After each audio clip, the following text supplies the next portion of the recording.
Why is Poco a sub? Poco is a great tank player. But Poco also runs into the issue I have where we can't play Doomfist. And I'm pretty sure Hybrid's playing a lot of Doomfist right now. Crunchy Snacks, thanks for the 22 months. Thank you, appreciate it, thank you. I don't even know what I just said word-wise there. I just said like a sentence that was a bunch of jumbled words together. That's crazy, man. These guys be listening. Absolutely. Again, Twisted Minds, you know, this is also a team that has. Let me get confirmation from and such, whereas Lonnie that we still have the Sunny D when she's back from her walk. Especially tank roster. I'm looking forward to see like what they sort of deliver for us here. Having Poco and Ben Best both on the team. Naga always been an incredible projectile, primarily hit scan player. Projectile player. Excuse me. So yeah, a lot to look forward to. I think in this matchup here.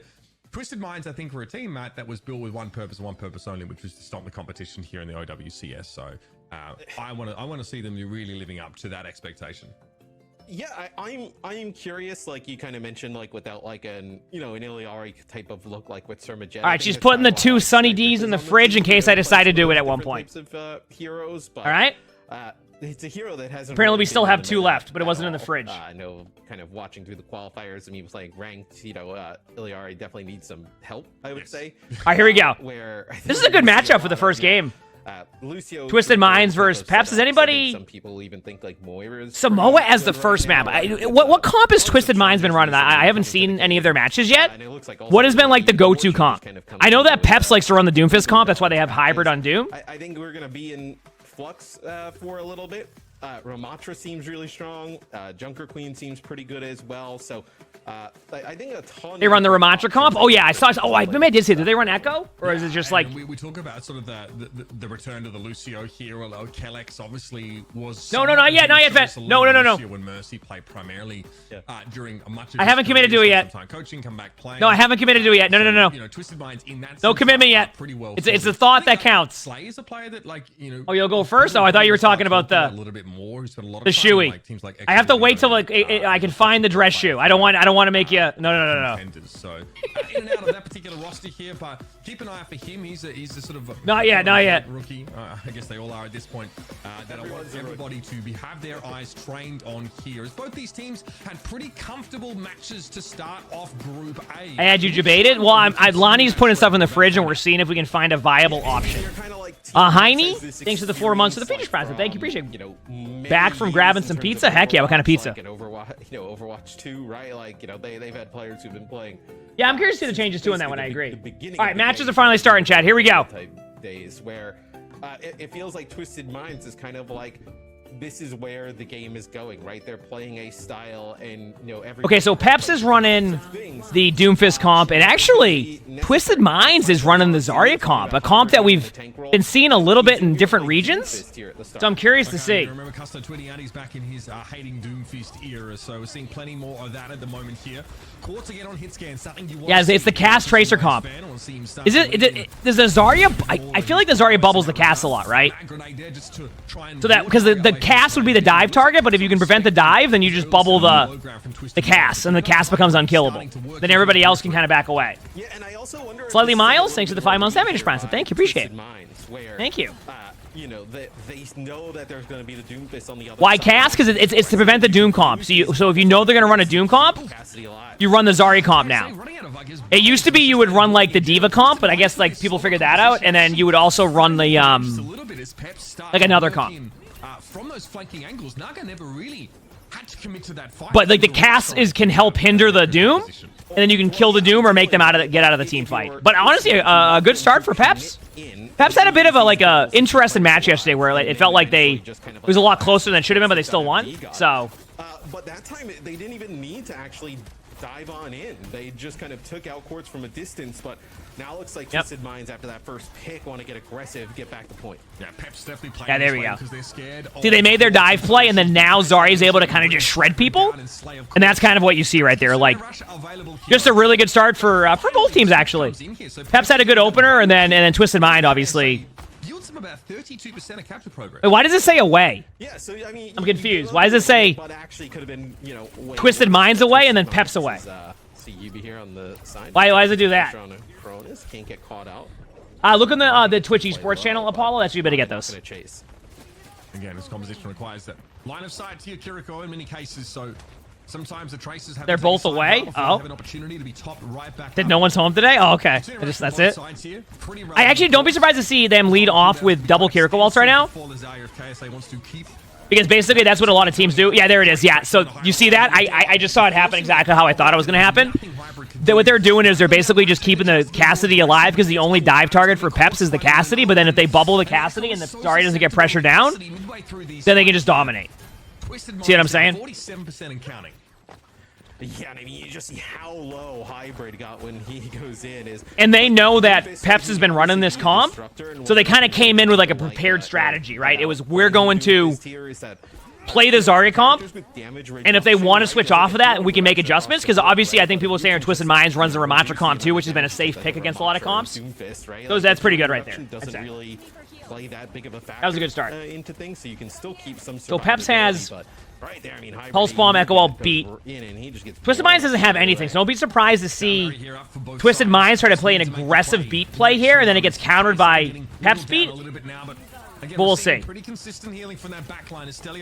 Lead off with the Echo Ult. Okay, there's the beat, and then 1, 2, 3, and now counter beat if they need it. They may not even need it. There it is. There's the counter beat. They waited an extra, so what they do is, if you can survive their initial beat play, you just use it as, like, almost an aggressive play after, but to be honest with you, Twisted Minds disengage was so good that they may not even be able to... Like, they haven't even given up the point yet. Quartz is just hitting shots right now, too. Like, yep. See, I recognize that Doomfist gameplay when I play Doom. The one where it looks like you're doing something, but you don't do anything. This one should be wrapped up soon. Yeah, you know what I mean? I'm a bit surprised there, Mitch, because Twisted Minds, right? I think Peps gets what they want early. Like, they force out that sound barrier. Yeah, but the Twisted Minds comp is like, I think, and I say I think because I could be wrong, but I think it's the new comp to prevent Doom comps. So you just go Zarya, you play a defensive Zarya, you bubble your teammates so they dive, and then you win the team fight.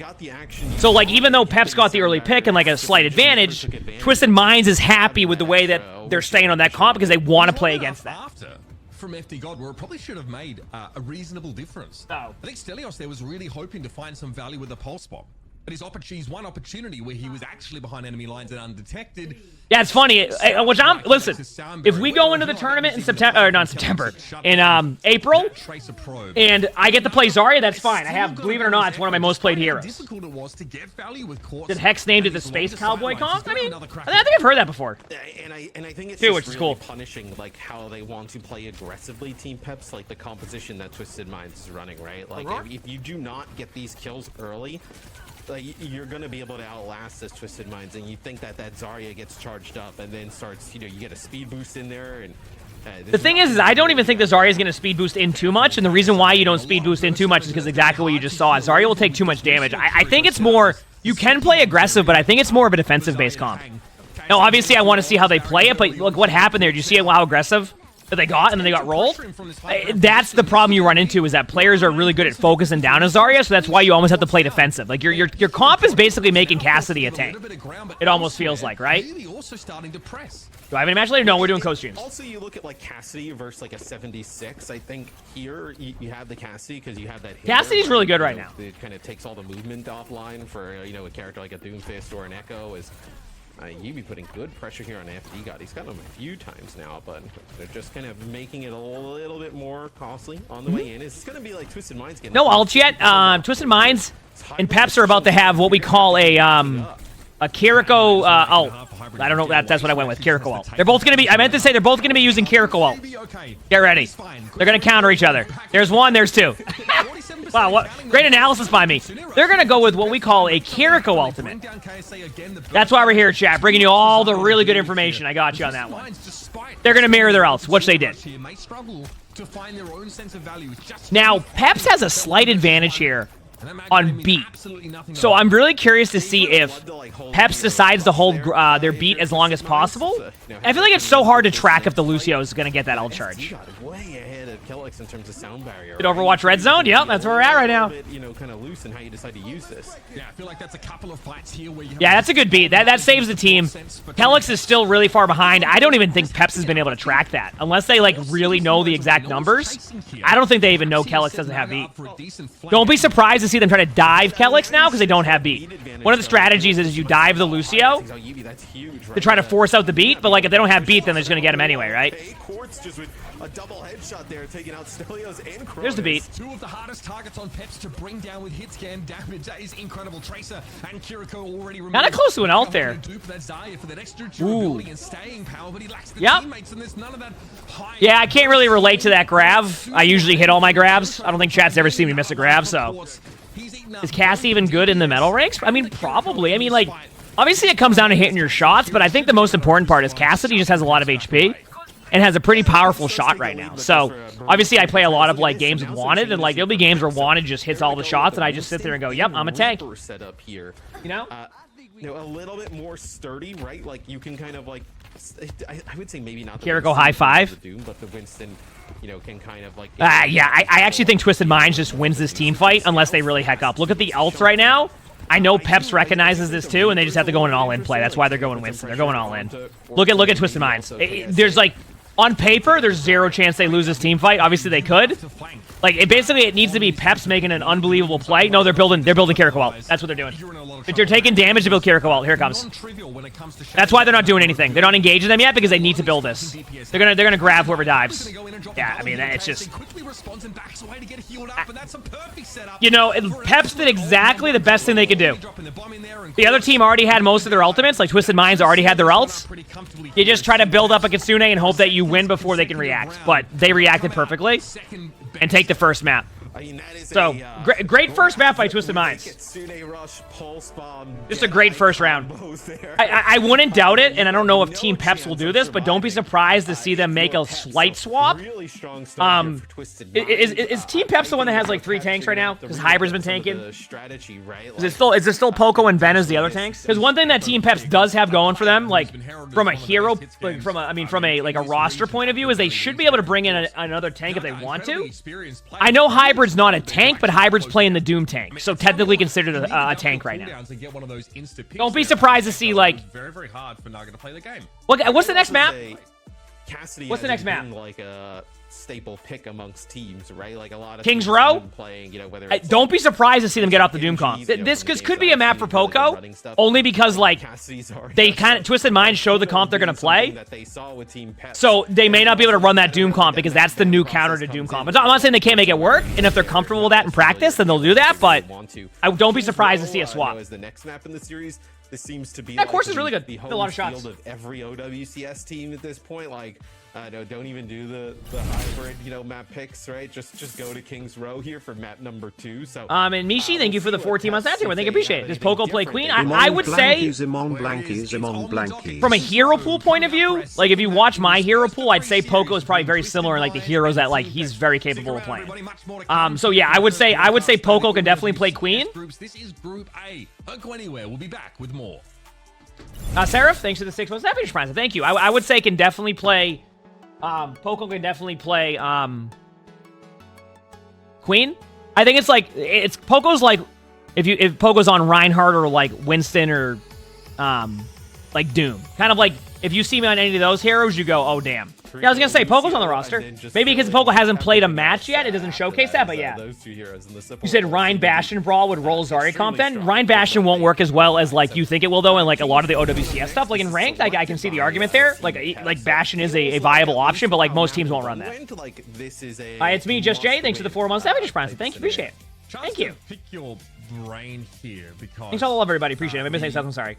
Obviously the Cassidy composition was tough to break down, and we saw a late switch eventually to like a Reaper Winston setup from Team Peps. Is that the antidote to this? I think they went Reaper Winston because they wanted to just play fast with their Kiriko ult. I think that was it. I could be wrong, and maybe they run that again, but I think they ran that comp because they wanted to just go in and run a really fast brawl comp against all 12 of the ultimates Twisted Minds had. Actually play like a decent amount of D.Va, right? But you're not gonna like, especially like with teams that play like the 76, but you're not gonna play D.Va. Okay, they are sticking with the comp. Zarya. Like that would just be crazy, right? Looks like here They are sticking with the Doom comp. They're just gonna keep, Is it better to mirror Zarya in OWCS now? You know, I don't know. That's the thing is, like, I'll be honest with you. I don't know. I think what will happen is I don't think that, and I could be wrong, and you know, maybe players who are playing in matches or scrims might be able to answer this question. But I feel like their comp is good against a certain comp, and because they know they're running a Doomfist comp, the Zarya comp makes sense. If another team is able to switch off that comp and go a different comp against that, then more than likely they'll switch off of Doom and play something else. So now you see them go the Winston comp. So the Winston comp is good against Zarya, right? Their dive target's going to be the Cassidy or bubble off the Zarya and get the Zarya. So this is why they run this comp. And then if you look what happens is Twisted Minds immediately switches to D.Va. Actually, they might go Ramatra. There it is. Yeah, I was going to say, I saw the D.Va fly away. Now we're going to see a Ramatra switch up, which, like, Ramatra, I feel like... You see what I'm saying, though? How I don't think it's Zarya that is necessarily, like, the go-to, like, S-tier meta. It's just if you know what team is going to run the Doomfist comp, the Zarya comp is good for that, right? Peepaw, thanks for the 2 months of tier 1. Thank you, appreciate it. Do you see where I'm going with that? Seems to have slipped in mostly undetected while Twisted Minds are trying to bring that Winston down. Crucially, though, your initiation really now has been diminished, losing that. Winston and FD God. That's why, like, having that hero pool swap can be very important. It's kind of like in the tournament. One thing that worked well for our team is that, like Queen was meta, but if they needed me to switch to D.Va, I ain't gonna complain. If they need me to go Zarya, I ain't gonna complain. If I need to go Sigma, you know what I mean? So when you have those hero pools, you can play around those comps. And one thing that Twisted Minds is definitely very comfortable with is the ability to switch off of whatever their comp is and play their strength of their comp. So imagine this. Twisted Minds loves playing the Ramatra comp, but they play the Zarya comp because of the Doom, and then Peps tries to counter that comp, and then they go, well, guess what? Now we get to go to the comp we've been comfortable on. And that's where, like, it can be tough to play against that, because your team is constantly trying to figure out ways to work with your comp, and then the other team's like, okay, now we're on our comfort pick. Thank you. Pulse bomb here for Stelios wasn't able to find too much of that action in the previous map. It's actually an interesting team fight. FT God's about to have beat, so he has to counter beat in like 3 seconds. There it is. Definitely not really inclined to pulse midway through that, but now has a chance to finish the fight. Short-handed sound barrier. Good job by... Just getting a little ahead of themselves. Yeah, I think like FD God didn't want to use that. At that point, it's like an okay trade. Like, you know you get beat out. So I guess that's pretty good, right? Supernova, thanks for the 7 months. Thank you, appreciate it.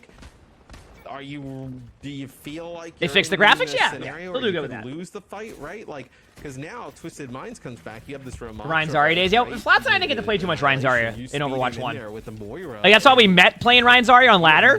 But like, that shifted really quickly to where like that was not a viable comp anymore for a long time. It could be a Hybrid's calling for it because he's very low and is worried how the fight breaks down in the first few seconds of the engagement. Gotta go with the pulse bomb here. I don't know who to pulse bomb. Probably the KSA pop the annihilation. I've seen people pop the pulse bomb on the Ramatra, but I feel like the Ramatra is getting like not having the beat for this or any. It doesn't seem to go as well as anymore as it used to. You're in big trouble. I mean, yeah, you can't do anything about that. I mean, this is why. Remember how I was saying like. You are gonna wish you had that barrier back, 100%. They were talking about that beat that was used earlier. Like, that's why I was kind of saying it's actually pretty difficult. It's pretty difficult to be like, oh, that was a bad beat on Twisted Mind's side because Peps was forced to counter beat, and then they come back with their Ramatra ultimate, which is nothing you can do unless you just roll one of them right away, right? And a lot of these teams aren't going to give you that early pick. I know we didn't cast. We played well in the qualifiers. We'll be going again in April for that, so I'm excited.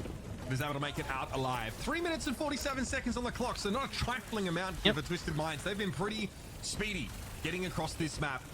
And in this next fight, we will have sound barriers matched here. FD God really hoping to get that timing down, especially to shut down a Death Blossom. Here's the call from Slade.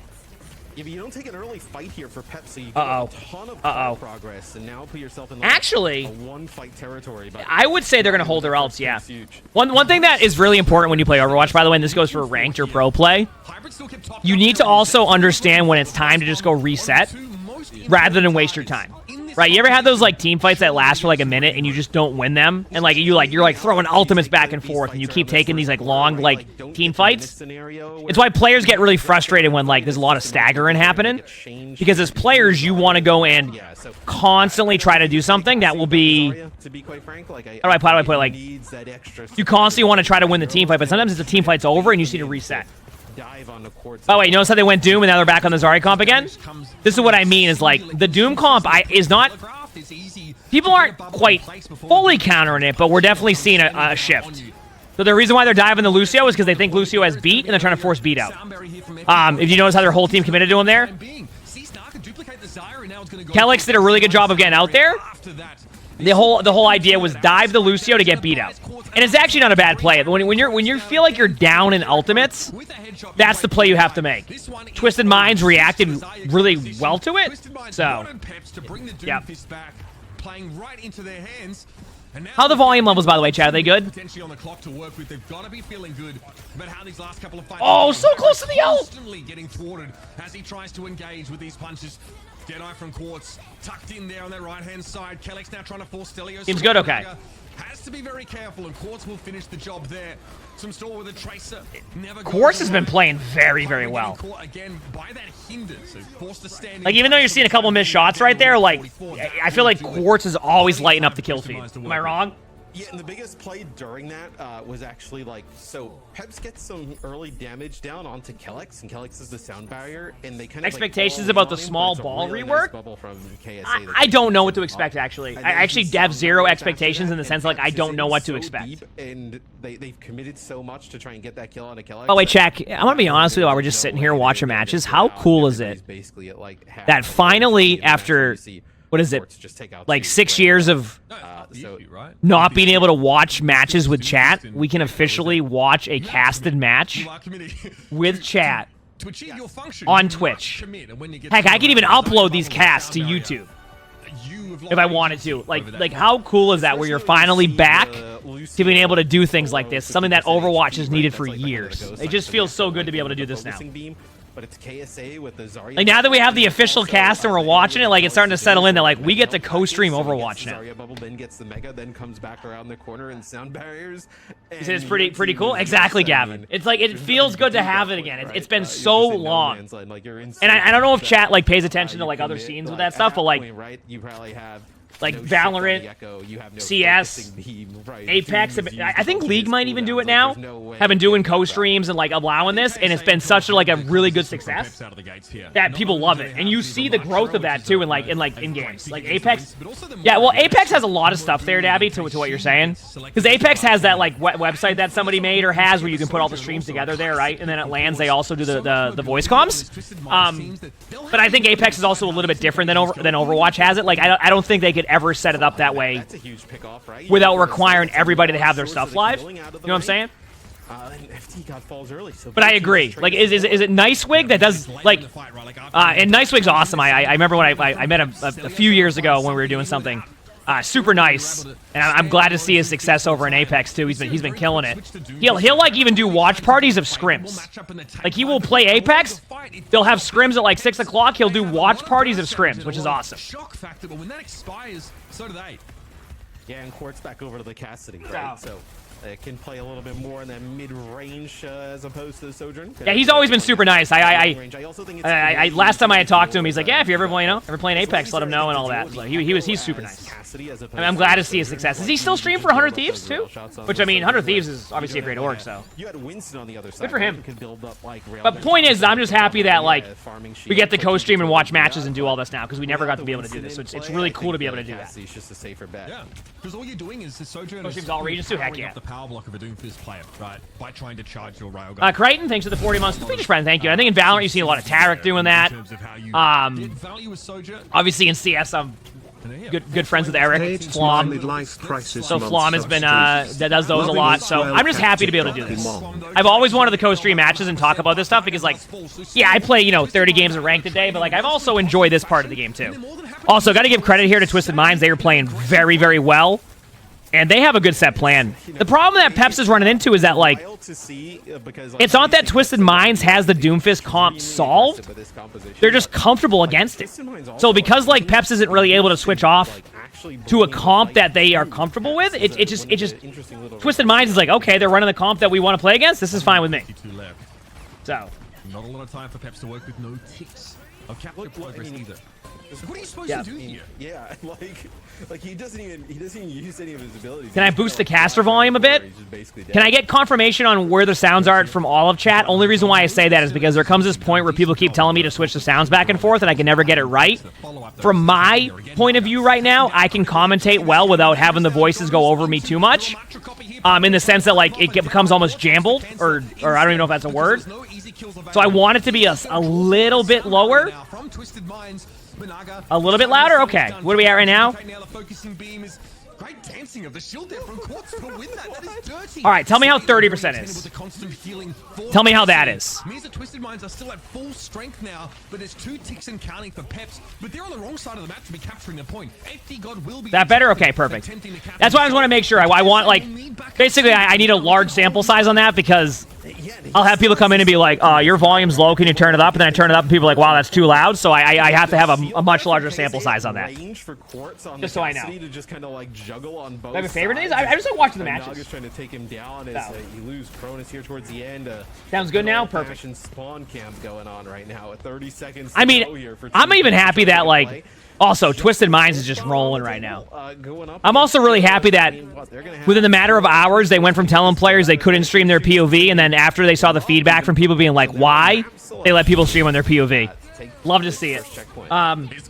Angel, thanks for the 9 months of doing. They appreciate it. This is just Twisted Minds playing extremely well. Like, I don't even know where to go at from, like, an analytical point of view with this. Like, Twisted Minds knows how they want to play. Peps is kind of playing this one team comp that Twisted Minds wants to play against. So unless Peps is going to switch it up a little bit, yeah, it's a little bit tough. On the esports channel, there is potato. Quartz looks like it was knocked out briefly by Hybrid, but here is that annihilation. And once again, Matt, like, yeah, it's good to see. I mean, like I said, this match has just been a stomp. So ultimate. You are at an extreme disadvantage. Quartz has so much room to breathe. Nice beat. Stelios has another recall forced out, and Kellex with the perfectly timed sound barrier, one that FD God, might I add, does not have available to win. I think the only strat. Here's my take, and I with an absolutely dominant show. If you're looking at this right now, yeah, I mean, so your volume's blasting. That's fair. That's fair. I get that. Kind of like looking past at this point, I think you're kind of crazy, right? As Peps, you look at this roster. Here's kind of my take. I feel like what's happening right now is they need to just basically go in all-in strat and see if they can dive like Quartz essentially, the Cassidy, because when we had the issue against Cassidy or like Ash, you just have to all-in that and make them have to swap. The problem is it's easier said than done, right? It's easier said than done. Will they have OWCS at DreamHack Sweden? Yes, DreamHack Sweden's the second LAN event. I might go to that one. I might not. How long is the flight from here to Sweden? I don't even know. You love the excited tail? I know. Arnie's the first cat that we have that does that. Like, Luna and Sully get excited, but like in different ways, but Arnie has the shaky tail. Like, his tail just gets really shaky. It's so cool. Into the double elimination bracket. So, looking at things across the board for both teams, no substitutions on either side. Okay. Don't expect any. I think Peps is just very comfortable with their comp, and then, like, rather than shift stuff up, they're comfortable that, you know, with their team that they do, or the team that they have, and that they want to stick to this comp. And hey, we'll see if it works. We'll see if it doesn't. At the start. So, talking a little bit about it though. Yeah, they haven't eaten, unfortunately. Maybe in the future they'll do that, but I wouldn't complain if they did. Cassie excels in those like medium to short range, which you can force a lot of these fights. But you see this sight line here, which you're going to be fighting over pretty much most of the game. Like, this is a great sight line for the Sojourn. Yeah, again, a great pick as well. Did Arnie such a good name? Yeah, when we adopted him, his name was Arnold, and we were thinking about changing it, and then we were like, you know what? I just feel like the name Arnold fits Arnie, so that we call him Arnie. Gun up against that power block. So Court's going to be trying to get around Hybrid as much as possible here, or find windows where Hybrid's not doing that. The next stage will be the new patch. Do I think it will affect them? It depends what the patch is, right? We don't know. If it's a major shift in the meta, yeah. I mean, sometimes meta shifts will make teams go from being like, you know, top 3 to, you know, top 5, just because like of a meta shift. A lot of really good teams will pretty much stay in that range, but yeah, I mean, there's a chance that that could happen to some teams, right? There's a chance that our team could get worse, or we get better, just because of like, you know, what if Diva becomes the go-to meta tank, right? Maybe that will go better for us because I can run that comp and be, you know, super comfortable on it. Or should I walk on my cats? Can I increase the con? I can't do that, Firewall. I don't have access to that stuff. This is from their cast, the contrast. I'm sorry. When's the next update coming out? The one with Ana grenade buffs? Tuesday of next week. Which obviously will be streaming Thunder in the mid-season patch. I'm excited. Force some of these defensive cooldowns if possible. Quartz eventually parts with the power slide.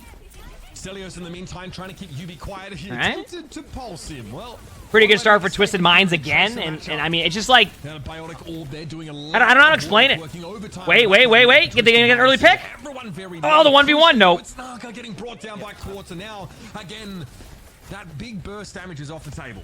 I was gonna say, I was really liking what we saw there from Twisted Minds, because Peps, right? You get control over that bot, like you have the high ground, and Reaper's to kind of keep pushing them back. good in the right team comp, yeah. Twisted Minds, they don't want. But having OWL is what it is now. It's kind of everything now. That's why we're able to watch this stuff, co-stream it. Yeah, I think like right now, like railgun shot there takes out Naga. I want to see what the ults are looking like for Team Peps, because I feel like Peps have to over-ult so much just to be able to win a team fight, and then they fall behind an ult. So it's good to see that they were able to actually get away with. That's about as good as it gets for what you can get. So look at Team Peps here. They actually kept 3 ultimates, and Twisted Minds used 4 ultimates. Well, 3 ultimates. So they actually have a bit of an ult advantage now. Over towards the Cassidy, we have a Baptiste switch. So this is where they can start to take a little bit of map control back. They're probably going to lead in with the Echo. See the Echo set up for a flank? Same with the regenerative burst in case they get quite low. Oh, they sees the BAP. Could just be because you want to keep running this Ramatra because you're close to the Annihilation, and maybe we see a change after as Quartz kept alive there with that immortality field. Duplicate there in mid-air, but this is just taking too long. Echo has to get the job done. I was going to say, remember how I said like the Echo playstyle now is you have to go into the backline and get those shots done right away? That's kind of what happens there if you don't have that happen. Although that was also a really good play, like just with the Ramatra shield up. But I think that's just like both teams are going to be at a stalemate. Yeah.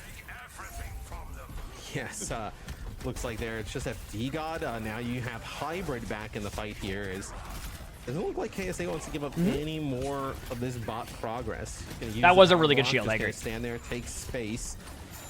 So if they dive in, you have this Annihilation to use. Okay, so it's just like to make things, to give you an idea, Chad, of how things work and push too. The worst thing you want to do is trade, right? So like a trade would be you go in, you trade a limbs, it's a 2v2. You want to win these fights very cleanly for the most part. At the very least, only lose one. So even though Team Peps went in there and technically won that team fight, it wasn't a one-team fight because it ended up just being a 1v1, and then you just sit there and then, you know, the way that Twisted Minds is going to play this is that they know they have a lead. They know they have the lead, so they don't necessarily have to do anything. They might play aggressive once they get beat here, or they might like lead off of the window, but they can't do anything. So they're just like, all right, Team Peps, you make the move. What are you gonna do? And if you don't make a move, then what happens? Can't do anything. If you pulse bomb somebody in the woods and no one's there to see it, and there's an immortality field, did you pulse bomb anybody at all? You see what I mean? Hybrid picked up here. Kronos able to find that Kitsune rush. And then there you go. Twisted Minds plays defensive. They just wait for them to do something. And now they get the bot. See? Because Peps is like, well, what if we just stand here? They're going to just have ults. What do we do? And there you go. That Doom's going back to spawn real quick. If Peps can't get the job done quickly, had to use beat. It's going to be brutal. Here's the Annihilation here. Deadeye was questionable there from Quartz. It definitely was a Deadeye. I think the vision of the Deadeye there is to get the damage reduction when you high noon and hope that you survive during it. It just doesn't happen. See you later. Yeah, and that was like they got Hybrid low, and I think they kind of rushed everybody in. See you later. But that's better than most of your Deadeyes. Well, I mean, you got to build the Deadeye first, right? So that's probably the first step. You know, off in that close quarter room. That's the first step. Happen. So Twisted Mind switch over to the Zarya. They will keep the Baptiste in play, though. This is the comp that Twisted Minds want to play. What? They're saying they're saying that their high noons are... That's a better high noon than theirs. What else would there be, high noon-wise, that outside of not building the high noon? Okay. Do prevail in some of those high-intensity situations. Power block for Hybrid doesn't get a lot of value when you're just getting ticked. Yeah, you see Hybrid on Doom right there? That punch? That's me on Doom. And this is dangerous. Already a checkpoint for Twisted Minds. That's me. They picked that up earlier on now, so they will extend that lead even further, and we'll be starting to play for this bridge. And it's brutal because, like, you're forcing Peps, like, they're going to have to use some of these ultimates to even just kind of, like, get out of spawn, make any progress whatsoever. Oh, I'm sorry. What a shot. I mean, there's nothing you can do. Because you keep playing the Echo into the Cassidy, but... That's just tough. Yeah. I mean, because the reason why they're playing the team comps that they're playing is because they're just comfortable on this comp. It can be difficult sometimes to make those swaps when you're so well practiced on a comp too. Because I know some people. Oh, nice stick by Stelios. I will say Stelios has played very well in general. Like yesterday's matches too. Then what rank roughly is this? I would say every single player here is champion. They may not be champion right now because of the grind to champion, but these are all top players. Like these are like best of the best. You'll see. I was gonna say it's enough to get a fight win though, right? So best of the best, you'll see. Even further behind now. You're like well practiced, lot of like been rank 1, top 10 players, been in Overwatch League, a lot of players. You're seeing a couple new players. Like I think, if I'm correct, Stelios is fairly new. If you invest all that into if I'm correct, just at halfway of the map, I mean you're absolutely screwed. Oh my gosh, thank you.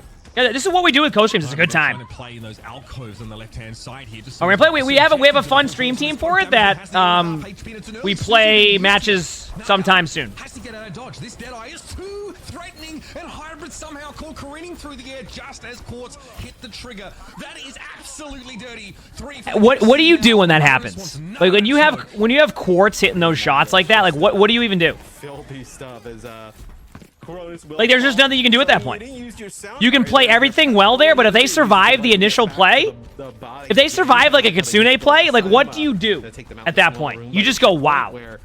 That's why I think like if they look back at some of like the VOD and like review stuff, because they obviously will with like the coaches and things, it's like they're probably going to notice that this is where they're losing most of their team plays, right? Quartz stays in the back and doesn't get as much pressure on them. They use the bubble, which is what we were talking about earlier, where like the whole strat is designed around just bubbling the cast and then playing safe as Zarya when need be. In a large advantage, right? Like, and they try to dive them, they get bubbled, runs away. Positive. They are still behind by a large amount, though. Yep. Bubble starts swinging back. KSA build up a graviton surge there. Yeah, I'm trying to think here. So what's going to happen here? They're going to have a bit of a stalemate again in the middle. And then Peps needs to recognize this really quick and just go for play. Don't let them like... And a duplicate to work. I don't know what how you would explain it. Don't let them just get set up on the middle there. They want to push the bot there. Okay, they're doing it. Now the stalemate part happens. Twisted Minds doesn't have to do anything. They can sit here AFK until Team Peps makes a play. Peps is going to realize that, and they're going to go for something, because look at this. There's no point. They just sit here. Just sit there. They have no reason to. Yeah, yep. They have to know the Graviton Surge is on the I love that. And there's the early pick by Quartz. Oh, I mean, you just have Quartz what do you do? Angle, right? It's like really difficult to do anything. It's not just Quartz, it's also Kellex speed boosting him to chase after Stelios. I think he must have used his what do you do? short on blinks, and there's like a whole goon squad on the right-hand side there of that pathway. They chase down the Tracer. Again, Mag Grenade is so messed up. You said, is that his design flaw in push? No, because let me give you an example. You ready? If you're playing Dorado and you want to hold second point, you have the option to push into their spawn doors, right? Window grab, they do trade. So Peps does win that, but they're going to have to overalt. They're going to win that, but they have to overalt it. Like, when you play Dorado, do you push into their spawn on second point, or do you play back and play map? Right? Not a design issue, it's just how you play the game with that stuff, right? You play the map, you play angles. It happens in payload, it happens in control, it happmes in all that. So with push, that's the same thing. You said you just int in 24/7 actually. Oh, understandable. Have a nice day. I mean, you know what I'm saying? You've just been stuck here the entire time if you're Peps. Yeah, because they're like yeah, Hybrid is done. There's no way he's getting away from that. He takes far too much damage too early, and this Deadeye really just opens the space up. Oh, okay. Living dangerously is FD God. Is absolutely his MO. Great stick. I will say, from like, for Team Peps, I still do think Stelios has made some cool plays. Quartz has just been dominated. I mean, this was literally just Quartz running around and just like. And Twisted Minds are gonna sweep the series away. What do you even do at that point when that's what's happening, right? Yeah, I mean, I'm not gonna lie. Like when I saw the matches that we had today, I was like, this is gonna be like a banger. I thought this was gonna be like a really close game between these two teams. And I knew Twisted Minds was good. I still think Team Peps is Anybody streaming POVs right now, or is it one match at a time today, chat? This was just dominating. You know? Twisted Minds. I mean, if there was any doubt about how good this team is or could be, right? I mean, that's got to be out the window now. I mean, they just looked tremendous. Yeah, very impressive stuff from them. Now advancing, of course, to the main event here in Stage 1. And I think it was... Oh, yeah, because they're going to go to the top 8 right now, right? We have, oh, yeah, I forgot. The group play matches are going to be quick because it's Swiss style, right? So now it would be Team Peps will play whoever's 1-1, and then the winner of that gets through groups, correct? Get to play the better, so that's why it feels like there should be more group matches, but there isn't because it's Swiss style. In order to do that, despite the best efforts of Peps to get something that... No, Hybrid's a good dude. Keep it in mind. Yeah, it felt like Team Peps. Oh, I agree. I agree with you on that one, Grandma and Shazana. I agree. It's really good to see her back, which is awesome. It's quite unfortunate to see just not working out for them. Twisted Minds were. I think he is on a team. Nova. I think he is. I'm making their comp work. Let's talk about a little more in depth on that. He's not a good dude. I mean, I've seen good plays out of him. 0 done on that Echo. Thanks, of course, to the I've seen some good plays. So I mean, that's where I'm going from on that one. Oh, here's the matchups, by the way. And then ROC versus SC. And then we have Toronto versus... What team is that? LG versus... Oh, LG plays Citrus Nation? A surprise team from yesterday. And then TML... Oh, is that Timeless versus M80? Ooh, we got matches today. Okay, we got some good line... Okay.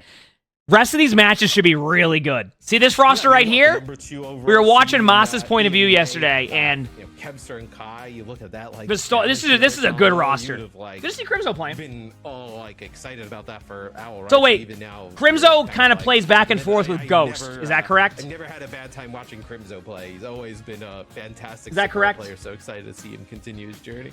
Yeah, I mean, a lot of elements of like that SRP check team that we sort of got to see. Yeah, this roster's good. Of last year. Keep in mind, this is also a very, very DPS like heavy style of Overwatch right now. When you have Kevster and Kai as your DPS line. Just adding Kai and Kevster. Well, so this should be illegal actually, but the team very, very powerful. You know what I mean? Sort of leading as well. When you have Kevster and Kai, veteran of the game, you know, featured in some of the greatest teams of that previous era of Overwatch.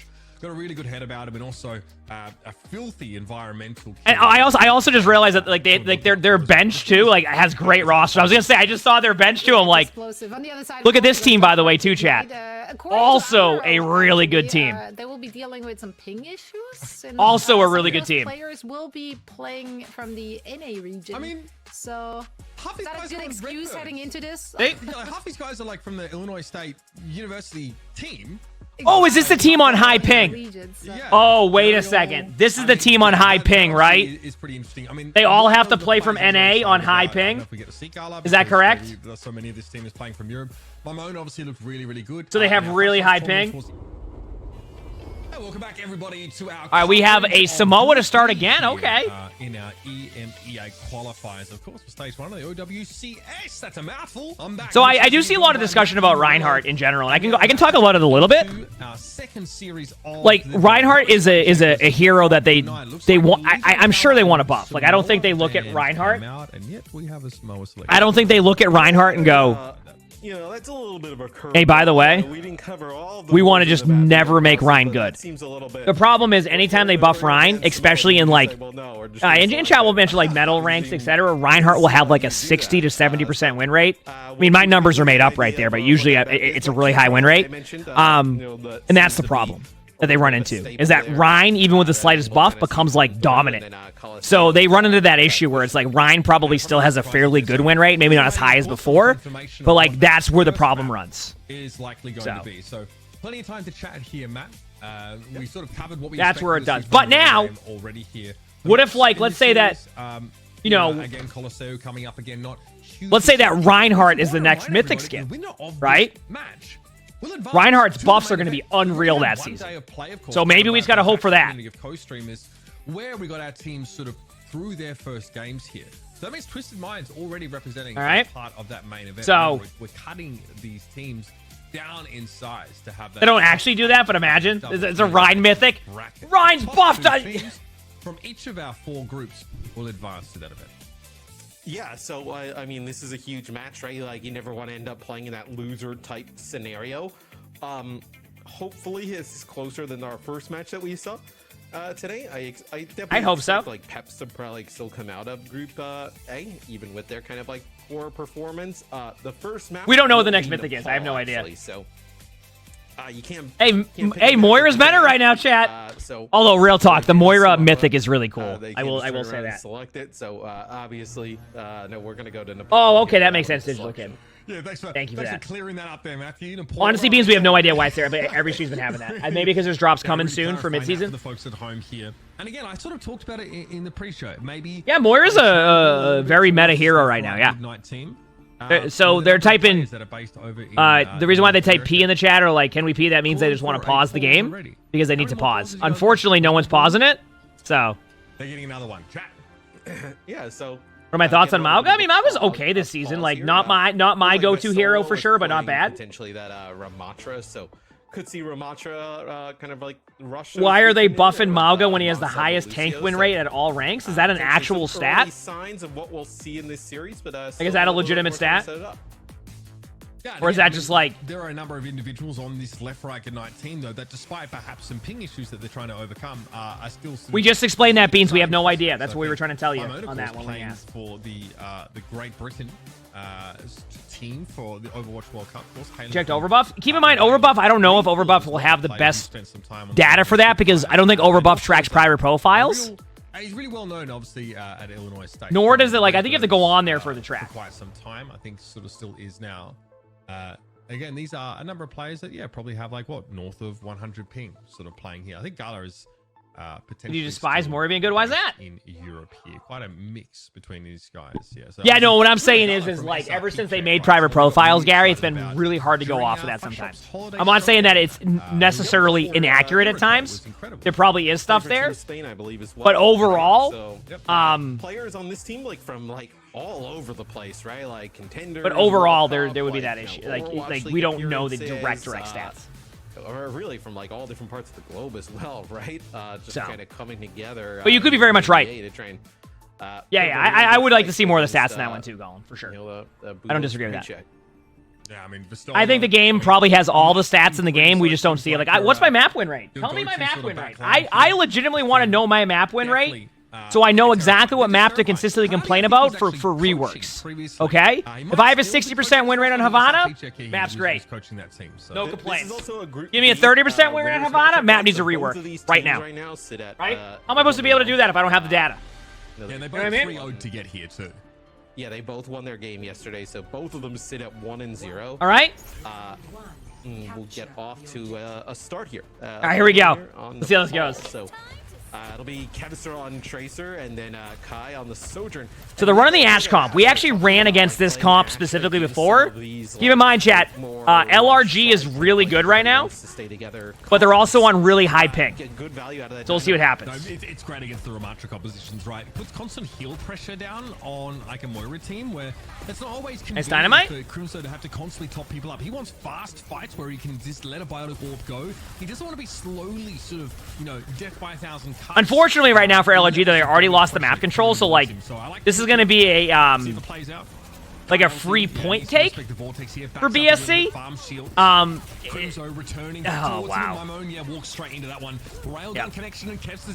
It's just gonna be like they lost the map control right away and they just got stuck there. So like, they want to be able to kind of help here, but like that's what's gonna happen. Yeah. On the esports channel there is that, man. If you stop by there, it's like OW_esports, right? So like left right Ignite, right? They want to play these fights in a just kind of like 480 ping in Overwatch. That's even that's even like way different on that one. Chip health.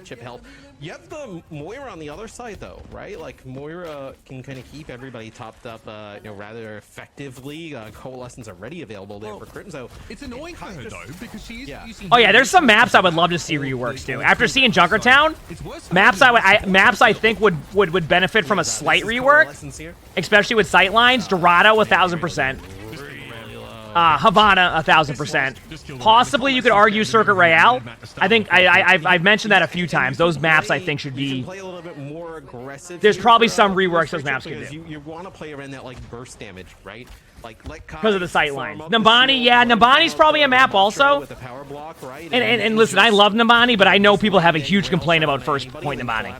Like, I like Nambani, so there's a bit of bias there, but I also understand the complaint about it, where players struggle on first, especially. So, as good as it gets here in terms of value and old economy. Pistola pressured into a corner, but he's going to be able to snap back here now. Nice boop! And they're going to get the point. Bob capture the point. Wait, this could actually be kind of huge for LRG because, like winning the team fight, great. Being able to get the point there to get it below 80%, that guarantees another retake opportunity. Unless they trade off the point again, like that means that LRG can actually get to the point one more time. If that got to like 87%, that's one fight territory. That's really cool to see. Same with Vestola, but Akbon, thanks for the tier 1 for 6 months in advance. Thank you, appreciate it. Thank you. That's really cool to see. Combination here with a sound barrier, so left, right, and I should be able to hold on to the Sojourner aggression in about 4 seconds. Once more here is well, even sooner. That's scary stuff. Masa absolutely stone cold, refuses to use nice beat, but that Ramatra's in defense mode. They can't win that. There's too many else. Yeah, maybe I'm wrong. They are traded the point, but that's okay. Wait a second. The 1v1. Okay, that was actually a really good disengage. That was a really good disengage. What does BSC have coming up? Nothing. LRG has Kiriko. They're going to build Kiriko and then go. They need to build Kiriko. They're going to start calling it. Like, you're going to say take some damage, and then go in. Yeah, it looks like maybe Ramon on the point just kind of contesting as this will be the Kitsune. Good trade, though. 4 left, right, good night. So trying to just push them back a little bit. They'll get touch the point in time. You're fine. But the boost spray check getting to 99. Oh, there we go. I was going to say, someone needed the touch point. Okay, wow. They get the retake. Wait a second. LRG has Bob here. I actually think this might be down to last team fight. If BSC decides not to take a really, really early fight here, this is going to come down to, I want to see. I think BSC recognizes this. They're going to take a quick fight. I could be wrong. I think they're going to play this aggro. Because they know that, maybe they'll just play the long game. Because they have Ramatra soon. Gonna move up with the power block. I think he's just trying to build this in. They got Bob out. The stick! Because the Bob's behind him. Yeah, Bob contesting here, pressuring. But the boot by Masa. Oh no, that's gonna get him closer to beat too.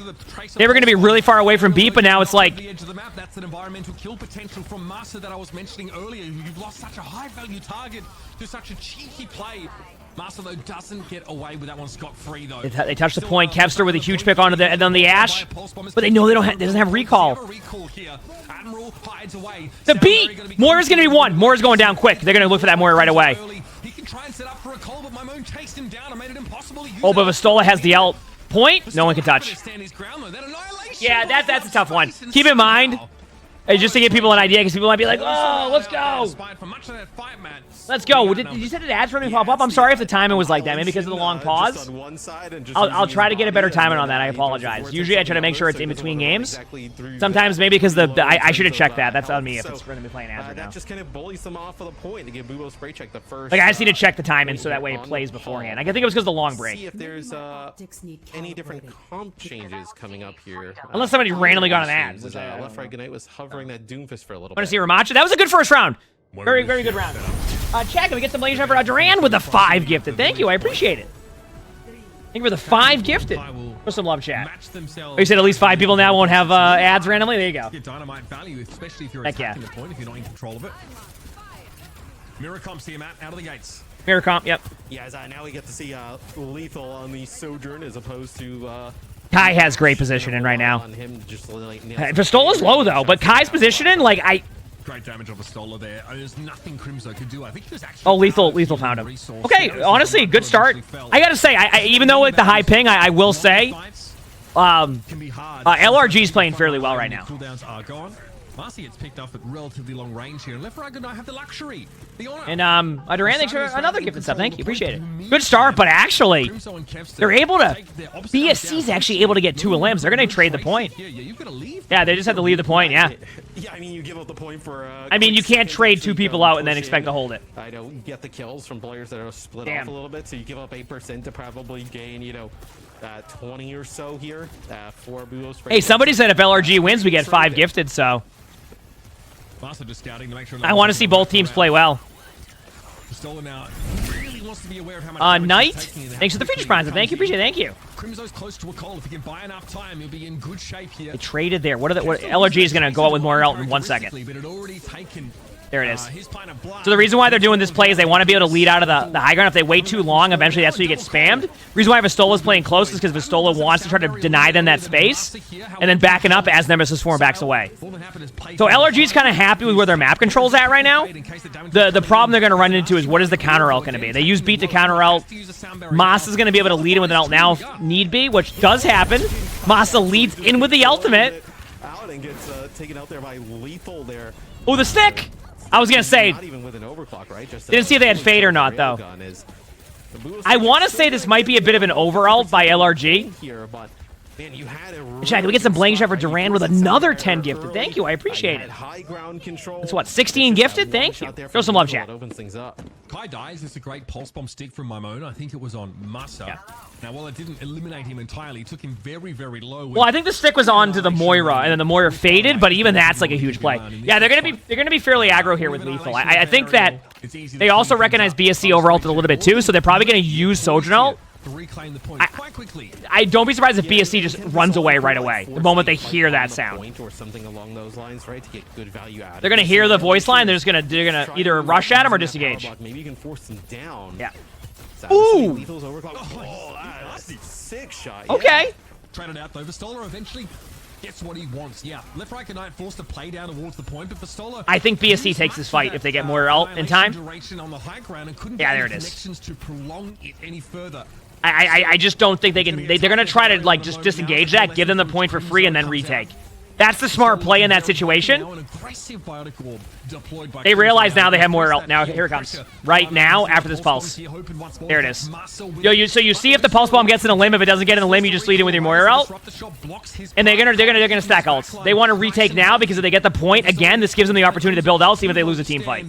So the trade-off here is that BSC is going to have beat against them, but they're also confident that they're going to be able to just counter their beat anyway with Ramatra ultimate. So actually the ult usage by LG has been pretty good here, and it's almost even now. Lethal's going to probably be able to build an ultimate a little bit quicker, especially if BSC doesn't win this team fight. So watch for Lethal's ult charge to actually pick up pretty quickly because you have a little bit of that like defensive advantage, especially on the cross with the AoE from them. Duran, thanks for another gifted sub. Thank you, appreciate it. Lethal so far for obvious reasons, but Mimone is doing a great job of putting pressure on Masa constantly, being a loose end. Actually, Lethal's just low. I think Ariel is gonna have to go in here with ult in like 4 seconds. It's gonna happen as they grind him down a point. Yeah, there's the beat, there's the ult. They're all in on him for now. Yeah, it's honestly they might have had to even do that a little bit sooner. They might have been able to do that a little bit sooner, but like they lost the point now. Is Left Right Good Night agree? They'll capitulate midway through the fight and back up. Ariel's got to go over to the Doomfist. It's going to come down to the pulse bomb. To be able to get in the fight with the team. It really comes down to this pulse bomb. If this pulse bomb gets in a limb, they're in a good spot. If it doesn't, then it's going to be tough. Next fight kicks off. Time is short, and you're right. They're verging on some. Yeah, they found Lethal. Lethal got caught out there. Ariel can only look on as they've lost their Sojourn. There's the pulse. Does get in the limb. The Doom on point though is going to get rolled. The Stola has the ult. Ariel though gets a steaming hole punched through his face by that Cole. The Stola, of course, with that annihilation. The ultimate timing. Wait. Barbo spray check. And now Mimone can only try and stall this out a little further. Vortex to slow Sile down. Coalescence looks good, but not when it's not on the point, not when it's not. You know, though, not a bad first map. I would say LRG played that very well. That wasn't a bad first map at all. Like they're not looking at that going, we got rolled. That came really down to just 2 team fights. That was a That was a 2-0 on control. In my opinion, that was also a two-team fight game. If LRG wins 2 team fights, that's 2-0 for them. That's it. That was a great first map. Great first map to see right there. Both teams played that excellent. Why do you think we're seeing Doom being played in the pros? We're going to see. Well, a lot of Cass Zarya is the counter. So Cass Zarya has kind of become that counter to that comp if you don't feel comfortable playing against it, which I love seeing that, because if for some reason that ends up still being the meta, I'll be able to play Zarya in that comp. So we have an actual... We ran into an issue where if we played against Doom teams, we struggled a little bit. So now that we have a secondary option as a team for Team Overwatch going into the next qualifiers, if that's the meta, we don't know how the midseason patch is going to be, then we can make those swaps. The reason why you go Lifeweaver is so Widow goes for an early pick, and then the Lifeweaver pulls him back. After. I mean, the Lifeweaver gives them a pedal. That's it. It's just to get a pick. The Tracer primarily? No way. Okay. Kai was just waiting in spawn for them to track what... Kai was sitting in spawn to wait to see what their team comp was. You can see their team comp within 15 seconds, then you can make a hero swap. So Kai's just waiting. Seeing what he wants to play. Diva, Sigma, like... That's it. Your traditional kind of like quote-unquote off tanks, right? So, now, on paper, the Sigma comp is like okay here, but the problem is that they can get rushed on and take a lot of damage. I like Sigma on Blizzard World, but don't be surprised to see it not initially work unless they get a random Zenyatta pick. Okay, never mind. Or a Kiriko pick. That also helps. That's a good start. You get a Kiriko, you're gonna have a good start, I'd say. Not only do you get the support, you also get the DPS in their team. Point A. And if you can't have your Tracer like punish the Zen, like you imagine this is going to be pretty long. Zariel actually moves over to Diva, so Diva can control the high ground a little bit better than like a Ramatra in this case. The Kai on his scan strat? Yeah, oh yeah. It doesn't seem like Blue Sprite Chick is interested even playing for high ground, right? I mean, sure, they'll probably go and contest it, but it isn't like they're playing like a Winston or Diva dive, really trying to take control of it. No, I mean, they can move up there as a unit, right? Leave the Zenyatta potentially on that car for the team. Hey, Chad, Diva! We got a Diva swap! This is second point, by the way. I actually like Diva on second. What they're going to do here is they want to play a little bit aggressive and close. What they need to do is they need to win this first team fight so they can take the high ground behind where Kai is. That's what their vision is. If they don't do that, then they have to retake. But they would ideally like to be able to get that high ground on the first team fight. Unfortunately, it's not going to happen, but... Oh, I'm glad to hear it went well, Mick. I'm glad to hear it went well. That's what we like to hear. Let's go. Thanks for the spray. Kai, like we needed a reminder. His immortality field there used to keep Crimson. This is one of those things where like LRG recognizes that when you leave Kai kind of like on his own as Sojourn, it's not a good idea. Then you also have to deal with Kevster's Tracer. So what they want to do is they kind of want to play like this Deathball comp that takes away a little bit of that value. Get ready for Kitsune very shortly. Try to get Eat Out maybe. Actually, no, they just windowed after the window. Ultimate from the low ground here. After the window, they're going to use Kitsune. I think. Now in play, going to make it even harder. For left, right, good night to engage. Really that's a huge pick by Lethal. Now, and he's delivered so far. This is why you still want the high ground, even with this Sigma-based composition. You leave Lethal free to send these railguns across the map, and you're likely to lose players pretty quickly. So OWCS is essentially OW all contenders and open division combined. So you have a lot more of like, which I enjoy this. Once again, there's bias because not only do I get to play in tournaments and people really love watching tournaments, I also get to co-stream and people enjoy co-stream, so it's a win-win. But it's gonna be good. Obviously we have to kind of see where it goes. I'm excited to see where they take this, what's next, etc. But like overall, this is really cool. Also, a great job by LRG there. LRG actually is starting to build an ult pool. So is BSC. At this point in the game, but in my opinion, having a lot of ults or a good ult pool on defense second point Blizzard World feels a little bit better. Just because like you can kind of dictate your pace a lot better. The other part of this is you see what they're doing where they have to take map control, take their time, go this way, go that way. It's a little bit harder for that rotation. That's why you see their Zen almost falling over like 4 times. They're trying to force out Zen ult, by the way. That's why they keep pressuring the Zen. First is wrapping slowly here again. This is all about map control. You don't see this type of rotation happen a lot in ranked and pretty much any rank, and that's mainly because it just takes too much time and players kind of don't feel like doing that. It's one of the reasons why I think Dorado needs a change, because this is kind of how they envision Dorado to be played on second point, where you take like these really long rotations to get map control. Ain't no one doing that on Dorado. You know what I mean? Like, that ain't happening. That Sigma can die here in a second. They might lead in. Now they just have the EP. They know they have Zen ult though. They want to get Zen ult though. Problem is they're about to get like LRG's running into the territory of like they might be in a weird spot ult-wise in a second. So durable, even with that orb of Discord on her. Ariel able just to head upstairs very quickly, get out of line of sight immediately. Yeah, they went for the Zen to get Zen ult out. They can counter in a second with Kitsune, but Lethal's gonna fall over, but then D.Va's really good in Kitsune Rush. Dominating the high ground. BSC don't have to go up there to deal with it. They don't. And I'm on a Cupid thanks to the 55 months this year when they give me shit. Wait till that rush basically wears off. LG's playing this well. They still have D.Va ult. They have Pulse Bomb again. Oh, that's it. That's the team fight. They're gonna dive Zen. D.Va Tracer are gonna get that Zen easily. Nowhere to go for Crimson. My moan starts to get a little hungry. Hey, I gotta give credit, by the way.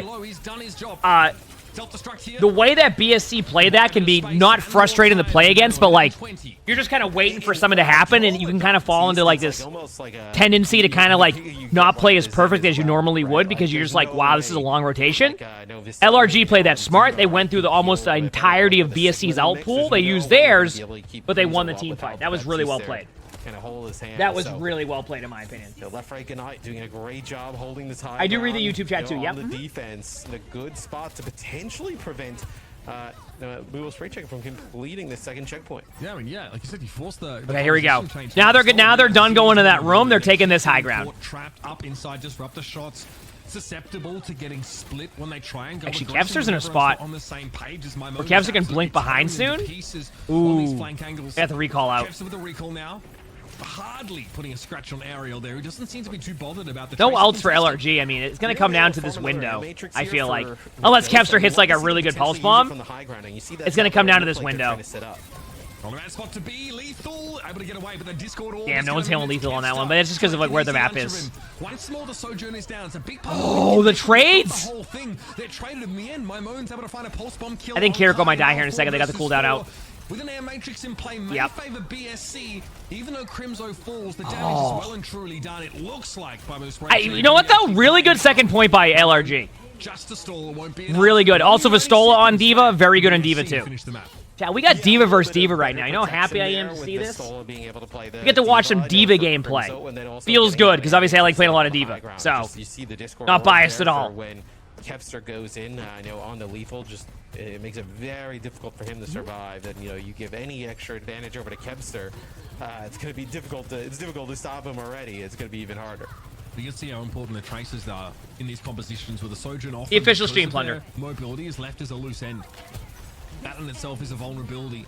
Whenever we have drops available, we let people know in the title and like post stuff. Good lead by Lethal there too. Got the pick. Oh, Lethal's aim's been really good. Duran, thanks for another 2 gifted. Thank you, appreciate it. I don't know, to be honest with you, Prince. I usually get like something with. It's called. Back out and go through the main choke, but then decided to just trying to wrap around the corner and go with the rest of his team. Okay, LRG's gonna lead aggressively in with their Kiriko ultimate right now because they know there's a time where the BAP probably doesn't have window. So they're going to probably lead in with this, or they're going to wait as long as possible for the last team fight. This actually is last team fight. I don't know. This is a tough one. Do you lead in with your ultimates, or do you let BSC make an initial play? Is this going to be a team philosophy? It looks like they're going in. Actually, no. D.Va just flew in and then left. They're going to have to use it. Like, you isolate yourself to some degree by trying to make use of it. EMEA there by Ariel. As the sound barrier came in, that really hurts the overall. See, this is okay, do you kind of see what happened there? By the way, remember how we were mentioning like what they needed, like what they wanted to do, or what they? Oh, I know that's there, babe. Everybody's been having that up on their thing. Like it's just there. Maybe they think they can actually save Ariel there. They end up using the sound barrier, and they end up using the barrier and just getting getting the baby diva, not actually getting him in. Like, I'll have it in the title, etc., like with the commands and all that. So yeah, so just to talk about that for a second there, what happened was LRG was in a spot where they had to decide, do you save your ultimates and then go in back with your ultimates, or do you try to play to win and force out their ultimates with your ults? They got stuck in the middle, their diva got demeched, and because their diva got demeched in that like indecisive stage of their team fight, they lose the team fight because the attacker will then have the advantage with the diva being out of the suit. So that was kind of the problem they ran into right there. Not giving it up, it can be really hard to finish right now. Yeah, and I do wonder if like what Sprayshik wants to do and maybe play like the Sigma is even better on defense because you have the natural high ground. Right? Oh, that was just a good play. Basically, to summarize that, if they wanted to really make a play on that, they just needed to be more decisive on it. It can happen. Like when we played, we had a little bit of a indecisiveness. I think potentially like this composition works. We had a little bit of indecisiveness, and when you do that, you kind of like get caught out on their plays. We cleaned it up a little bit after our scrims, especially, but like that can happen all the time, whether it's in bronze all the way to pro play. Is that indecisiveness, even if it's for 2 seconds, that's how you can lose a team fight. Basically, they just wanted to be a bit more proactive there, or play to disengage. It seemed like the overall plan was to maybe trade out the ultimates, but you can't really lose your diva suit beforehand. It's a problem where, like, if you lose your mech there, you lose about half the value, or not half the value, you lose a ton of value that diva would bring to your team and the team composition, so it's just one of those difficult spots. My coffee, medium roast. I think playing the Genji is good here. Like, you kind of want to play something that's a little bit more all-in, so to speak, right? And you go Genji against their hit scans. If you feel like you're not able to do well initially against their hit scans, especially on the first point of this map, you run the Genji to get on their hit scan, which would I say hit scan to get on their Sojourn, or their sniper. Sojourn has like both projectile and hit scan. An attempt at taking the high ground. Lethal needs to be basically topped up before he starts any of these engagements. Kai had to use the power slide already, but able to get away. Vastola, though, almost unable to get back towards the rest of his team. Just playing. I still have to try that coffee that I was sent in my PO box. From the high ground goes someone from time and time again. Someone gave me a bunch of coffee, so I'm looking forward to trying it out. Broken, but Ghost, who's the lion's share of the healing, gets taken away, and that entire backline has been compromised. Good job. Good first point there. Yeah, both supports are just so low, trying to play around that. You said espresso is life to you? I don't really get much espresso. Lonnie just recently got that machine that does, what is it called? Is it called an espresso? Does that sound right or something? She's been liking it, but I haven't really had any of it yet. I'm just used to my coffee, so. Played the Torb, so Torb here against, you know, the double flankers plus the diva, quite effective, just like taking shots at an off angle. He's also so tanky. You're about to order some gamer subs. Does anybody have a code for you? Oh, I got you. Hashtag ad here, code Emongg, 10% off, and you can try the free samples to see what you like. Torb becomes a very difficult target, and that's why they switch off of the Genji, go over to the Sojourn. Yeah, and Kai knows that's going to happen. Okay, so LRG does have Pulse Bomb here. They're going to probably lead in. The Pulse Bomb here is actually a tough go. BSC, by the way, recognizing the all-in strat they had when they were running the Genji, has switched to Torb now. That's why you do that. It's more defensive comp, more survivability. You're like, wait, Kai on Torb? It makes sense in what they're going for. This hero in moments like this. I don't think so, Mace. Married to playing hit scan DPS at all times. I don't think those tokens exist anymore, right? Listen, all we need them to do now is add drops to all the streams during this too for like the World Cup stuff. Like just have it be on the same timings. Good to go. Yeah, Ant Matrix here on the high ground. Pulse bomb. No immortality. Yeah. It's taken down. What the heck happened? What does that mean, Maestro? Sludge, thanks for the tier 1. Thank you, appreciate it. Thanks. They always have that immortality available. They're very unlikely to get that drawn out unless the fight is already well and truly broken down. Yeah, you're also like trying to push into the high ground, right? Which has I love that blink spot. We talk about Zen with the Discord and the amount of damage that he's let me see what LRG has right now. They're gonna go take top right. Remember that top right control we saw a lot of? They're gonna probably try to put a tracer to sit in the cart. They're gonna kill the Torb turret first. That's the first step here. Actually, they rotated out. Kill the Torb turret. It's really difficult. Cookie Turkey, thanks for the Regis Prime. Can just like kind of like fly in, contest the cart, cycle there with Kevster, right? It makes it very difficult to get any progress. And Sludge, thank you for the gifted sub. Thanks. Very much so. Keep healing up, keep healing up, keep healing up. Keep healing. So they don't want to drawn out. They want to take that top right control. The problem is like they're waiting for something to happen. That's what the whole strategy is. The problem is that like okay, they got Zen ult out. There it is. So it looks like they had the Tracer try to pressure out the Zen, but then they got the pick on the Zen. Now they're going to push in on them with the Zen ult. Actually might have a trade in the BAP, I was just going to say. But they recognize where Crimzo's at right now. Don't be surprised to see them trade out here. Crimzo drops low here, maybe thinking they were just going to kind of clean up the fight, but the Kitsune Rush, I think, caught them off guard a little bit, right? Trying to back up. Yeah, I was going to say, that actually was a good reaction by left, right, good night. Keep in mind, left, right, good night's on high ping. That in skill we mentioned earlier on here, and that was a fight where Transcendence was drawn out of BSC, and they still get crushed. Even more importantly, you've maintained a sound barrier. Yo, I'm glad that like players can have whatever like weapon skins now, not weapon skins, but like whatever like skin they want to like play with, like cause like there was, like I said, there was a lot that OWL limited. I think after that you consider switching. Like I don't know if it's like being as impactful, right, deterring the dive. The ultimate is generally horrendous here. The only bonus is that they have to play on cart in order to capture the point. It's more of a defensive play. Nice. Throws the ultimate down at his feet because he knows he's going to get engaged. They got the point. They got the point. They just got the point for free. That was it. They got it. Looking for a mech reset after traversing. Yeah, it's been a good game. Lava trail. Yeah, I thought that was a stick, wasn't it? The pulse bomb? I was like, oh, that's a great pulse bomb right there. No, as you kind of mentioned it, like they needed some of these big burst. Honestly, you can't really play the song there, and the reason being is like that was not a one-team fight. They basically they try to use their counter ults, but like LRG had too many ults. Look at their ult pool; they use a ton. What's gonna happen here is BSC is either gonna lead with window right away, or LRG is gonna go in first with their ultimate. This is where they need to be decisive. Are you disengaging the window, or are you leading in with Kitsune? Disengage the window. That's your play now. You disengage this. Seems a little bit less effective overall than the boop! The boop by the Lucio on the Diva! That and it's the full mech Diva too. That's gonna bring back beat like really quickly. Not quickly. Now what they're gonna do is they're gonna lead in with Kitsune, they're gonna try to dive their Zen. They're another boop limb. I'm sorry? A tracer? They're either gonna lead in with Kitsune or they're gonna dive their Zen. That's their play. Or both. The reason they know Zen has ult. They don't know where the Diva's at ult-wise, but they want to get the Zen. That's their target. Yeah, okay, they're going for this. And here comes a Kitsune rush here to try and get LRG closer to that goal. Up goes the Stola, close to a self-destruct, and consequently a mech. Yeah, there's the Zen ult. Force out the ult. Admiral has beaten 2%, which, by the way, if Admiral gets beat now, that boop was huge. There's the beat. They get the Elim on Zen. Pistola has ult, but they know that. They're going to...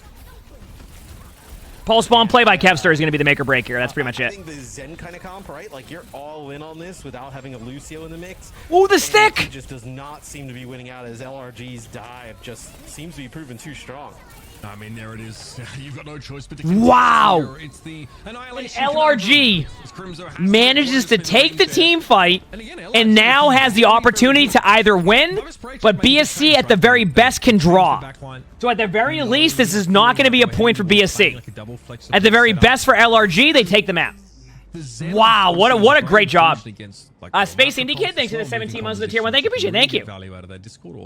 Wow, what a map! Feels like Ariel's able to break line of sight much more easy. What a map! He doesn't have to take a face full of damage. That mobility means that the windows for which you can exploit that damage increase from the Discord orb. How do you send a clip, my Discord? Much shorter. And like, you have to obviously be in, the harm's way. I think the boop limb on Kevster was more of like a the shot combo boop, not like a boop off the map. I could be wrong. I mean, I didn't see it, but that's usually what happens when you see that. So LRG's comp right now is an all-in strategy. What happens if they draw? It's just 1-0. That's why it's first to 3. Is because if there is a draw, that's why they don't call it best of 5. Because if there's a draw, how do you go about that? So it's called first to 3. So it would just be BSC has a 1-0 lead. If it was a draw, there would be like there's nothing there. So get the Sojourn damage down, and then I mean, I would say we open up the submissions for everybody for all ranks now, but it's gonna be up to you. Like, it's here we go. Can't keep the Zen up. Yeah, any of the clip stuff, anything would be my Discord. All right. Opportunity here for Left Right Good Night to close the map up. All right, here we go. Heading into extra innings, they are the only team with the time bank to spare. And again, we have that Sigma-based composition here, which looked like it started fairly well for BSC, but eventually they got sectioned off from each other. And they're going to go to point with somebody on their team. They're going to pull them to the point they have to. Alexander, thank you for the tier 1. Thank you. Maybe not. Maybe they want him in map control. I thought maybe they would actually send the Tracer to point because nobody was there, and then try to just pull him off the point. But they're just getting map control. They want to be a little bit quicker than they normally would be because like they just don't have the time. So they want to go here and guarantee 2 team fights. This is the general, like, what you'll see is you flip the map. They're basically going to play like they're playing attack, and then you just go from there. They're all in the D.Va right now. That D.Va might just lose their suit. I don't think they can keep up in a second. If that D.Va survives, they're going to have, like, a really quick... Oh, they're playing for Kitsune. They're playing for Kitsune. They're going to have a really fast Kitsune. Huh. They called something to go all in on him, and it did not go well. Yeah, it's the core of LRG that get crushed inside the side room. That did not go as planned. They had a vision right there to dive their Zen. It didn't go well. That was their play, too. You could see because the Genji wanted to make it there, so they tried dashing across, and the D.Va was in. I think it was a miscomm. I think they had 2 different, like, ideas. You're going to get, like, a Transcendence as well. Kitsune Rush is available for LRG. It would just be, feel like a bit of a miss if they didn't win this one. They've got to dodge away from the Ant Matrix first. That is a scary prospect. Here's the rush, though. Crimson getting pressured heavily, but the Immortality Field's going to prolong. Ooh, the 1v1! Oh, my moan, that's dirty. Kevster brought down, and a moment like that could give you the key opening here to win the map. Oh, the stick! Oh, my. Who wins this? It's still so close. Pistola has ult too. Admiral and Ariel both taken down. Sile barely staying alive, but Kai has great spacing. He can stay back behind for. Yeah, but he can't push in. Down a lethal brandishes the blade. He says, "Come and challenge me. We're looking to take the map away." Kevster, though, a key win here in my own has to. It's a draw. What the? As well, and VSC able. What a series this is. Yeah, so I mean. You know, you never want to say like a draw is huge, but what a series this is! There, you were probably really happy with the draw. Oh yeah. You finish barely with no time remaining. What, a minute and 30 Holy on the crap! clock, I think it was there for LRG to get that checkpoint. If things actually kick off. What happens now is just 1-0. It just goes to the next map. On to Kevster at the start, and you're like, oh man, this is gonna be. The map just doesn't count for anything. It just 1-0. Maybe like the draw would take place in like some like crazy tiebreaker in the future, but like that wouldn't do anything. That's for like map differential and stuff. I don't even know if that matters in the current system they have. And seeing who Queen Street. I mean, that team is a good team. Yeah. I feel like Lucio is kind of like how Flashpoint, where Lucio is like required. It feels like push the same type of way. Absolutely. I mean, this is the kind of, especially when you need to either, get back to the bot quickly or come off your All right, here we go. as fast as possible, so as not to give up too much progress to the opposing team. Not shocked to see like a potential Soldier 76 here, a popular pick, right, because of that mobility and to take those flank angles. But we've seen a vast difference in performances, depending on the player with Soldier on this map, because if you're not able to take if you're not willing rather to take some risks, then all you'll do is. Okay, so we have Ramatra versus Ramatra. Healed over and forgotten about. Lethal's going to need to be able to commit to some degree here. I like the pick, very popular, of course, especially in 2023 on this map. Yeah, and Soldier's awesome just for consistent damage, right, at range, like consistently putting down damage, applying the DPS passive, and then also like just personal survivability, right? Can sprint to go to a different location, right? He's very difficult to track down. Here we go. Mantras for both sides here. Very much that rush down front line. And again, keep an eye on the Moiras here. This is interesting to start. One thing I gotta say, by the way, is EMEA or is BSC had a really good starter to matches? Am I right? I like to think in there from like a really good start. Environmental kill, but the damage has already been done. Somehow Lethal was found in the front line and quickly torn limb from limb. Now you've got your like they get map control really well. Oh, nice boop! Wait, what just happened? That boop was unreal. Are you kidding me? Lots of screaming going on over there. Everybody just making their way off the side. Is the one thing with the Soldier is like the damage is consistent, right? But it lacks that like burst damage, right? So you can push. Did Masa? Yeah, I think Masa was just trying to figure out what he wanted to do for that stuff. It's good to see him back. This is a free pulse bomb for Kevster in a second. Just kind of like sat there fighting no man's land, right? That was actually right as he popped the Coalescence. Not good at all. This has gone from bad to worse awfully early now. Coalescence coming out later here from Crimson. He gets it for free because Sile lost his. That is for Stola finding two incredibly I think OWCS in is the front line, in that interesting to the majority of people. Yeah, I'd say so. I mean, I like the co-streams. Like, what's the argument on that one? That you don't have what for it? The Moira. You can fade like, what are they looking for in co-streams that you were saying? I missed that part. My OBS is covering that part of the chat. I'm sorry. It's going to haunt you. 32 meters and counting of progress, and you've lost the call. You don't get it back. That's the worst part. Master charges forward. Here's that sound barrier, which Admiral is too late on building. Oh, this is a tough one. 3 fights consecutively. Like LRG, I don't know how, like, after a match where you draw like that, where you really feel like you're gonna win, and then like you come to the next map and you just get rolled right away. This is where, like, as a team, they just need to settle down for a second. Recognize it's only been 2 minutes, then get back into the game. It looked like he was getting close to Visor. He may have had it, but feels like, no, how I mentioned before, you can just kind of push into the 76. There was Here we go. No respect being kind of shown for the 76, where they were just speed boosting right into it and taking down the first target in front of them. Annihilations here for both Ramatras. Ariel might be inclined to reach for that particular resource now while the pressure is still mounting. So I'm gonna stop here for a second while we're watching this team fight. Like, just so you, like, I want you to, like, kind of put this into perspective of what you're arguing about. And when you say, like, why is it such a, like, a big deal or something, like I'm gonna be honest with you, like, Uncle, on that one, you're the only one making it a big deal. Everybody else is telling you why it's, like, there, why it's respectful, and you're just like, well, you're the one making it a big deal. Looked like Vessel got one, Masa, and like, everybody else is just saying it's good. It's good to have. So what we're trying to say there is, like, it's just giving up that checkpoint so early. It just puts you in such. I mean, Push is so unforgiving in terms of, like, hey, we had a 2 bad fights at the start. Like, we can come back. Like, no, to come back, that means, here we go. You need to win like 4 fights in a way, right? Which makes it really brutal. Decent start here, though. Crimzo. Yes. Pulse bomb during Cole, if I'm not mistaken, so must have already used that fade. How's everybody doing, by the way? Hopefully good chat? Down, though, but again, that's your 2 consecutive fights you were looking for LRG. Kaido, still a bit of an issue, though. Finding that second kill onto Sile. Good matchup so far here on the matches. LRG are not in a position to actually push their advantage. They're not even pushing the bot right now. Nicely done by Momon. Eventually, Kevster is brought down, but he's bought a decent amount of time for these respawns to come through. Yeah, and the way you got pizza? Heck yeah. You need to win. What kind of pizza did you get? No to limited investment, right? Win a fight with a pulse bomb, right? Win it with an overclock, right? Like, you need to win probably like 2 of those fights, like using just about nothing or close to nothing, and then have some ultimates to, like, basically you got to fight to tie the game. Like, that's kind of how you work your way back in Push. Which becomes very difficult because BSC can kind of use their ultimates at will. So much pressure on Ariel right now. He's gonna have to. I will say, by the way, I'm really happy to see where, like, I'm really happy to kind of see where BSC has, not BSC, LRG has kind of brought this back. One of the, like, a tough start on Push. I want to kind of point this out to everybody when you're playing Push. It is okay if you have a tough start on Push. Remember, it's a 10-minute map, although apparently they're considering changing the timing on it, which would be interesting. But in a 10-minute map, if you get rolled in the first, like, 2 to 3 minutes on Push, that's not uncommon.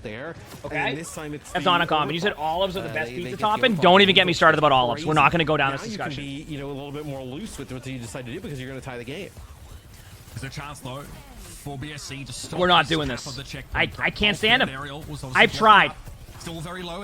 I have tried. I went from, by the way, great team fight there from BSC. LRG is also okay with that because they got ults out and they have a pretty good, they pretty have like a healthy ult pool, although they did use Ramatra ults, so they're probably not too happy about that. It's like, so you kind of need that fight to go your way because now you're starting at square one.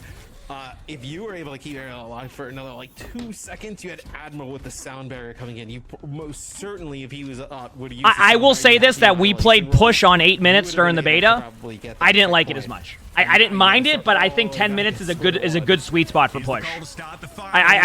Maybe I'm wrong. Maybe it goes to 8 minutes and I love it, but I'm going to be honest with you. I think 10 minutes is a good sweet spot for Push. 8 minutes was just, it was too quick. It didn't feel like there was any comeback for it. And if maybe that's what they're aiming for, they don't want, like, to have, like, close Push matches, but 8 minutes did not feel good. But maybe now that Push has been out for a year and players have been playing Push for a really long time, that it plays better with 8-minute timer. But 8-minute timer, in my opinion, during the beta did not feel good. Positions himself there, just like forces the support so far away that there was nothing that they could do to help Ariel stay alive, and then also like they're just in a terrible spot. But it's really, Did your team ranch? Oh, are we back down to blue cheese and ranch? I'm ranch. That alleyway. That just puts them in a bad position to really help. See, we're lucky Flats isn't here because then Flats would sit there and try to go on this 45-minute discussion about how blue cheese has a higher skill ceiling than ranch, and that blue cheese is actually way better than ranch, and I'm like, no, and it's just not happening.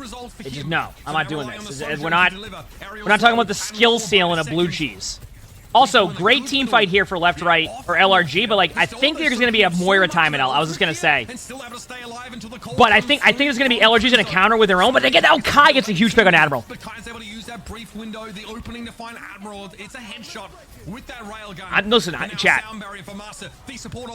We will have, chat knows that we will have really good discussions about things, about different various topics. There's one thing I will not budge on. I am not talking about the skill ceiling of blue cheese. It is just not happening. I've tried every type of blue cheese, and it's too overpowering for me. Oh, you know what's even grosser than just like blue cheese? Like, oh, the crumbles. Ever had something with blue cheese crumbles on it on accident? Sorry. I'm very passionate about this discussion.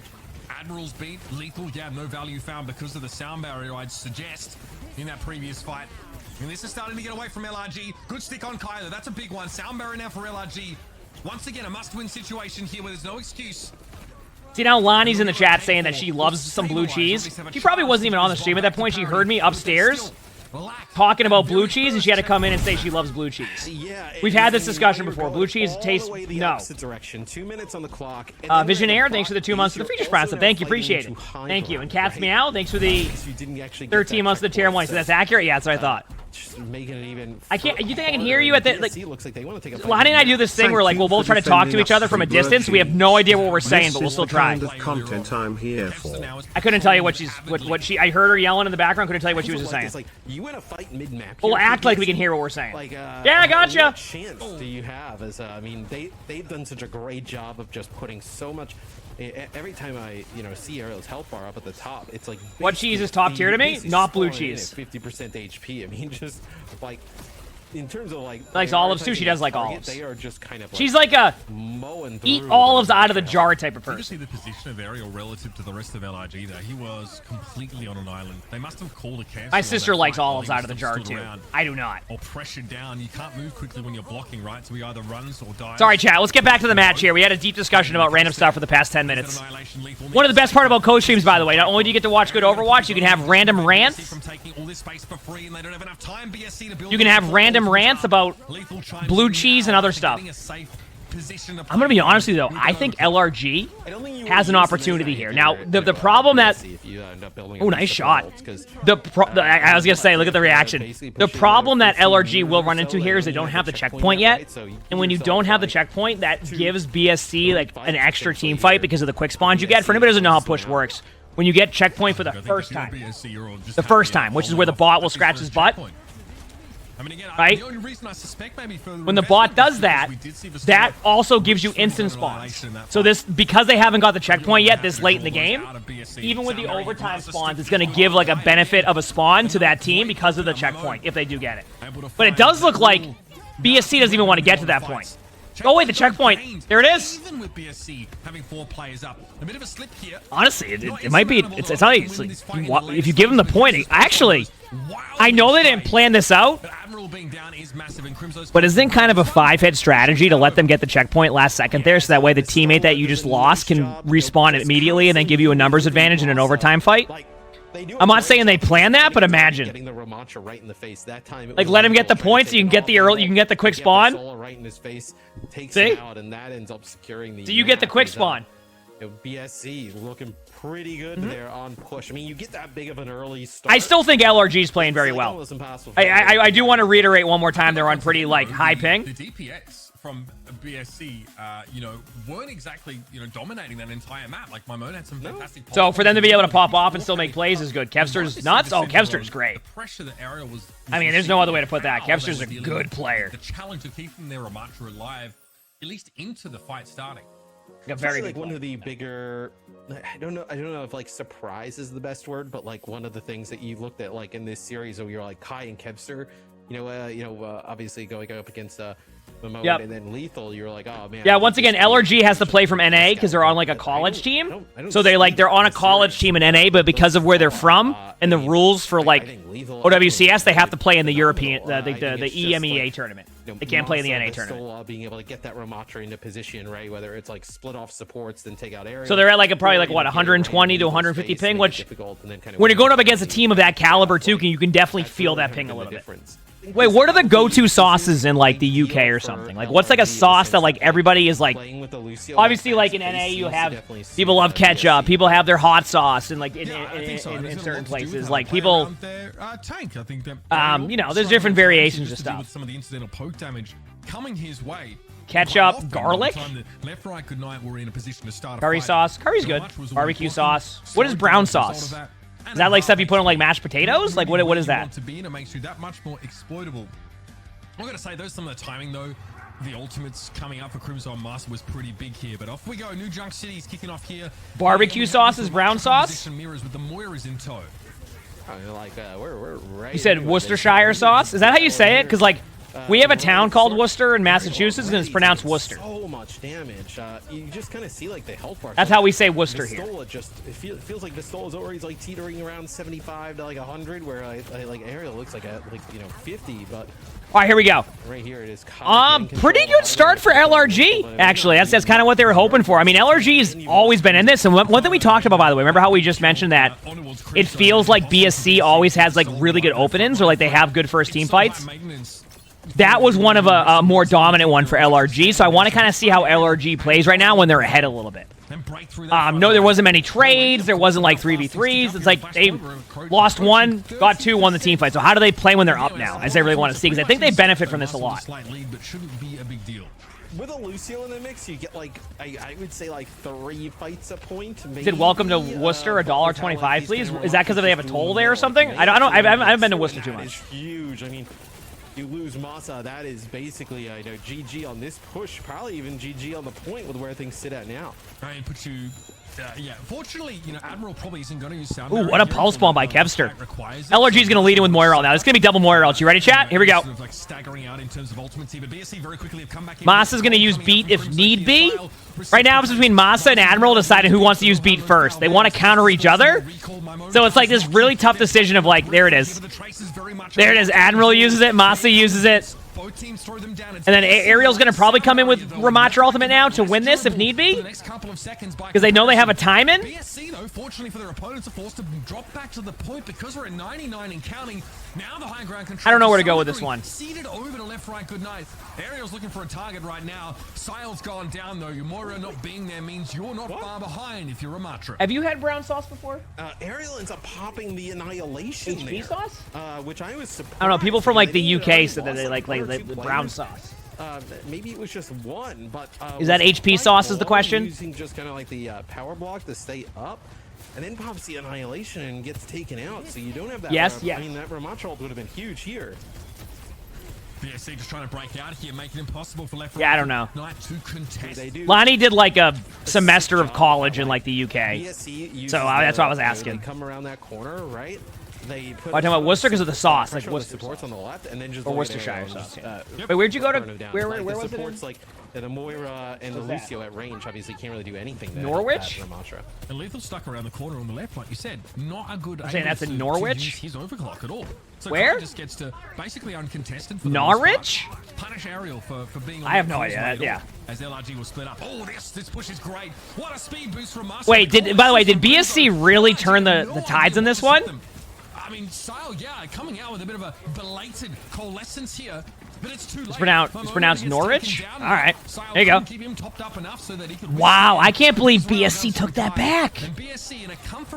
You know, I wonder if, like, LRG looks at the VOD review of this game and goes, maybe they should have been really aggressive with their Ramatra ultimate when they had the opportunity there, because they did a good job of trading out ultimates.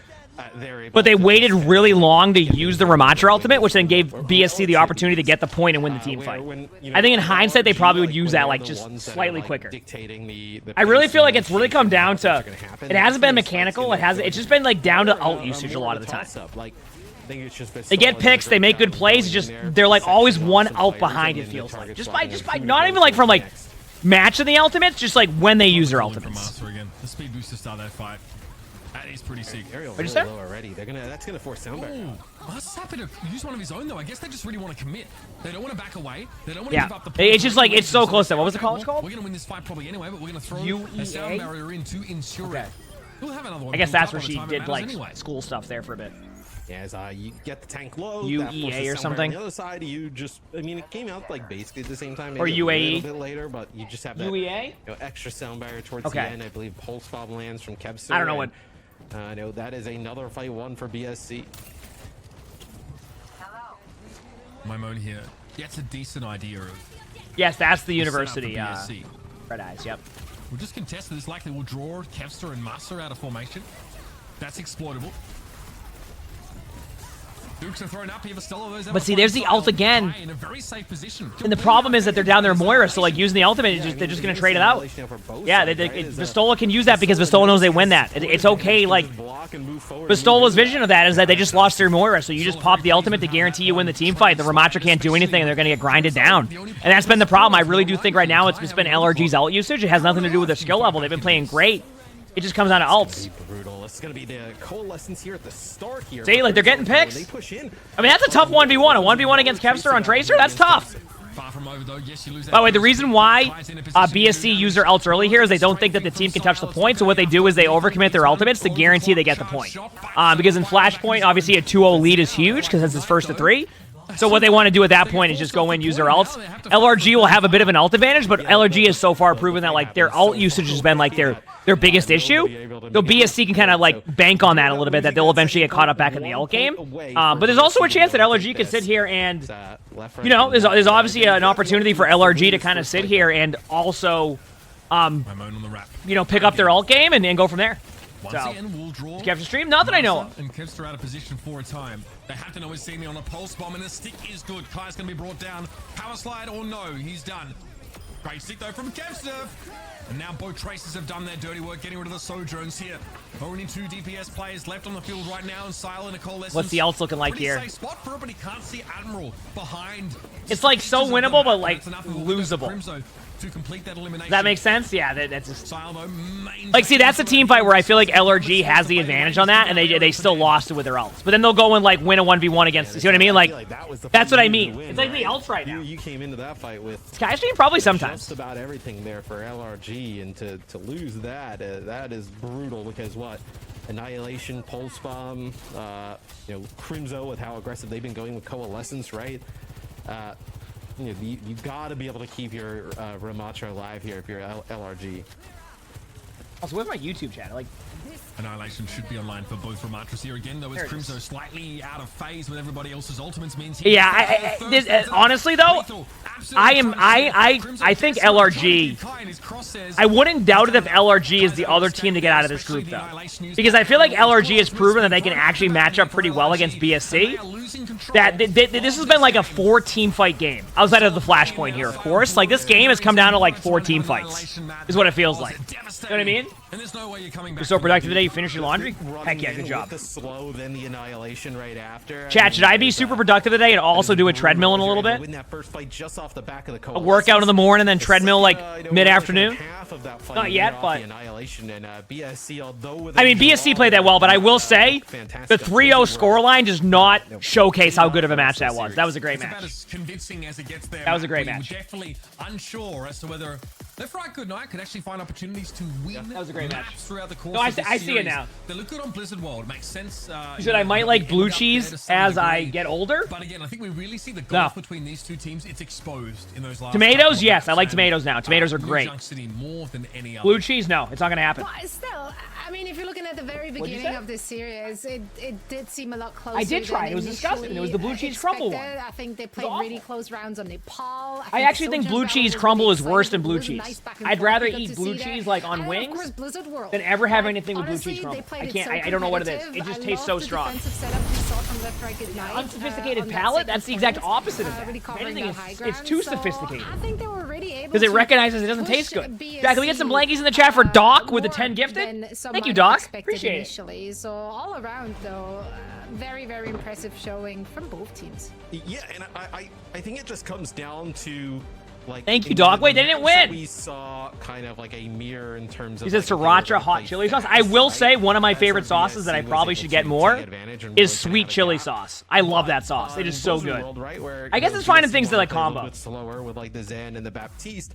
and the entire map. I'm lagging thanks to the tier 1. I want to pause for a second here, too, to the person telling us they got banned from somebody else's chat. I'm going to be real with you. One of, like, people do that sometimes and come to the chat, like, the speed and kind of that is a thing that, like, that's only going to probably increase your chances of getting banned from other chats. That's when there was really no answer. Like, straight up.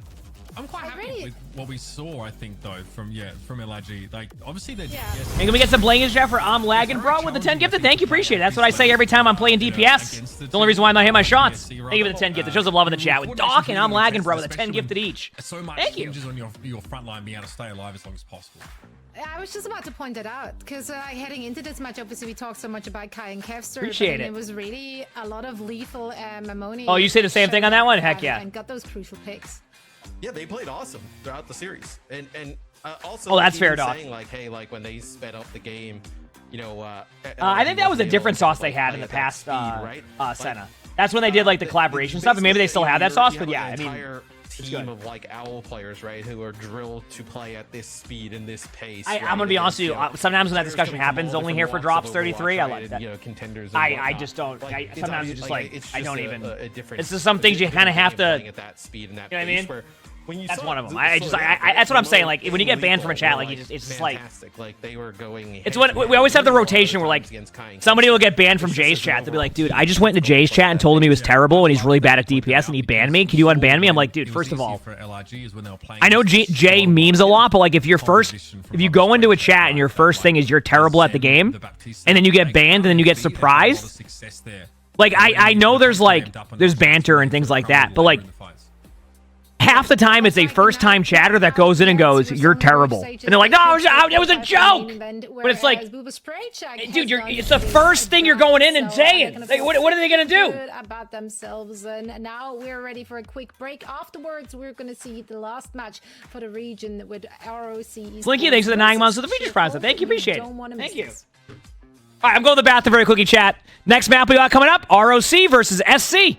We got Ramatra versus Boston Uprising, and Ramatra. spent a lot of time on Twisted Minds coaching them back in contenders. So like this guy, we might remember. All right, Chad, I've decided. Right, it was sort of I'm gonna go for the. Are you enjoying it, Zoe? What do you think about the gameplay so far? Yep. All right, thank you. All right, it's good.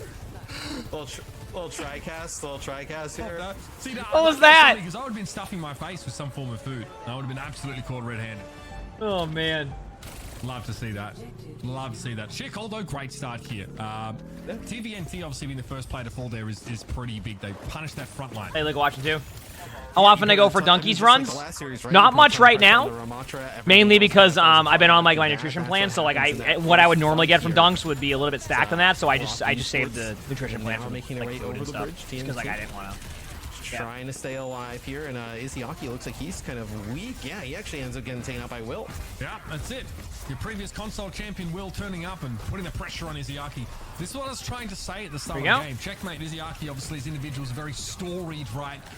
But already we kind of see Rock not being able to play around TVNT as well. Izzyaki getting picked off there by the Tracer. Yeah, you know, wow. Really kind of control the honestly, a good start for Sheer Cold. Sorry, Sheer Cold home. Sorry. With a pulse bomb. Look for him to put some pressure on Izzyaki yet again. He did a really nice job in both fights doing that. 47% and counting. Here we go. The ones making the statement here early. Very, very surprising start. Expectations. Checkmate and Will happen to duel for the time being now as TVNT just inches his way on towards the point, but it's going to be forced in a Nemesis form soon enough here. Wayward pulse not bad at all. Checkmate is right on target. Zoniel brought down. Checkmate able to find yet another one here, and that's an individual skill expression starting to display itself. There we go. Yes, I mean, Checkmate. What do they have coming up? One of the best tracers. I'm trying to see what they have coming up. Kind of in terms of like a flexible DPS. They removed it as soon as I said away and home. Let me definitely play with the best. Izzyaki, I know, finishing some kills off, and then. So SC has beat Ramatra Sojournal. ROC has Sojournal beat Ramatra. So this is gonna be one of those. Who wants to be the first team to ult? and who's ready to disengage. So what SC is probably going to do is they're going to probably set the tone here with their ults. They might just lead in with one of the ults. There it is, Soldier. So they've gone first. Now they got the beat out. Then they counter the beat. And then now both Ramatras are going to stand and stare at each other if they need to. Actually, they're going to reset that. I gotta say, I actually like the way that SC played that after they lost that. We've seen a little bit of teams doing that incorrectly, so... Yes, now that they win 2 fights in a row, right? You're going to get near potentially a tie game. As checkmate with a pulse bomb. We'll see what he's able to do with it. As wait for it. If you can kind of dodge this pulse bomb and then get a fight on the point with that annihilation advantage. No support ult on the other side for Rock Esports. Here we That's go. probably your path. It's been an easy one for checkmate. They're asking for it. Fade there was an option, I guess, but checkmate is able to find 2 very quickly. Not bad. Zodul, yeah, losing him there is pretty brutal. Wow. And here it is, that Tracer. That's what you didn't want to happen. So SC had a really good start, but ROC is just starting to dominate now. So what I think is going to happen here, don't be surprised to see ROC get really aggressive with Moira. Like, do not be surprised. This game changes so much now that Rock actually control the point. SC is going to try to lead off with it, but I think ROC recognizes their ult pool isn't quite where it is. They might just trade this out too. We'll see. I mean, it's going to be Moira ult versus Moira ult now. I think if they lost their time in. But SC also has the Ramatra ultimate, so this is going to be a good spot. Annihilation here for NKZ, though. That's a big one. Noham trying to push up now as well. Sees TVNT on the side. Coalescence enough, at least, to put some respect on him. Decently safe position now, and of course a healing. I mean, checkmate's really good. Now NKZ goes for that. Really good disengage there. Actually, a huge pick by Will. The problem is for SC is they're not going to have any ultimates coming up. But like, if they can get the trades right now, they're going to be in a good spot. And they do get the initial pick. I actually think this is not as ideal for ROC. They're going to have ultimates, but they stayed there for too long. So they do have ults coming, but they don't have a good retake. It's really going to come down to the Lucios here. I think if the Lucio is able to get a good boop, they might be in a good spot, but it's going to be really tough. So, we'll see what happens. Overclock here for Rojo. Checkmate's always a threat, lurking now with another pulse bomb in tow. They do have the ults. Oh no, the one hero. That's what I was going to say. I think it was going to come down to the Lucios, and if they survive that with ult, I just don't think they can trade out here.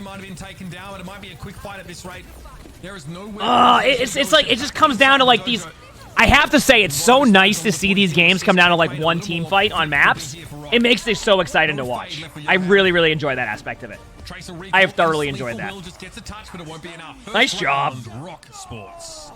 And it feels like once they got nice control of the point and kind of like eased into the flow of the game, that's when they really started to kick off, right? I think maybe a little bit surprised at the start with like Sheer Cold coming in and just getting like, you know, the 2 fights back to back straight away, but after that, Rock able to get control and really... Has Sojourn ever been bad? During the beta. Yeah, the lion's share of Overwatch 2, Sojourn was in a somewhat difficult spot.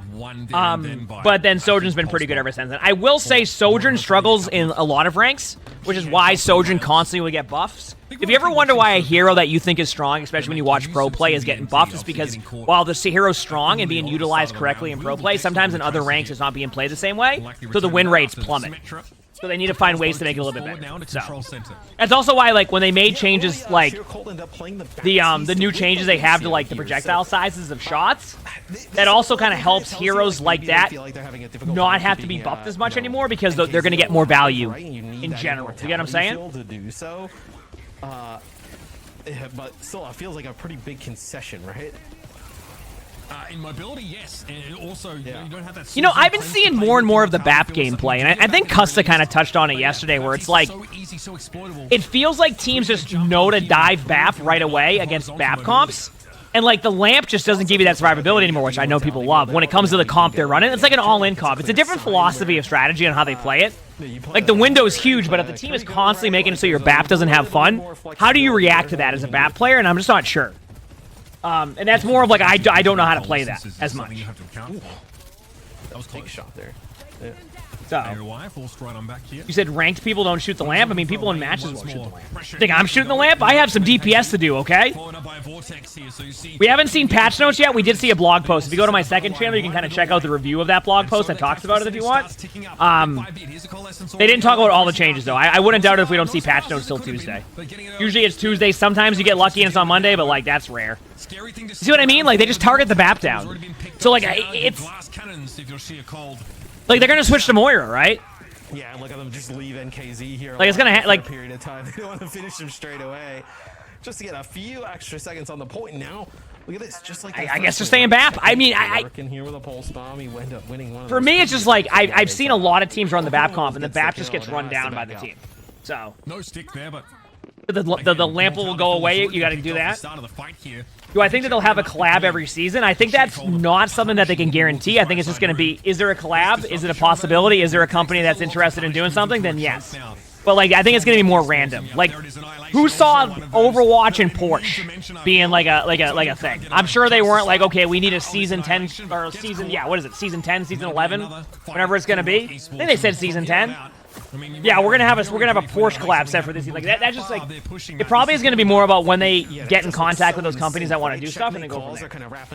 But I mean, yeah, the collabs are cool. I mean, seeing Porsche and Cowboy Bebop be involved in Overwatch. Oh, what a stick!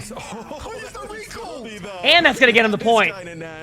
What a flex. Might not mean anything, but we'll see. I mean, you kidding me? It doesn't matter. They got the point. Look at, and they won the fight. Also, they did switch to Moira, by the way. Asked for that. He really asked for it. He burned his recall, and he knew Will still had his. I don't know what he was going for. I mean, he probably thought the game was yeah, the LeSeraphim one was great too. Right, but you know, just kind of concede like, all right, like. I had fun at BlizzCon. That was a good time. But hey, you'll let somebody back in the game. We'll see. Maybe I can't believe that was like months ago now. And you're gonna have some degree of respect. Is there a 2-minute delay? I mean, I don't have a delay on. Turns out, but this is already delayed to begin with. Once again, being pursued. Probably be aggressive with Ramatra ult now. Play it defensive. Oh, what a stick! Oh no! The stick on the slide! So they went into their teammate. Oh no! That's that. Am I going to PAX East? Yes, I'll be at PAX East. Probably on Saturday. Probably Saturday. I'll be there to check it out. Of stuff that happened there, right? What a stick! It's the Ravenous Vortex there from the Ramatra to just lock the player in place, and then. I think they showed the Diva skin for Porsche. Wow, what a good map. I mean, I will say SC played that probably a little bit better than everybody expected. Obviously, Control Center didn't go well. But I think that's what I've been kind of wondering a little bit with like some of these games is like when you see that comp being played, right? When you're seeing that comp being played of like BAP, I find that these teams that are running the Moira comp just recognize, hey, just go for the BAP, and we'll probably win most team fights. So I'm surprised in that one. So. I don't know, honestly, Peachy. I didn't see any of like the other stuff after that. So if they did, I'm unsure. I'm sorry. In a hard-fought 5-map series. Kings Row. Good to see the return of Kings Row. Your friend has a Bengal that's 22 now. We love to hear that. If I'm honest with you, didn't really look like they'd be the dominant team, but very quickly they started to wrestle the game back under their control. And not in no small part due to the heroics of Checkmate there on Lijiang Tower. They comfortably take away map 1. We've got Midtown and Hollywood. Yeah, that's why the logo is how it is. Hey, you guessed it. Kings Row available for our second. Yeah, I mean, what, Kings Row and Blizzard World? I don't think I've ever played that, by the way. Chosen from, and then I think at that point it's just. No, I don't really feel like starting an argument. Interesting, we've seen. They're gonna run Brawl or Rush? Brawl. It's gonna be a lot of Ramatra. Typically, we see teams move towards like either Esperanza or New Queen Street, but yeah, Luna is 6. That will be the third map. Sully is 5. Arnie is 1. Pretty standard. And whenever I get a house, I would love to get another kitty. A slow start, like adopt one the first 2 again. fights, but then we've adopted Luna and Arnie. It was the same place, and they're awesome. So going their way. So it'll be interesting to see if they can kind of keep another that cat momentum going here in the Kings. If I get a house, you know, if I get a house, there's room for more, right? You know, I gotta. It is currently 0-1, favoring Rock Esports. Disregard the numbering there. You said orange. You said orange cat that's still a kitten. Oh Lord, I have a Bengal. My Bengal is 5 and is still a kitten. Anybody who has a Bengal, like Bengal is a high energy kitty who acts like a kitten a lot of the time. So I have no problem with an orange kitty that's still kind of in that kitten phase because I have a Bengal. Like if you have a Bengal, you know what I'm talking about. Sheer cold this time though, favoring the Lucio Kiriko as you'd expect on a map like this. Yeah, so I think the Lucio Curie gives like the best just overall kind of gain to a comp, right? Like there's just so many different ways you can play it. I also think the Kriho puts out great damage, has awesome survivability, and then the rush with either Sojourn, Ramatra, right? It's just awesome. Yeah, I think my grandmother, she had like 4 cats at once. She had a Bengal, a Siamese cat, a Maine Coon, and a... Right?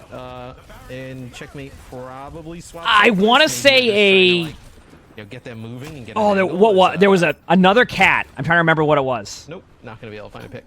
Tracer probably. But she had quite the cats. Tracer Cassidy then for Rock Esports. Regenerative burst. I'll tell a little bit of a Poke seems to be favoring sheer cold. I'll tell a story about that after with the cats too. Although I will say it's a bit of a it's a very fun moment, but also it's also not. But I'll explain it after, all right? In between the in between the games. Yes, we saw. Like, it's fine. It's just earlier in the day by Twisted Minds, right? And now you have Rojo picking up the role here for Rock Esports. Twisted Minds ended up playing it with a different type of tank selection, but they've ended up playing with the Zarya to kind of like bait out the dive. But you can definitely run this with a Ramatra. Pretty good start here. Actually, I'm surprised by the Sigma from ROC. Yeah, I think I'm actually surprised. I predicted double Ramatra, but they actually ended up running the Sigma comp, which I like Sigma. Slower. It really allows you to emphasize the impact of that Cassidy pick. Again, it's still Around many dogs, a group with pugs. Exploit that lack of mobility at times. He really has to respect Mag Grenade primarily. ROC is really good right now. Also, what is the name of that Cassidy? LOL JK haha. Obviously, more healing gonna be. That feels like an alt account in one of my ranked games. Lucio 2v2 here on the side. I mean, Trevor loses that one. Unbelievable. AOY was basically in 1 versus 2 for a time there. Will eventually has to opt out of the fight, though, as the cart is still on the move. That's literally an alt account, one of my ranked games. Invest a Kitsune rush to try and stem the bleed here. You feel like you played against that cast? That's what I'm saying. Deadeye now coming. Damn, the Deadeye. Deadeye lasts so long now. Chat, be honest, how often have you peeked the Deadeye right now in your ranked games after you think Deadeye's already done? But sound barrier makes that impossible. Are they gonna go with the flux inside a close range? Is it every time? I do it so much because, like, if you played Overwatch 1, you kind of have, like, this internal, like, Deadeye timing, so you, like, expect it to last this long. And then you're like, well, Deadeye must be done. How's it? And I'm back to spawn. And then you go, oh, I lagged. How'd they get me behind the wall? What was that? Meanwhile, you know what happened. You know. Okay, I was able to live all throughout that with TNT.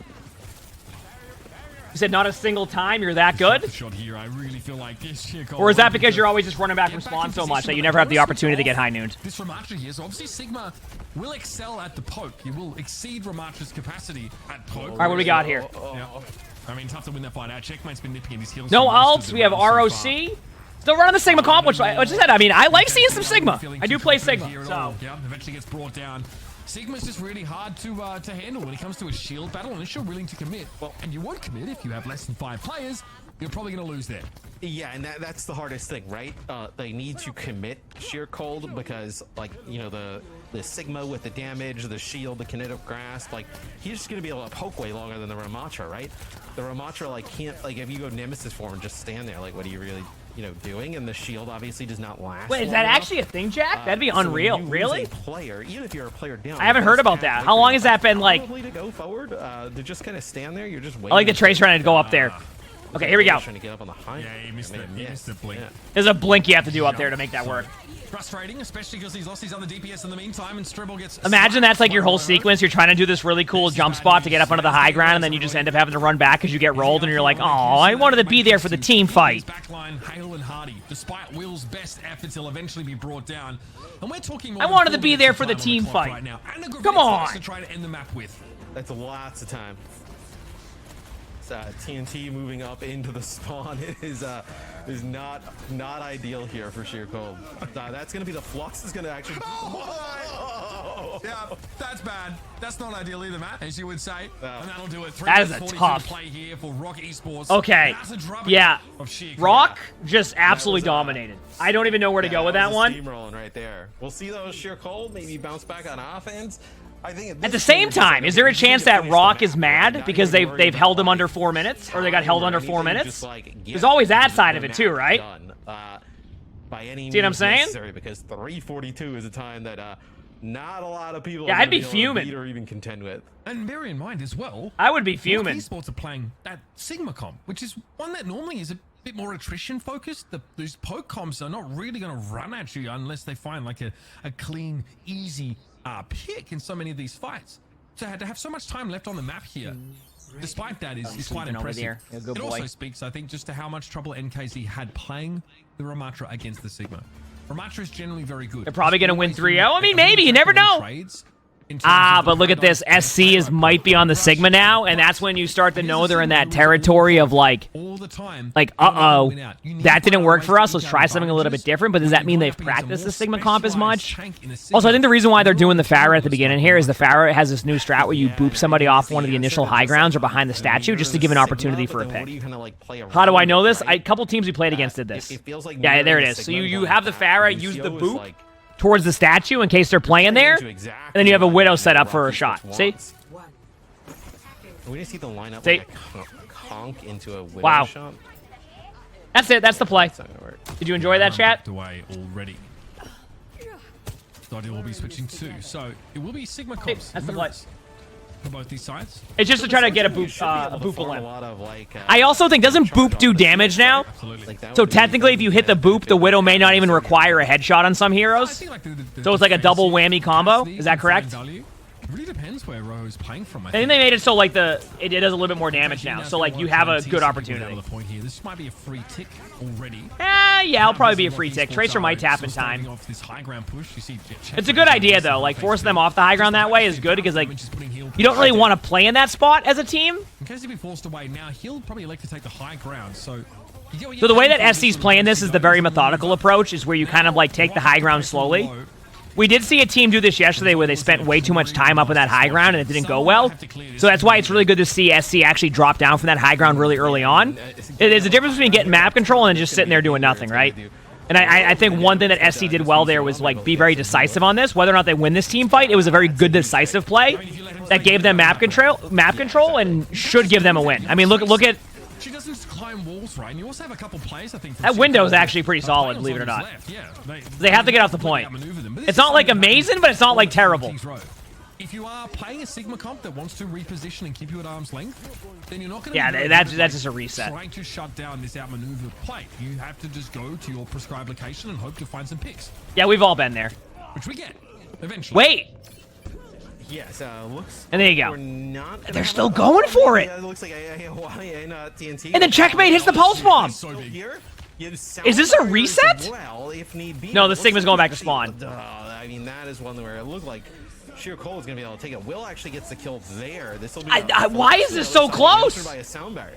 Yeah, nice barrier. I think they get it. I think they get it. There's no way. Window? They don't have window. Oh, no, the high noon!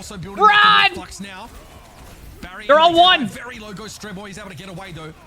Roho just throws out that mag grenade in case someone's trying to come through the hotel on a pick on. I mean, honestly, like, if you're SC there, I mean, if you're Rock right there, I don't even think you're mad.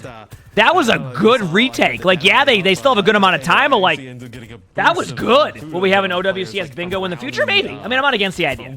I'm not against the idea, to say the least. But I think the sound barrier is able to keep them all up. But Sheer Colt able to get the payload moving. You have this over. I'm not against the idea. Zodial use here in the second point.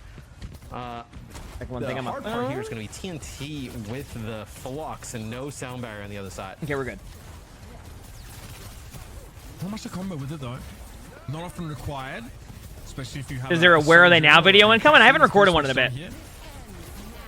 Our predictions going on right now? No, we haven't really done that. Usually when we have mods around, we'll have them set that, but we don't really have that. Good, Sigma. Oh, yeah. Yup, Rock too. Okay.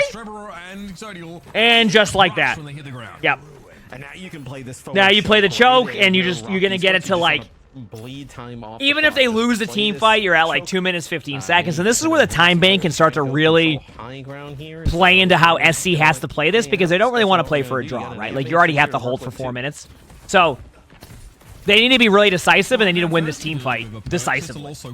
They're gonna tell them to take damage. They're gonna tell the Sigma to take a little bit of damage because they want to get window. There you go. There's the window. Yeah, trying to see. I mean, with the Sigma comp, you're not Oh, that's just a team fight win. They might not even need window. You know,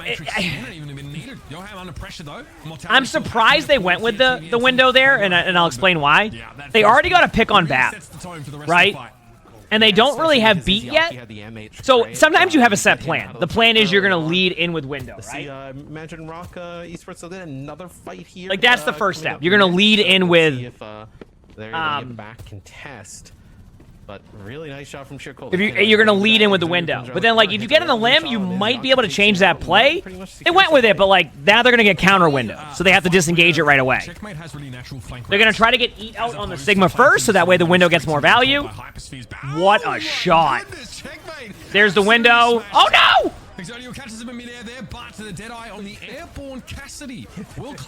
If I'm the Sigma there, I'm going, wasn't me. I have no idea how they got up there. Lifeweaver put him up on the high ground.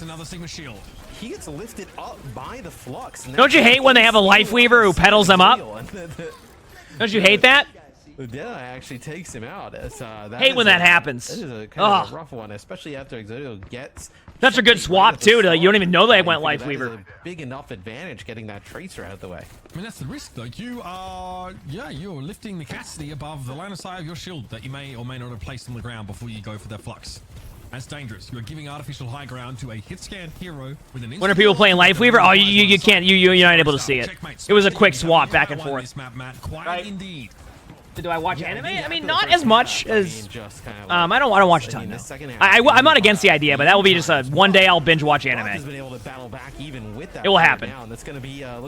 Good news is I have a ton of anime to watch, so. Good counter outs there. I think they win this. I mean, actually, let me see. They should win this. There's no way they lose this. Yeah, this is... I don't even... Checkmate might get on a limb on Lucio, but I just think, like, at this point, just a reset. Will be prioritizing at this point. Yeah, you wasted that beat. That's unfortunate, but plenty of time board here. There's about 2 minutes on the clock, okay? SC has an actual pretty good ult pool right now. There's an opportunity for SC here. Obviously getting close. Will trying to just figure out where Checkmate is and just prevent him from coming back just easily, right? Like, that's the matchup right there. It's a 4v4. Is this the last game of EU? Yes, Flats. The other side of things. So, Will's got to be careful, though. Trading pretty evenly in length here. Will has natural sort of health packs pretty close by as well on his defensive half. Here we go. Eventually, though, he'll have to turn his attention to the matter at hand. That is the card inching closer to the golden box of victory. High ground denied. AOI with a beautiful boop, I think, knocking Sheer-Cold back off that platform. But the defenders still aren't in very powerful positions. Very long range, again, with a lot of that sort of reduction in damage was an issue for the Cassidy. So Rojo's have nice pick. Sojourn here. And Checkmate's dead again. He still has a it's so tough. They have to go for the BAP right now. They have to force out BAP. Otherwise, they're just not going to be able to win this. And Tracer recognized that. Yeah, it's such a tough timing. It is such a tough timing on this one. Yeah, I saw right there. TNT Holy crap. are really going to bail them out. Like, Checkmate, I think 3 fights in a row now. The first player to fall. And the team's still able to hold pretty strong. Even all that's how you know you have a good team when Checkmate can get picked off first. Who's also a really dominant player and then still wins. The other side. So maybe you can force out that immortality. You know what I mean? First and then go with the Flux. I just don't think they're going to have time. They need to go in with a pulse. They want to. You have this opportunity, like, okay, maybe you play for a draw, but, like, I just think you go in. You play for the win here. We'll see that, Will was able to sit up there. Ooh, that was close by Will. Pulse bomb does not connect, and this Yaki is top left. Next Checkmate will have his pulse bomb that he's been hatching like a bloody century egg. Gonna be looking to make use of it in a moment now. Gravitic Flux catches no one, though. That's a bit hasty from TVNT. Checkmate still considering this one. I mean, at the very worst now, it's a draw for Rock. To make use of it before Strebor can build his up, and it's very small now. That might just be it. NKZ, the priority target, again gets served up, dished out, and ripped to shreds. Yeah, and AOI just consistently, those sound barriers able to be dropped right after the ones from Sheer. And there you go. And that gives that extra survivability, you know, even though if they did not... Yeah, Rock's playing pretty well on the second map there. I don't know how SC's going to play on the third map, which looks like it's going to be push. But we'll very much see. So that was a proper easy, oh, was it me? Their offense and then hold strong on D. They looked really good. Yeah, and again, and you know, at the start of this map, you're in a Sigma mirror. When you get out positioned by the attackers, you have... It was going well so far, but like at a certain point, it just becomes difficult if the other team is just rolling. And then they were rolling that the whole time. You have to try and find a way to manufacture an advantage. I've got to give it to Sheer Cold. They understood the flow chart of that engagement. Make sure your Sojourner's up on that high ground and make sure she's impossible to sort of to flank, to hit from the side. So thumbs up. Sheer Cold's protocols look really good. That was a good one. It's a big difference maker, and your Rock Esports seem to be really well drilled in that regard. A little flashy. Yeah, Rock is good. I just don't deny that. And they definitely take Rock away, is good. A very well-earned W in that second map. I mean, look, you were able to What region is this? EMEA. Checkpoint The NA matches start in about an hour and a half. Just some of those, but if you're going to get there, you know, star player. That can happen for Bronze Stall because there actually isn't as many bronze players as people think there is. If I'm correct, and I think Gavin's touched on this before, there's actually like top 500 and bronze are very similar in how their queue times can be. There isn't as many people in bronze. Am I co-streaming the whole thing? I'll be co-streaming all the NA matches too. Yes. Credit to him for maintaining such a degree of So like bronze doesn't have the same like player pool that people think. Like bronze is it's a very small player pool in comparison to like very similar to how top 500 rolls. How we feel about that matchup in that moment. Nice to see him really put this pressure down. And again, Sheer Cold can hang. I don't think they quite have the X factor though to create the kind of leads that we are seeing from Rocky. That's true for low bronze, so like bronze 5. With Colosseo. Is that? Yeah. So like bronze 5, bronze like that area. Both teams play the Sojourn with the Yeah, that makes Tracer, sense. right? Maybe you're able So like to bronze get 5 is very checkpoint. much in that like the same as like top off 500. to the side, but also Rojo has looked really good on the Sojourn, able to land shots at range. Also, we see. He said Gavin will also attest that gold is high ranked as well. This could be a little bit of a closer one. Listen, you know what would be amazing? You know, I think we saw earlier on as well. Gavin needs to meme that in an interview. Next time Gavin has an interview, Gavin needs to just like just straight faced say, yeah, no, gold is, and just do it. Don't no context. Don't even go back to that conversation. Just throw it in there and then just keep going. Meme Machine, thanks for the gift and stuff. Thank you, appreciate it. You know what I mean? Like, just don't even touch on the subject again. Just say that statement about it and just keep going. Esports looking like they're primed to take that, I guess, direct slot into the main event here. Sheer Cold can hang to some degree, but eventually it looks like their nerve breaks. And Rock Esports have those years of experience behind them, not only on the field, but also in the coaching staff. Even if Kareev leaves the map halfway through, he can trust his team. He's like, we're fine. Yeah, no, I mean... This map actually looks cool overall. It's just going to be difficult, I think, for Sheer Cold to kind of, like... win in this type of scenario, right? Oh, I know. I'm not actually saying to do that, Gavin, but you know, the Sigma again here. Like the Sigma's a little bit interesting in terms on like trying to play that on this map. You know, you never know, right? You know, it's not one that we see a lot of teams go for. Whether it's like good kind of like Doom, Ramatra, like those. Are I know that good. I know that wouldn't go well, but it's the thought, you know. It's just perhaps that's part of the reasoning. We're a bunch of memers here, so yeah. I mean, potentially, right? Actually, from everything I heard, people loved you in the interview with ML. So. Here as right now, it's going to be about. Well, so see, they don't want to put the shield on right away because Madam Melody, thank you for the free sponsor. Thank you, appreciate it. Thank you. Right, so you want to like poke without the shield. Also train. Also, chat after this on the other side to make sure you don't like poke without your shield and just get killed. The shields only go up when the Sojourn is glowing blue. That is basically the after this, we're gonna do the challenge that Ven had mentioned to us of I am gonna try to get 3 limbs with the Ramatra ult in quick play while going 4 miles per hour on the treadmill. Yeah. Sound good, everybody? It's either gonna take 1 attempt or I'm just gonna get through 1 game and say I'm too tired. Beautiful opening here. So not only am I going for the challenge while we wait for the NA matches, I'm gonna be working out. It's a win-win, right? Even though King's Row didn't really 4 miles per hour. Sheer Cold, is still able to find a few players with some nice Sojourn shots. Building some pretty comfortable momentum here to start the game off. And there's another one. This time it's AOY getting taken down. If it's not one, it was talked about a while ago, Warcrap too. That's big. Might have been the same day. I have no idea. To generate these picks and then lean into their opponents in short-handed situations.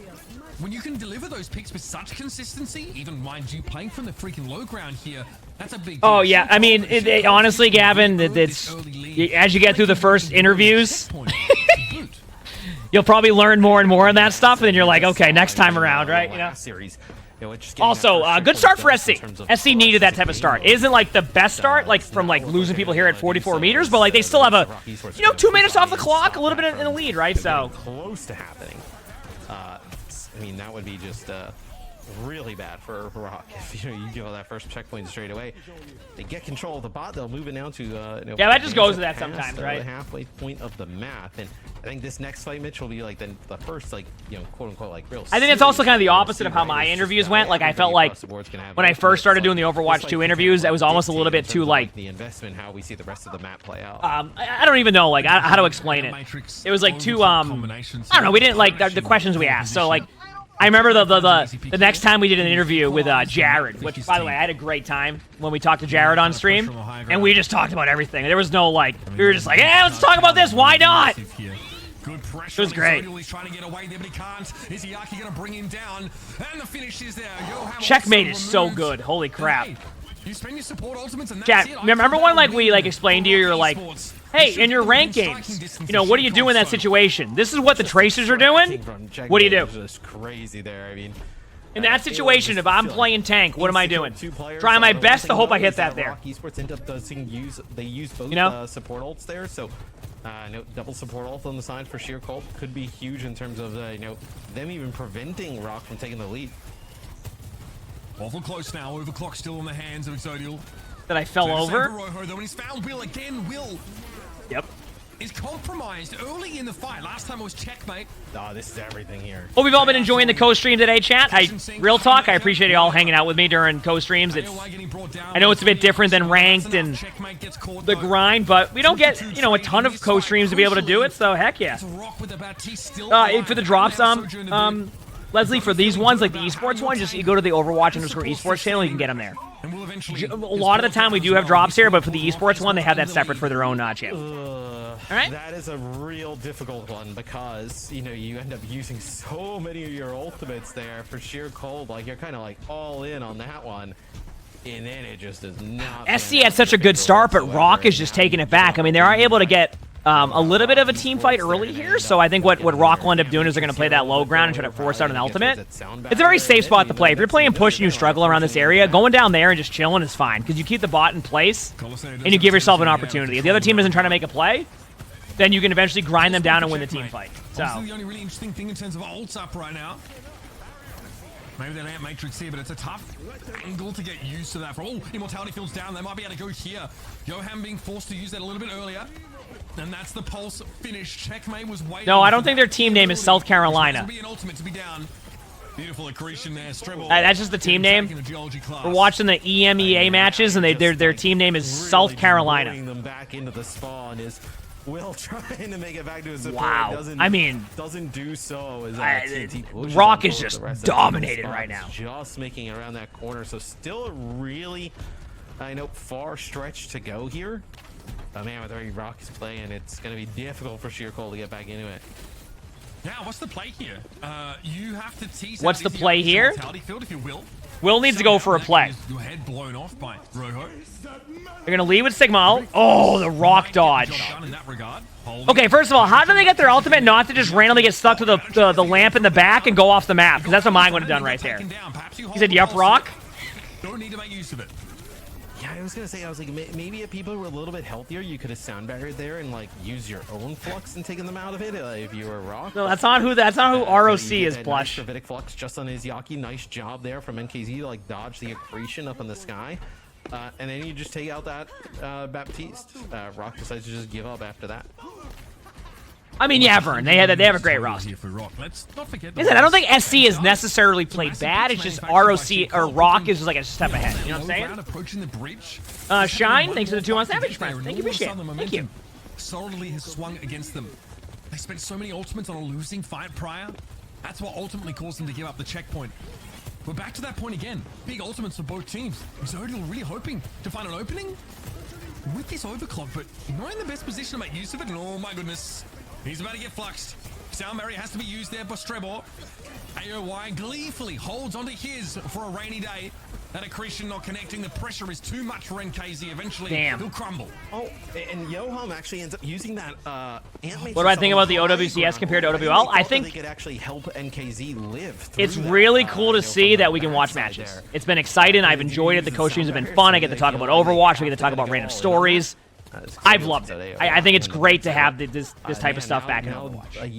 OWL took this away. it's the Emongg for that's on the high years of ground, not right? being able to You're watch kinda, like, matches trying like to live maybe on see Twitch who or can like phase together out. like co-streams, You would and to love have it after back. this next fight, right, where you And like you have couldn't them even on like the ground and they're pushing into you to you do couldn't even like easy monetize moves the on stuff. back. Like you couldn't even like go and post Chance for content this about it. 80 or so seconds. Otherwise, it would get like, you know, they'd be like, yeah, no, that's ours. It's almost to the end They of allow this that game. now too, where you can monetize it. Like I can post these like my reactions on like second channel. Like I can do all that, which is it's great. But they have some it's great. By the way, this is where you're gonna see that standstill happen on this map. Both teams sit in the middle. You wait for something to happen. Usually, the team that is winning just sit there and wait, unless they have like a huge ult advantage.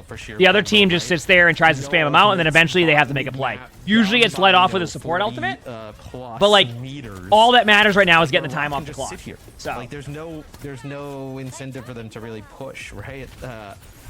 They can just kind of sit here and just play this trading game if they want. This is where the real fight happens, right? This part of the map.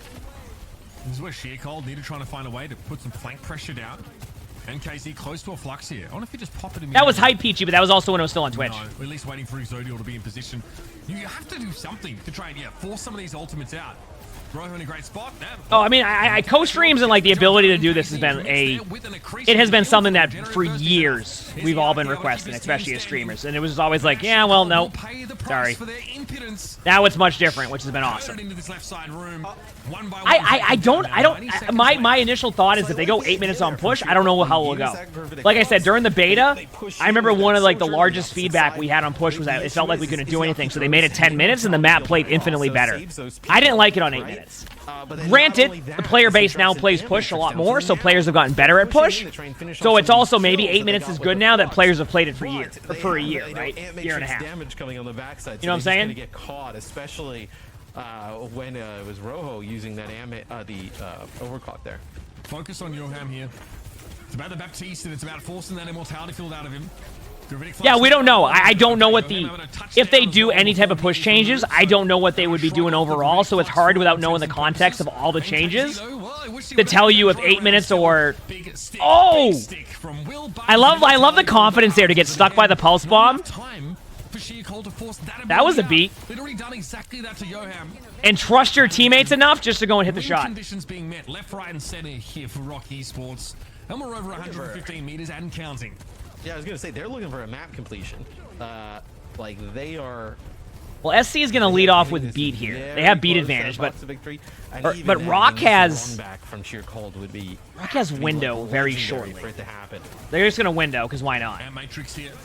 Yeah. Maybe to try and finish the job. 10 seconds remaining in regulation. Got beat out. Caught inside the disrupt the shot. Has to go for a beat. Not the timing you would have liked, but it's all good luck to their Sigma. And keep your head above the surging tides right now. And Sheercold are struggling. Got the bat. Oh yeah. Okay, so here's the good news. Here's the good news for SC chat. They only have to win 22 team fights in a row to win this map, and that was just one of them. So they're down to 21 team fights now. But not able to do so. I thought once they like that's pretty good. Sound barrier out early from Sheercold that Brock was gonna back up, play a little bit slow. That's it. It's checkmate. Just trying to find a cheeky kill here mid map. Gonna have to back up. You're gonna need what, 3 or 4 fights here? More than 3. Right? Instant spawn, 1 team fight here. You're gonna get it under the bridge. That's 2 team fights. 3 team fights. They're gonna respawn immediately. 4, 5, probably 6 team fights. You'd have to win 6 team fights in a row, I think. Maybe 5 because of overtime spawn. Because this one more team fight before the checkpoint. The checkpoint gives them instant spawns. Yeah, I think it's 5 team fights at minimum. Not a good start. He buys some space, but Checkmate eventually gets rid of Will. That's devastating. Now what is it? Exodial to really deal with most of your damage here. NK's already forced into some defensive cooldowns here. I think there's still a drone up for Johan. Gets the lamp. It's brought down by Checkmate's pulse. That's just a GG. They weren't going to win that anyway. They had everything.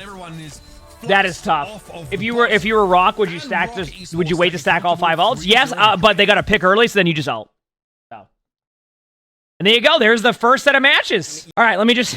I'll put the match on. Give me 1 second, chat. Toronto versus the other team here. If he wants to get out of there, if he does get super low.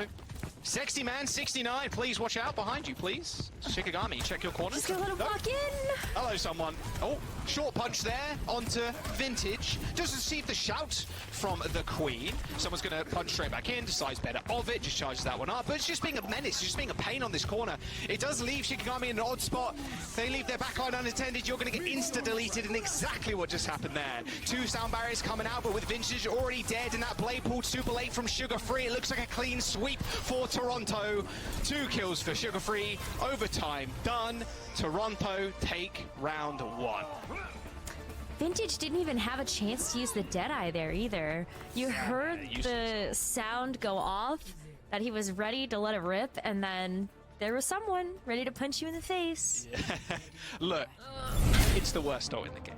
Like, Warren, thanks for the tier 1. Thank you, appreciate it. Zoning, it's good if you have speed boost and whatnot, but yeah, the amount of times you're going to get interrupted, like you How's said, it going, chat? From someone, or just Sugar Free could dash through you. Like, How's it going? Yeah, there's so many answers. I could be the challenge, no, but we're doing it between matches. We're on to the next matches now. Just for the cheeky reload, right? You Woo! get the double reload if you hit the roll too. So Oh wait, did you actually like that chat as like a challenge, like on YouTube? Would you like watch a video like that, trying to see me get that? We're just evolving through in the Korean meta right now, as Sexy Man 69 will pick up the Zarya. I love Zarya in this meta. Zarya got some really nice Maybe we should start part 1 of the series. I will complete this challenge, and we just post that. Be about 30 minutes long. Alt that, thanks for the gift up. Thank you, appreciate it. Thank you. Save a teammate with a bubble. Yeah, it's super good against the Doomfist.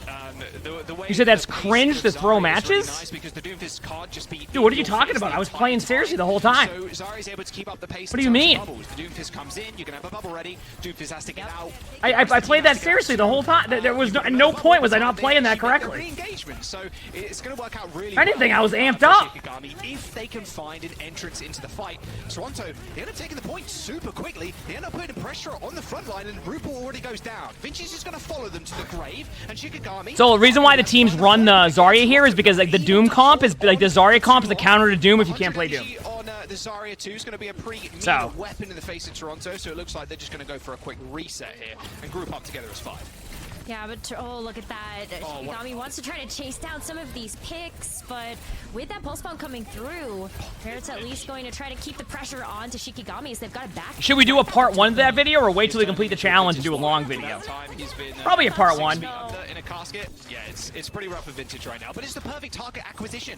The Cassidy's just so much currently in this current meta, just so much damage output, and the ability to use Part 1, okay. to stop one of the more mobile heroes on the side of Toronto to find. It's just Sorry, I was just so looking at key, that. Hey, look at this. Not a bad start. I mean, you know when Sexy Man 69 is playing Zarya, like, or not even Zarya, just like any of the heroes, you know Sexy Man 69 came to play, right? Can't go down if you're the Tracer right now, and rather brave. Has grab soon, but I would play a little bit further back in a second because I think they're going to look for the advantage on the Zarya now. They're trying to burst out the bubbles early. Has to grab. Yeah. I don't know if we'll get a couple kills because of the ults, but like if they win the team fight, that's huge. I was going to say, grab doesn't work like it used to. You would say do a compilation when it's complete personally? I guess that's true too. I'm down for either or. I'll grab. I'll let you dictate that since you'll be taking over that stuff very shortly. So that's your decision. As well as the sound barrier to I'll give you lay the control on that one. Graviton Surge. And ideally, what you're looking for with those ultimates is just to play defensively. But you've got the sound barrier for the extra health, and then you also have the Kitsune Rush to deal. Now keep in mind, I think most people agree that Toronto's like the clear favorite, like of all of like NA right now with stuff. Doesn't mean that will be the case in the matches, but Toronto's been like unreal so far. For this next fight. Okay, Tracer needs help. Shikigami. Nice little flank. He's got a pulse bomb. Queen, thanks for the tier 1 for 3 months in advance. Thank you, appreciate it. Thank you. He's in Ooh! Someone please. What a punch. Dan Twist does take down Rupal, but I mean, the fight is done. It's dusted. It's over. What a Vintage punch. again, the target for Toronto. And you're happy with that? I mean, because the comp executes so quickly, Toronto's comp, and you can just dive on one target and just burst them out. You don't really mind Rupal going down like that, the sacrificial lamb, as it were. As Shikigami, once again, lose another fight. Didn't build up too much ults in that last fight either. However, here we go. The pulse bomb and the sugar-free blade. I'm very curious to see how they play this now because like, they need to like go and take away the map control. What they want to do is they want to bait out the carry Jericho's TP. Go in, try to get a The reason why Toronto's playing so far back is they have 0 ultimate. So what's the best way to, like, There's the rush. to deal with that? Go to a spot of the map they don't expect. What in theory should have happened there was they actually should have just went to the point. Toronto was trying to debate them in there. Like, I don't know if Toronto has their comms up or anything like that during matches, but the idea is that they're not going to be able to win that team fight normally because they don't have ults. So just play in a spot that, like, they feel like they have to go for you, and that's what happens. Simply Peachy, thank you for the tier 1. Thank you, appreciate it. He is him. Thanks for tier 1. This is going to be the mechanical skill that we've all come to love and expect out of a player like RuPaul, and it's going to really lead to a nice round win here, I think, because Shikigami, they still have yet to get back into this one. Jantus can't even use this pulse bomb.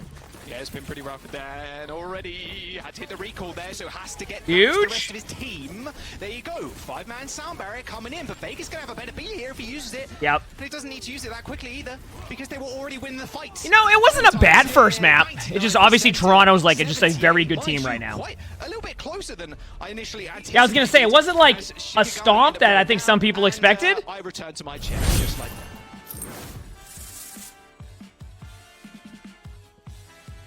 What's wrong with that? What's wrong with the pajama? Hey, no one can see the bullet. I was just. I don't know why. So he's jiving in the background. Look, they're Ian with the. Hey, I need to stand up. I love it. Automa, thanks for the gift of sub. Thank you, appreciate it. Thank you. It's all comfort. It's all comfort right now. Comfort for us. Comfort for Toronto Defiant. They're feeling good. They're feeling revived, refreshed. That was a very good first map win for them.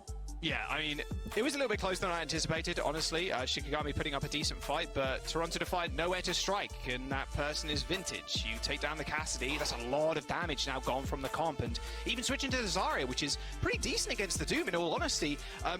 When we're in terms of like, also, that was a good workout. Tropical Pyramid, thanks for the 26 months of the tier 1. Thank you, appreciate it. Thank you. Just weren't enough bubbles in the world. You're getting close to 30 years old. Oh no, yeah, I can't relate. Approaching 30 years old. I am becoming a boomer. Can't relate. And yeah, it's definitely in the DPS lineup. I mean, Hollywood next map, a decent map for Dive, and Toronto Defiant. Rose, I'm going to be honest, they're probably going to run the same thing. We're going to jump to Hollywood in just a second. Yeah, I would love to see if maybe the Zarya can come back out again. I think one of the difficulties of running Zarya in a map like that is that you have so many different angles in which Toronto Defiant can also approach you from. But in theory, it also feels like a really good choice to have into something like the Genji that we saw from Sugar Free. Yep, the Genji, the Doom. You can't deflect the Zarya beam, no matter how much you try. It'll still laser you down if it's supercharged up. But yeah, we've all been there. You just can't track a guy that is just that quick with the Lucio speed. It's just impossible. Look, I know the projectile size has got increased, but Sugar Free's movement's a bit too sublime, I think, for Shikigami right now. It's rough. I mean, I think Twitch chat agrees too. Toronto Defiant a 96% vote versus Shikigami. Are you peachy? Heck yeah. Honestly, a 1 to 20. We have an awesome birthday. You know what? That's a value bet right there on Shikigami. I respect it, but I think Toronto Defiant, maybe it's a 3-0, maybe Hollywood, they can kind of turn it around, but you're going up against champions here. Are you not? Oh, that's okay. Fair enough. But hey, diamonds are forged under pressure, right? So maybe Shikigami can take a ton of lessons from this match to be able to bring into the subsequent stages that we have, but also the job's not done yet. Even though that first map looked very, very good for Toronto Defiant, there's still some bright spots here from Shikigami that could bode well for them on something like Hollywood. I think the Zarya could work even better here if you want to try to force those fights to be in a little bit more close quarters. You have way less openings on some of the rooms that you have that you could play that tiny Overwatch in. Tiny Overwatch? I'm a fan. We love tiny Overwatch. Hollywood. We actually don't see too much Hollywood, do we? Thing that I would think we'd see, especially on slower maps like Circuit. Is this our first Hollywood of the tournament today? Like that we've seen today?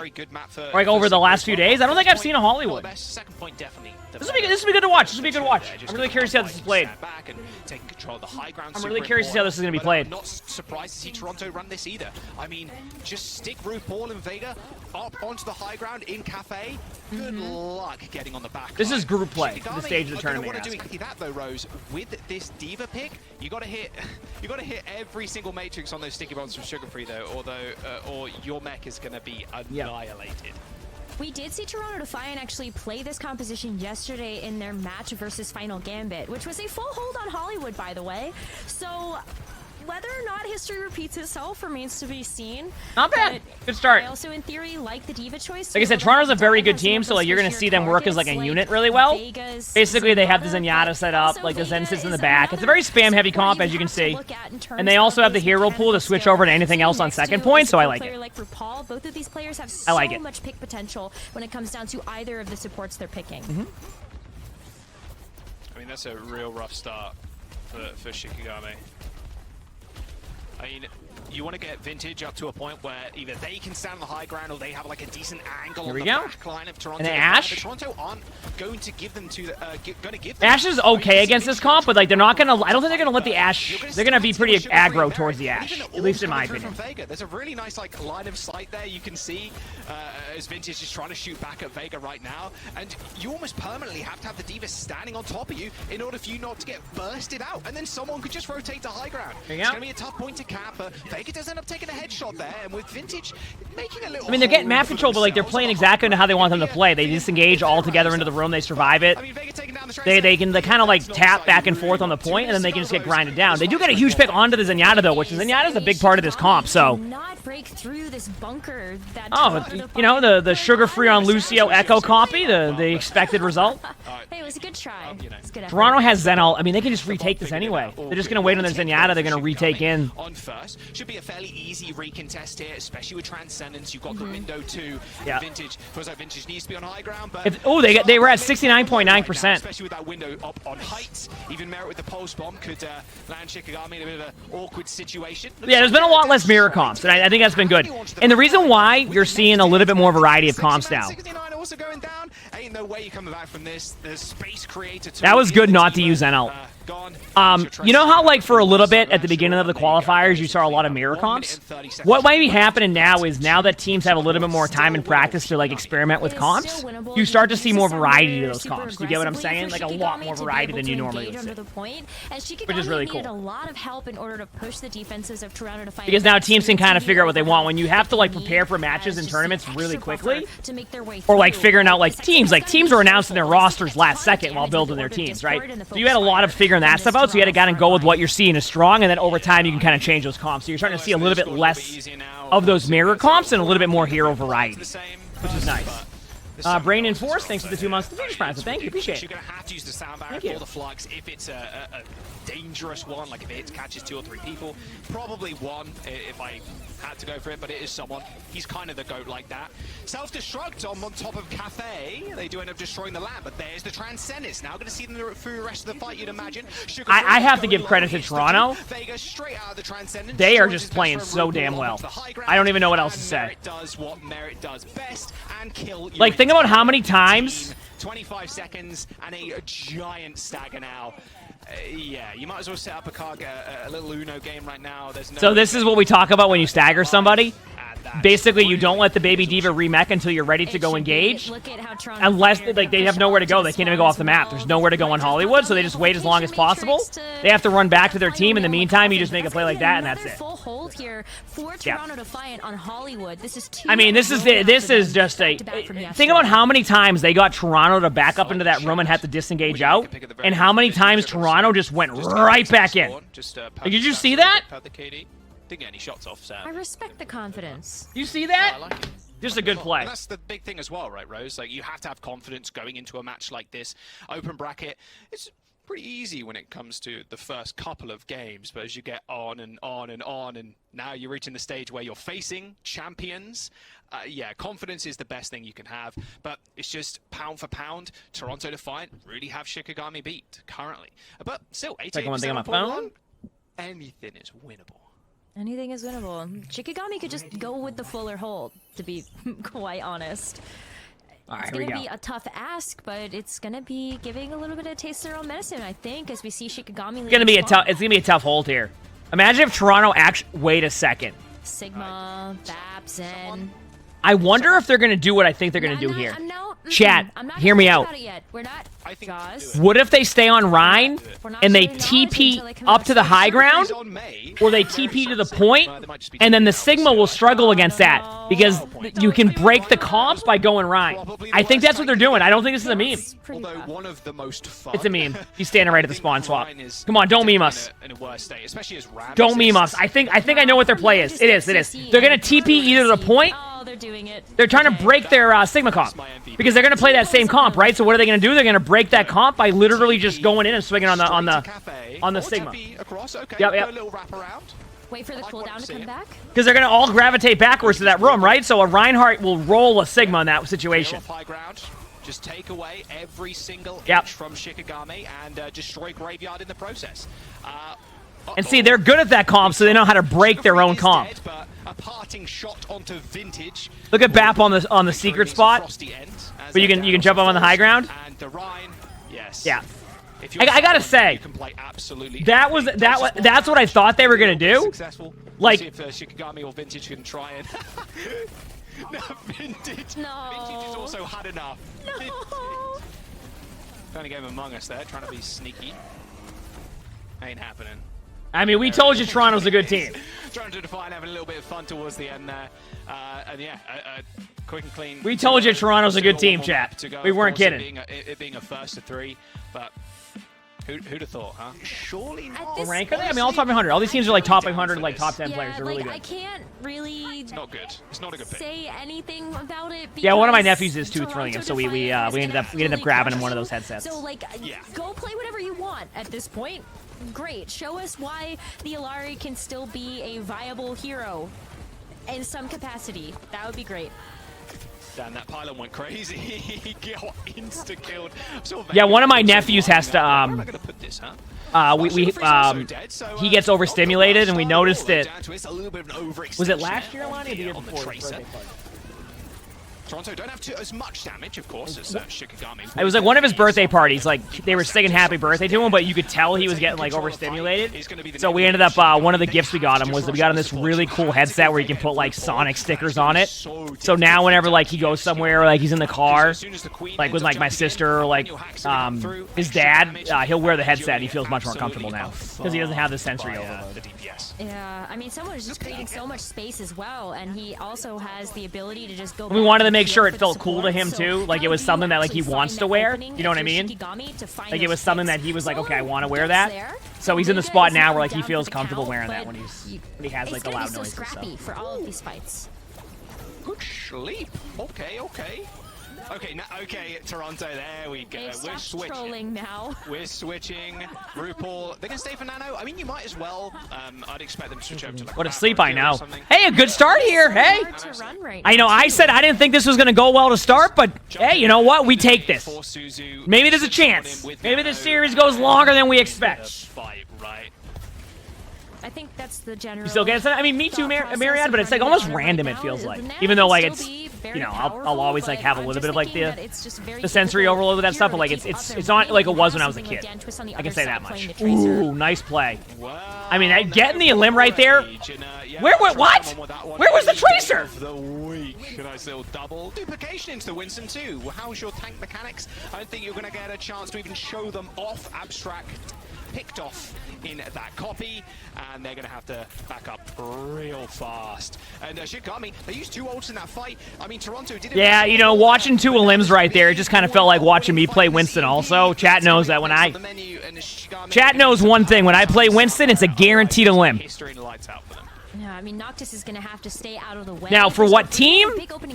That's up for debate. But there's going to be an limb that happens. All right? There's going to be an limb that happens. But does RuPaul stick on this choice to be able to get back Ooh, into EMP. things And guess who's getting EMP'd? Have fun. Good luck. Lucio, there it is, the EMP. Noxus does manage to get away, but no, not quite. Won't matter. That EMP They already are there.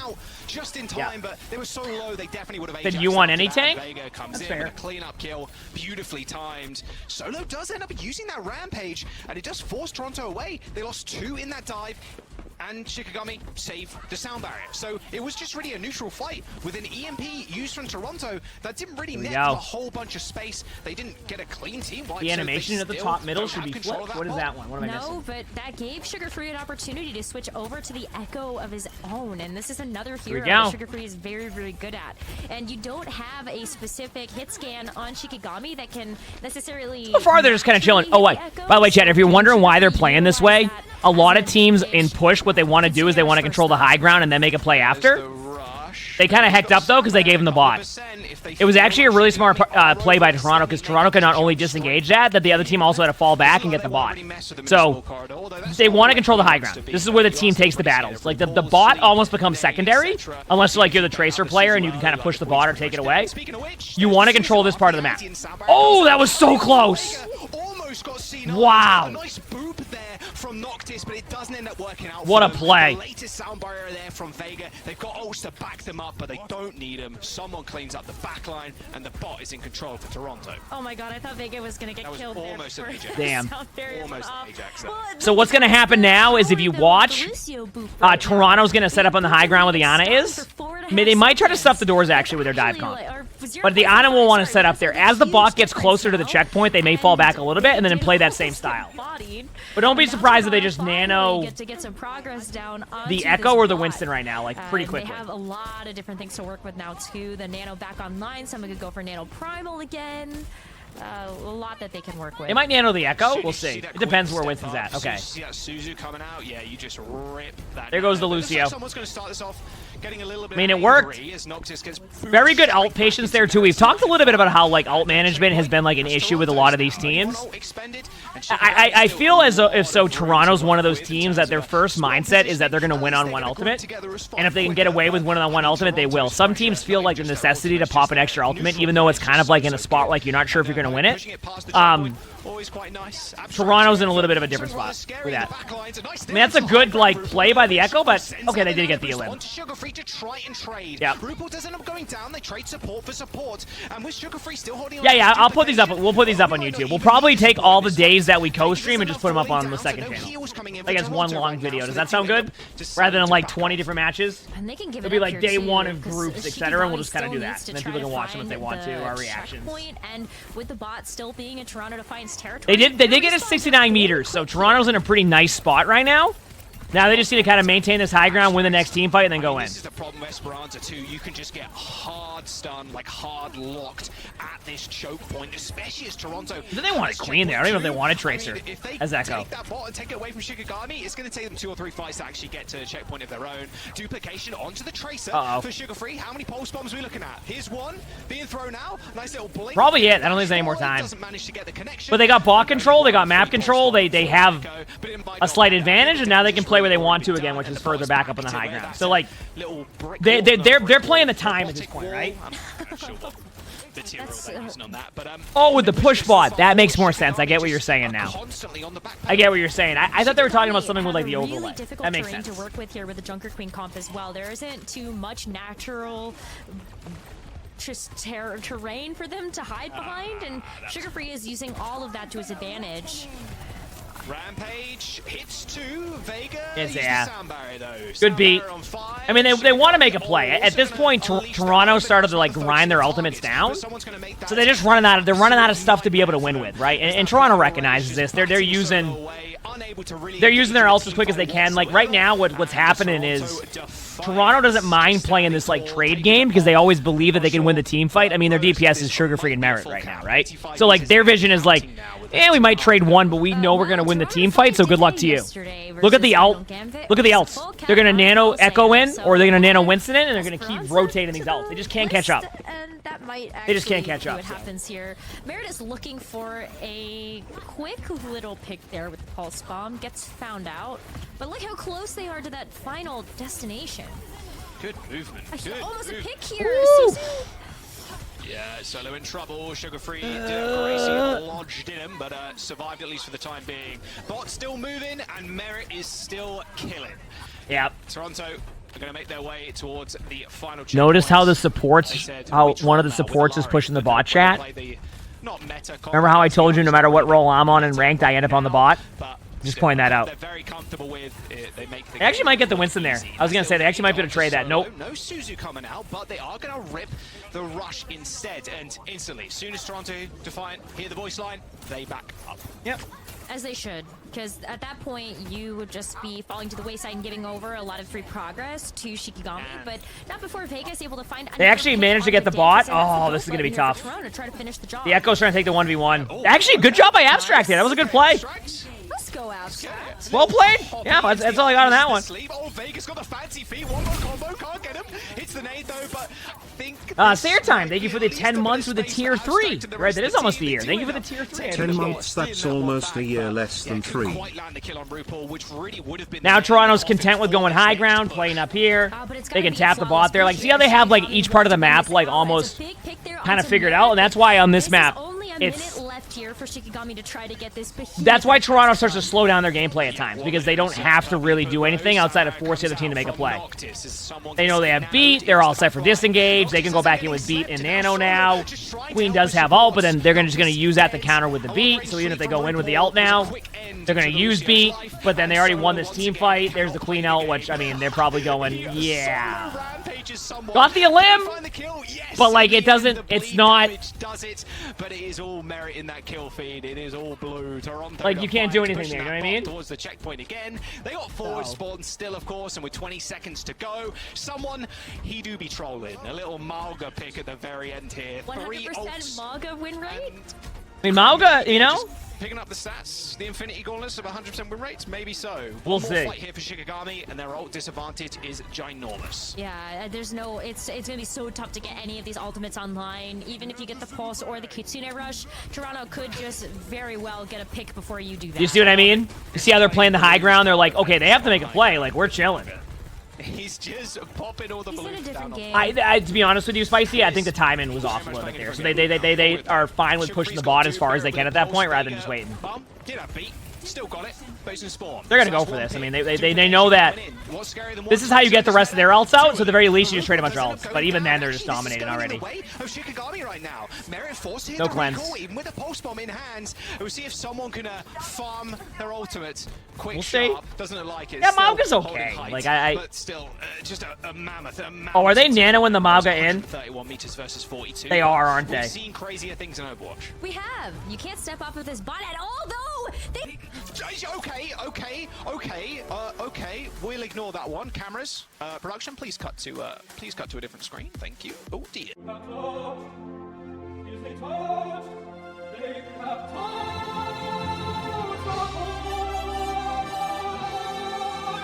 I love how I had a few people who said they came from the OW esports team because they knew I was gonna play that song based off of what we just saw. You love to hear that, don't you? Stefano, thanks for the 7 months for the tier 1. Thank you. Appreciate it. Thank you. Like, chat knew it was coming. But I think this is a good chance for them to play against some of the best.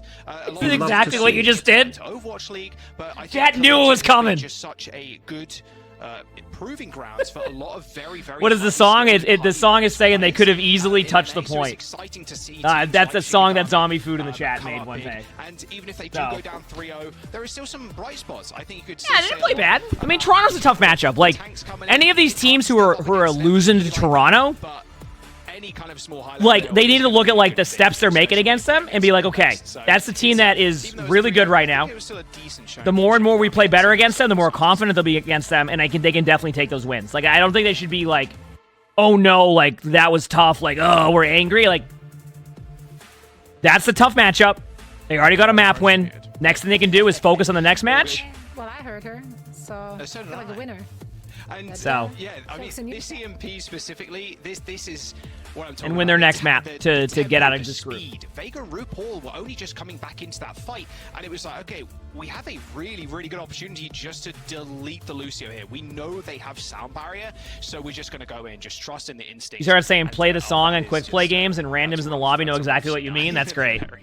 All right, are we ready to see Citrus Nation possibly step it up and win this? Dragon, Mirror, Lion, City, like an insane roster. So Citrus Nation, I got a lot of hope for. Honestly, it's going to be an exceptional I do too. game, although again, you are going up against some of the best And there's North America LG, who has a Dante, King, Vision, Juby. By the way, I want you to look at LG's bench. Camino as well. And Hunter on the coaching bench. Did you see that? So this is a stack. That's how good LG is. Ridiculous. Yeah, it was amazing to watch their performance yesterday as well, because this is another team that was able to get. That's like, the point. I'm like, dominant 3-0 they got a over roster. their opponent, bang bang pow. They got the And, support like, line. They got something 2 like the really good levels that we tanks. just saw They technically have from 3 really good our DPS because first Dante could matchup definitely the fill in on day. any of those So DPS Do we heroes. get a chance to see?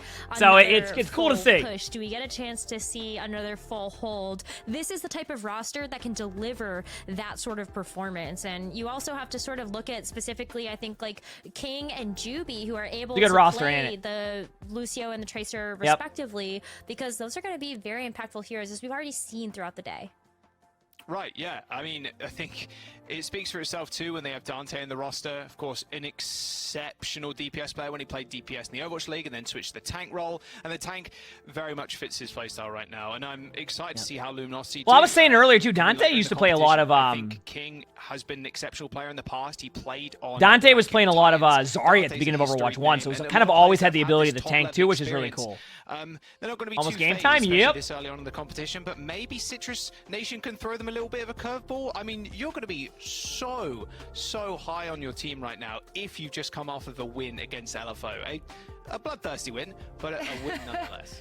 Yeah, I mean, there's a lot to be said about being an underdog heading into a game like that, but they are going up against what you already said, very experienced players. They know how to handle a W. Yeah, Dante They was can a recover very from good that Zarya. loss. They do not scramble. Like, that he would easily. roll on the Not only ladder do as they, Zarya. Of course, have those players. They also do have like an Hunter on the coaching bench. He Like, Sarv, thanks for the 11 this months is of gonna be Twitch a Prime. Thank you, real appreciate it. difficult Thanks. Uphill battle for the Citrus Nation.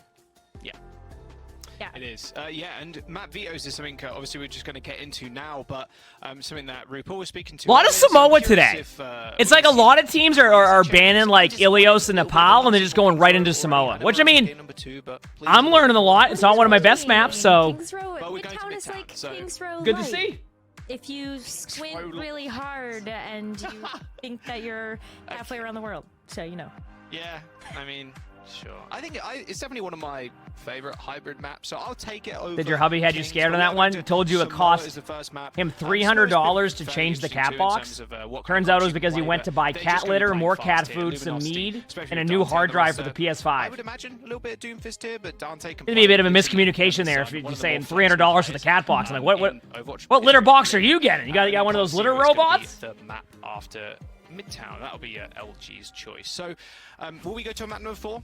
I think honestly, Yeah, if we had made it through I think groups, this by might the be way, we first, would have been playing in map this, four, at yes. least on Or if we made it through I think it's really the important top to point out, 16, though, which that we have a chance that Luminosity again is in April. Maryville I'm excited. Esports. Like, it is Maryville Did I play against any of these University's teams? collegiate team. And that means that this Did we squad play is against coming Citrus in Nation? not No, we played only against the with other the team. Name recognition that they have on the roster. There's a but also team and that's with in a the huge groups. Yeah, history of I working forgot who it together was. Was it already Daybreak? for a That sound couple of right? semesters in university. So this is going to be a really big test of strength here for Citrus Nation to see whether or not. You know that you bought win one? over There you go. LFO Yeah, I have yesterday one, but is, Sully doesn't like it as you know, much. like, I haven't tried it with the other repeated. kitties.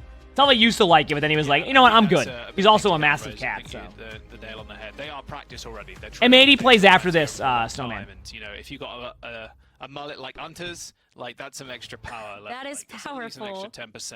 Exactly. Although last time I spoke to him, I don't think he had that much of a mullet. I'll have to get a mullet check from Hunter a little bit. Oh, you said we're going with the big brain play. We're just yeah, chat. We didn't want to make it to groups for the first event because this gives us time to really settle down and you know how like they say in the NFL, if you start off like really hot at the beginning, like it's all about the whole season. That's what it is for us too. We want to sit back. You know, it's still preseason for us, right? For Overwatch, it's still the preseason for us. We're taking our time. We're really observing the competition now. Wait till you see us in April. Some really You know? performances, was able to get some first picks. Wait till you onto see us in LFO, April, you know? Which really opened up those team fights and had Definitely. consistent damage download, so that you were always going to be able to follow that up with a really nice. All right, here we go. LG versus. Tracer. So What's the comment? will they be able Why didn't they to leave a bring out the comment? Tracer here does look like so with just that quick. Cassidy's selection already to comment. Not go, surprised. and then more of the same from what we saw from their match. Citrus Nation yesterday running versus the other comp. Yeah, this will be a good matchup. I really like this comp with the cat. Look at that! My. What I did mean, say? nice shots. What did I say? Okay. Okay, nice job. Jimmy, sit down. Manually taken over already. I like By the way, when you're a team that's considered the underdog and you lead off like that, you're feeling it. Also, this is, Chad, if you're wondering, yes, this is the Zeb that whenever we get to, like, rank 5, we have to go up against the final boss, Orisa. That is the same player. Not only This is the Orisa player. Leading a charge, but look at how easy I'll be like rank 7. It's like, you want to get past here? You got to go through the Orisa. I'm like, oh, I don't want to go through the Orisa. And so now we're going to see Luminosity come back into this one, but with a couple of changes as well. It's like, hold your horses, don't go too quick. Oh, that was a good shot. Okay. To have the vision to one-tap them right there was unbelievable. That was a good shot. From the Ash. I would much prefer the Casty here, but if you put in this much work with the Dynamite too, definitely thought Ash was going to be a better DPS pick, especially with the new DPS passive. Here we go. The Dynamite can hit so many people at once and apply. Wait, on Orisa though? I mean, it has a DP hero pool. Just plays Orisa for fun and rank a lot of the time. Feels like Casty maybe just beating her a little bit in terms of DPS, but if you're doing what Vision's doing right now, taking care of that Tracer, you're more than free to just kind of vibe. Has the hero pool, but like, shot after shot. you know, I think Zeb still plays Orisa a little bit. Back 45% now, and Luminosity playing super far up. I also really like this too. Well, is Dante been a tank? Dante's kind of always played back and forth tank if need be. Dante's like a very talented player and can play both tank and DPS extremely well. Yeah, you got the recon Dante's a very good Zarya. Just the pulse pistol to be able to lay down some fire, but take a look at the high noon. Is it noon? One bubble used. That's what your call it's going to be. Highest of high pulse bombs there, dropping on manually. So LG might have to disengage very quickly. I was going to say, like, they're going to run into an issue where they're kind of getting stacked in the corner here. Don't do... I can't believe they bobbed that. That's why I was saying don't bob that. Because I can see the kill feed. Ah, no! Oh, the cleanse last second. I like how that bob is perfectly not on the point. Vision going down pretty late into that. I like how Bob was perfectly not on the point. Just a little bit here. I'm wondering if Vision's going to switch off this. Isn't that great? Doesn't look like they're going to. Staying on it, not a bad choice. I think Dynamite into the grab. It's pretty a deadly combo. Yeah, and sadly you did use the Bob there, but Bob did get a little bit of a buff, which makes Ash just a little bit more impactful when it comes down to the ultimate. But with that Graviton Surge ready to go, Dante's just looking for an opening to lay that down, especially when you would want to maybe catch Zeb off guard or that backline. Well, they're definitely going to wait for... I mean, at this point, it's just like... Before they try anything. Dante trying to get a little bit of energy there. We've all been there with the grab. We've all been there. Yeah, that's rough. Didn't hit absolutely anybody. Citrus Nation... It happens. We've all been there. Wow. Citrus Nation's being aggressive. The stick's going to... Oh, the cleanse! What a cleanse! As a spectator, it's great to see. If I was the one that watched my Pulse Bomb got cleansed, I would be really happy about that. Manuelly's playing well. Vision. A early rush here from Z-Man, and Squid just trying to catch up with a rush of their own, but they're 3% away and his teammates are just falling apart around them. And a high noon, a little bit of zone in there, but an extra kill for Manually. Just absolutely lights out on the Cassidy. 4 kills to finish off the round. I mean, if Manuelly's playing like that. Thank you, Manually, for giving us a great showcase for what I was saying before. If Manuelly's playing like that. Thank you so much. It's nice when they pay it off for you. Yeah, he's so good though, right? Like you can't help but look at a player like this and Citrus Nation. You have to think about how are you going to counterpick that. Is it going to be the long-range Ash? Is it going to be King trying to get a little bit closer with something like the Tracer? It's a really tough call because Manually is very good at circulating through those cooldowns, whether it's going to be the mag grenade to help create some space or just using it to land a huge stick. It's very, very cool to watch this player perform on this level. Yeah, it looks like it. There you go. I'm going to be sticking with the same thing, just Dante on the Zarya. Of course, when we're seeing Toronto define a little bit earlier on. Now let's see if they can get what happens if they don't get that immediate pick. You can do that pretty easily. You just can't get. That's like me playing Cassie. Just throw your hinder randomly for fun. And that's currently what they're letting him get away with. We're watching. We'll see if Luminosity Gaming can make use of this space now. Vision's got a lot more kind of room to work with the long-range Ash. But they're both kind of just going to chill here, although the more aggressive team will probably be Citrus Nation. Especially, to be fair, if he's this as I'm saying that, as a Ramattra in the backline. Wow. Yo, they came to play. Citrus Nation. Look at that. That's just such a big opening pick. Jacob does get taken down, so there's a little bit less mobility on the table here for Citrus Citrus Nation, but if you're just going to be able to clean up Let's the go. rest of the fight, doesn't really matter, does it? A huge control now being taken over here on this point, and that percentage is going to start to rack up. Okay. He's already close to that high noon as well, and on this map, it feels even more impactful because of how many open sightlines you have. Yeah, it's tough to really escape from the high noon, especially if you're trying to get around the point as well. Yeah. You kind of separate yourself from the rest of the team, and yeah, you might be. Zarya into Ramatra's rough. I mean, it's fine. I think they're also kind of predicting Doom comps, so like sometimes like the Zarya comp is like just for the time being, and well, it's not bad there. Like I don't think it's terrible. I mean, I'm gonna be honest with you. I also feel like Citrus Nation is just playing very well. So like, don't look at it as like a tank versus tank matchup at that point. Think about it as just like an overall, just like their team is playing well. There's like not a lot you can do when the team is playing that well. Like Citrus Nation came to play. Another fight win for Citrus Nation, and they only ripped one off. Yeah, just the Kitsune rush, and you still have so much else to work with. That sound barrier is going to be really impactful as well, because Jacob's going to have that online before Juby if they can continue to keep up with this damage output. Is it Ashe is not the pick? I mean, Ashe is fine here. In the wings right now, trying to land this. I'm gonna be honest with you. Like when I look at their hero selection, it's fine. Nice little emerald. LG's hero selection is totally fine. Definitely been grinding. It's already super low.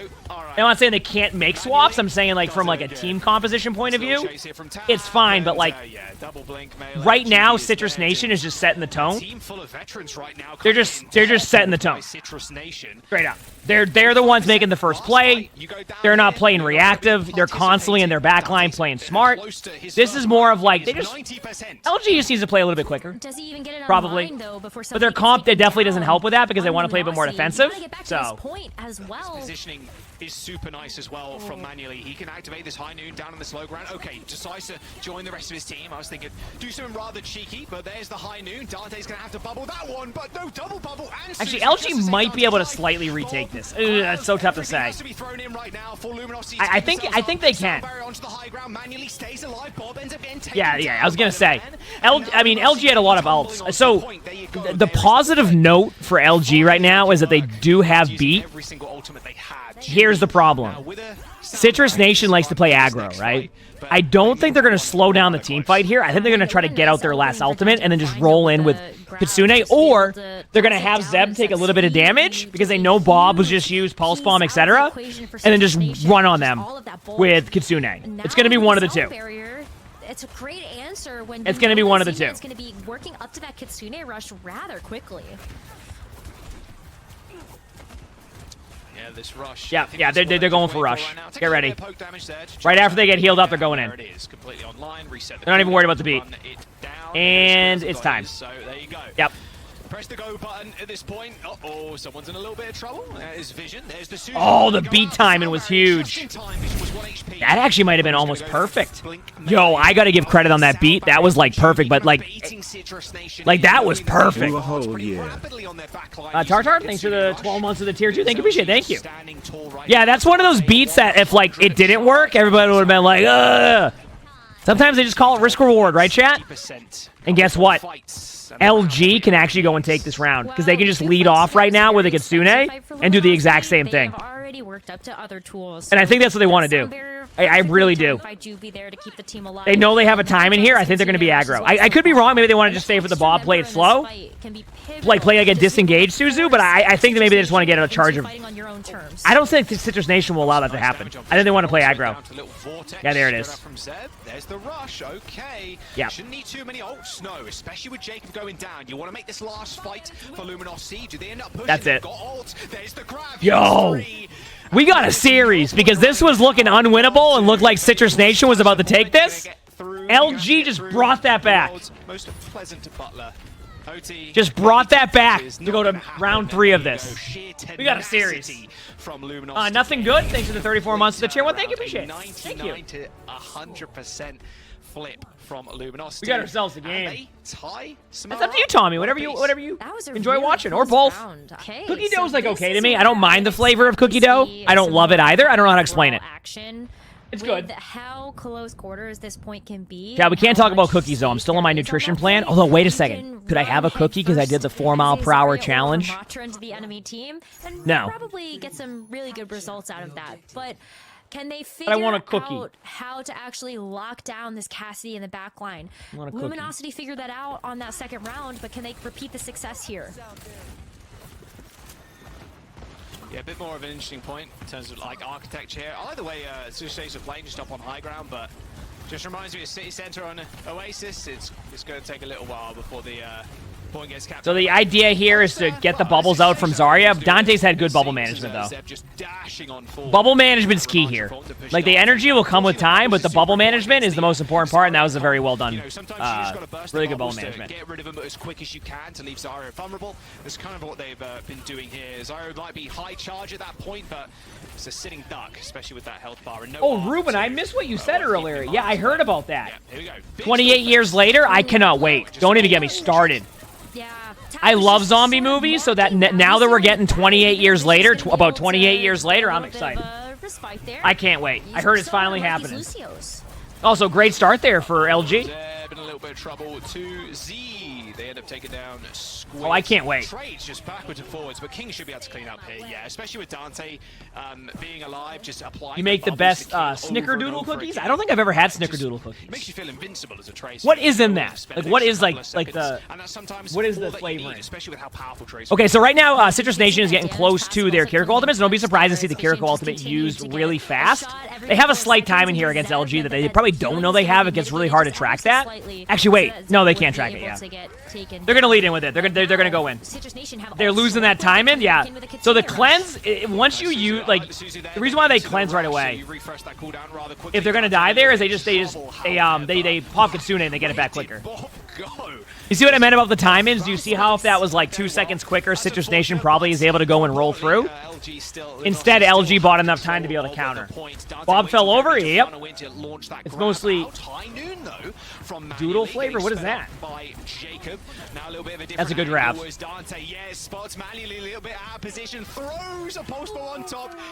Chat, we got to finally see something that's very rare in Overwatch 2. A successful Pulse Bomb Zarya grab combo. It's very rare now. It's cleansed, it's bubbled, a bunch of random stuff happens. It's a great combo with just so They're basically many throwbacks soft for me, cinnamon but sugar cookies. Luminosity, they got first control at this point right now. They got the sound barriers, a great response to this annihilation here from Zeb. Feels like Luminosity coming up. Ready to see both beats be used here? Yeah, good speed boost into backline. You want to try and end this fight. Maybe not. Sharp, and that's exactly what they're going to do here. Okay. Just a few, just one speed. That's all you need, really. Especially with the annihilation, that's pretty tough to run away from. And Mandalay's going to clean house. Luminosity, you're still going to be feeling pretty happy about that fight. I'm gonna be honest with you. Showing off a little bit now.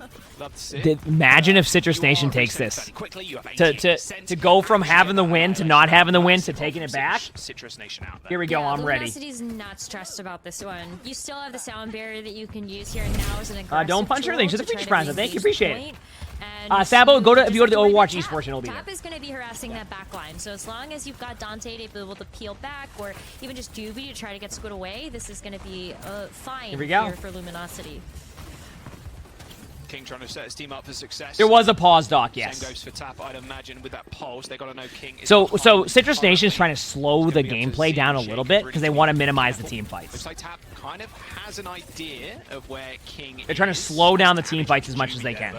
Should get healed up pretty quickly. Squid's gonna There's a double Kitsunes. Same with Z. They're also going to lay out their own road. Nice damage. Onto Zeb, and there comes the high noon, but I was gonna say, chat, we're down to one team fight. We got a series. It's one team fight left. We take those. Quick reset. I'm gonna be honest with you. For Luminosity. LG has the advantage here because of the Bob. I'm curious to see how Citrus plays this. They might all in them. They might all in them. They either have to all in them or try to disengage as much as they can. Those are your two options. You either all in, or you just back up and try to disengage the ult, flip the point, and then go from there. LG knows this. They want to beat the time-ins on it. There it is. Just manually, See? that's all you really need. Pulse bomb, wait for the Suzu. Yeah. There's the stick. There's the damage. They do trade, though. So interesting situation here. They actually traded a little bit, and I don't think they're going to win the team fight. But they've traded enough right now. Wait a second. I think they might have just... Wait a second.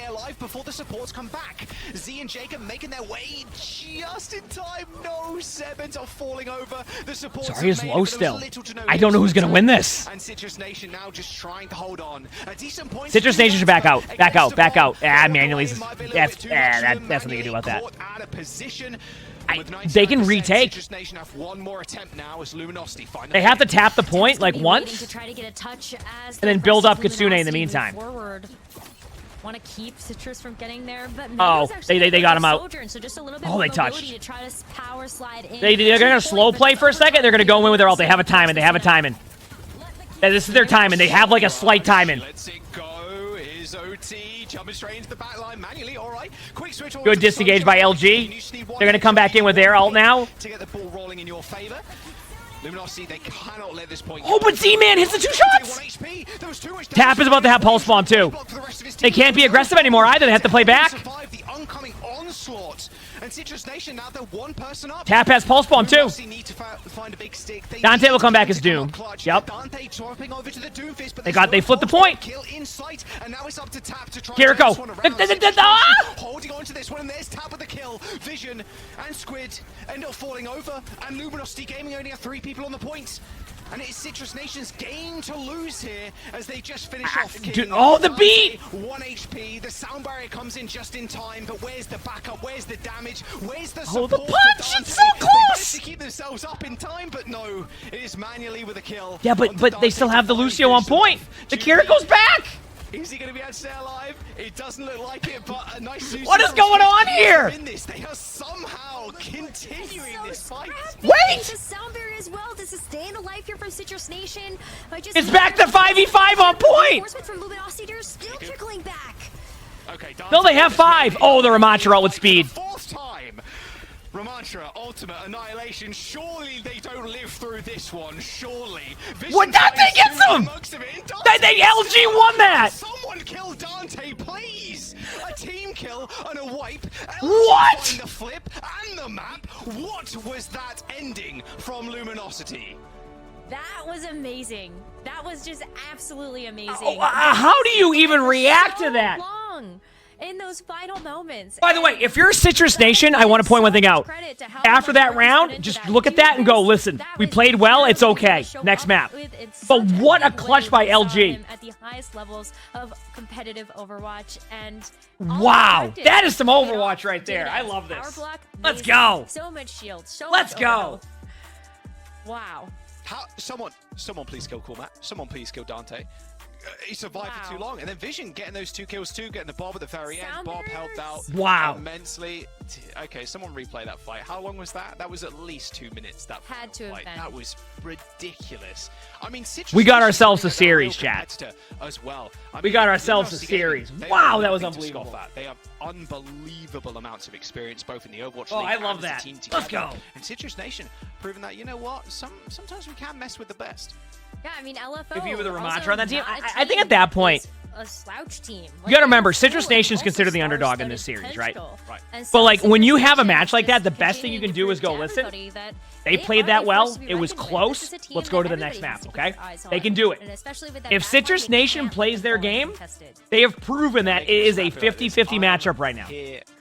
The best thing they can do is just focus on the next map. Against LFO the other day, and that was a is the LG the underdog? I don't know. I don't think so. I feel like people thought LG was going to win. In general. Most of them just do their own thing. They're busy. I'll figure that out going into the next set of co-streams. I think it's fantastic. I think with Zen too, I think Zen's really interesting. I think Lucio's still better than Zen currently, but if you can slow the game down enough, Zen just becomes an absolute powerhouse in terms of damage, especially with the changes to the projectile size. Well, LG's running that comp that we saw Toronto run on Hollywood. It's very much a just playback comp. Tracer can take the 1v1s against Tracer, apply some backline pressure, shoot at the tank, etc. It's a very spam-heavy comp. It's a very, you know, you have to have good positioning, but if you play it well, you're in a good spot. Like, you see what the Zen is? Zen's like in second point. Yeah, nice little rock there from False does dissuade them at least for the time being. Taking the mega health pack room here will be their imperative at least for the time being. What was our team name? Team Custa. Games here, trying to stop Z from like crossing, also trying to poke the point out as well. This Squid is sitting all the way at the back. Squid with a nice. This camera work's been a cinematic experience. I'll tell you that much because I couldn't tell you what just flood onto the point. They just get picked apart there. Yeah, I'm gonna go all the way back to spawn for now.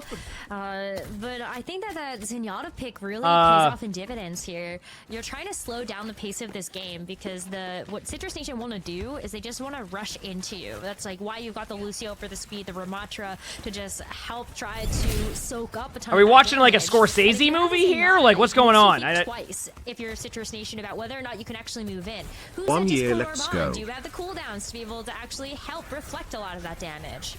Oh, there's the push. Zeb, Jacob, and the rest of the squad just trying to run down Squid, but still, Squid taking names and numbers right now. They've swapped sides, almost, but you'd favor the Sig comp in this instance for sure. I mean, still got the Lucio. They've got Squid in their sights. Listen, I don't mind third person, but I think we've hit the for playing the Zen. I think we might have hit the limit on the torn apart here. That rock yep. I think we hit the limit on. King cleans them up. Another scrappy fight. Oh, yeah, I've been there with Sigma. You missed.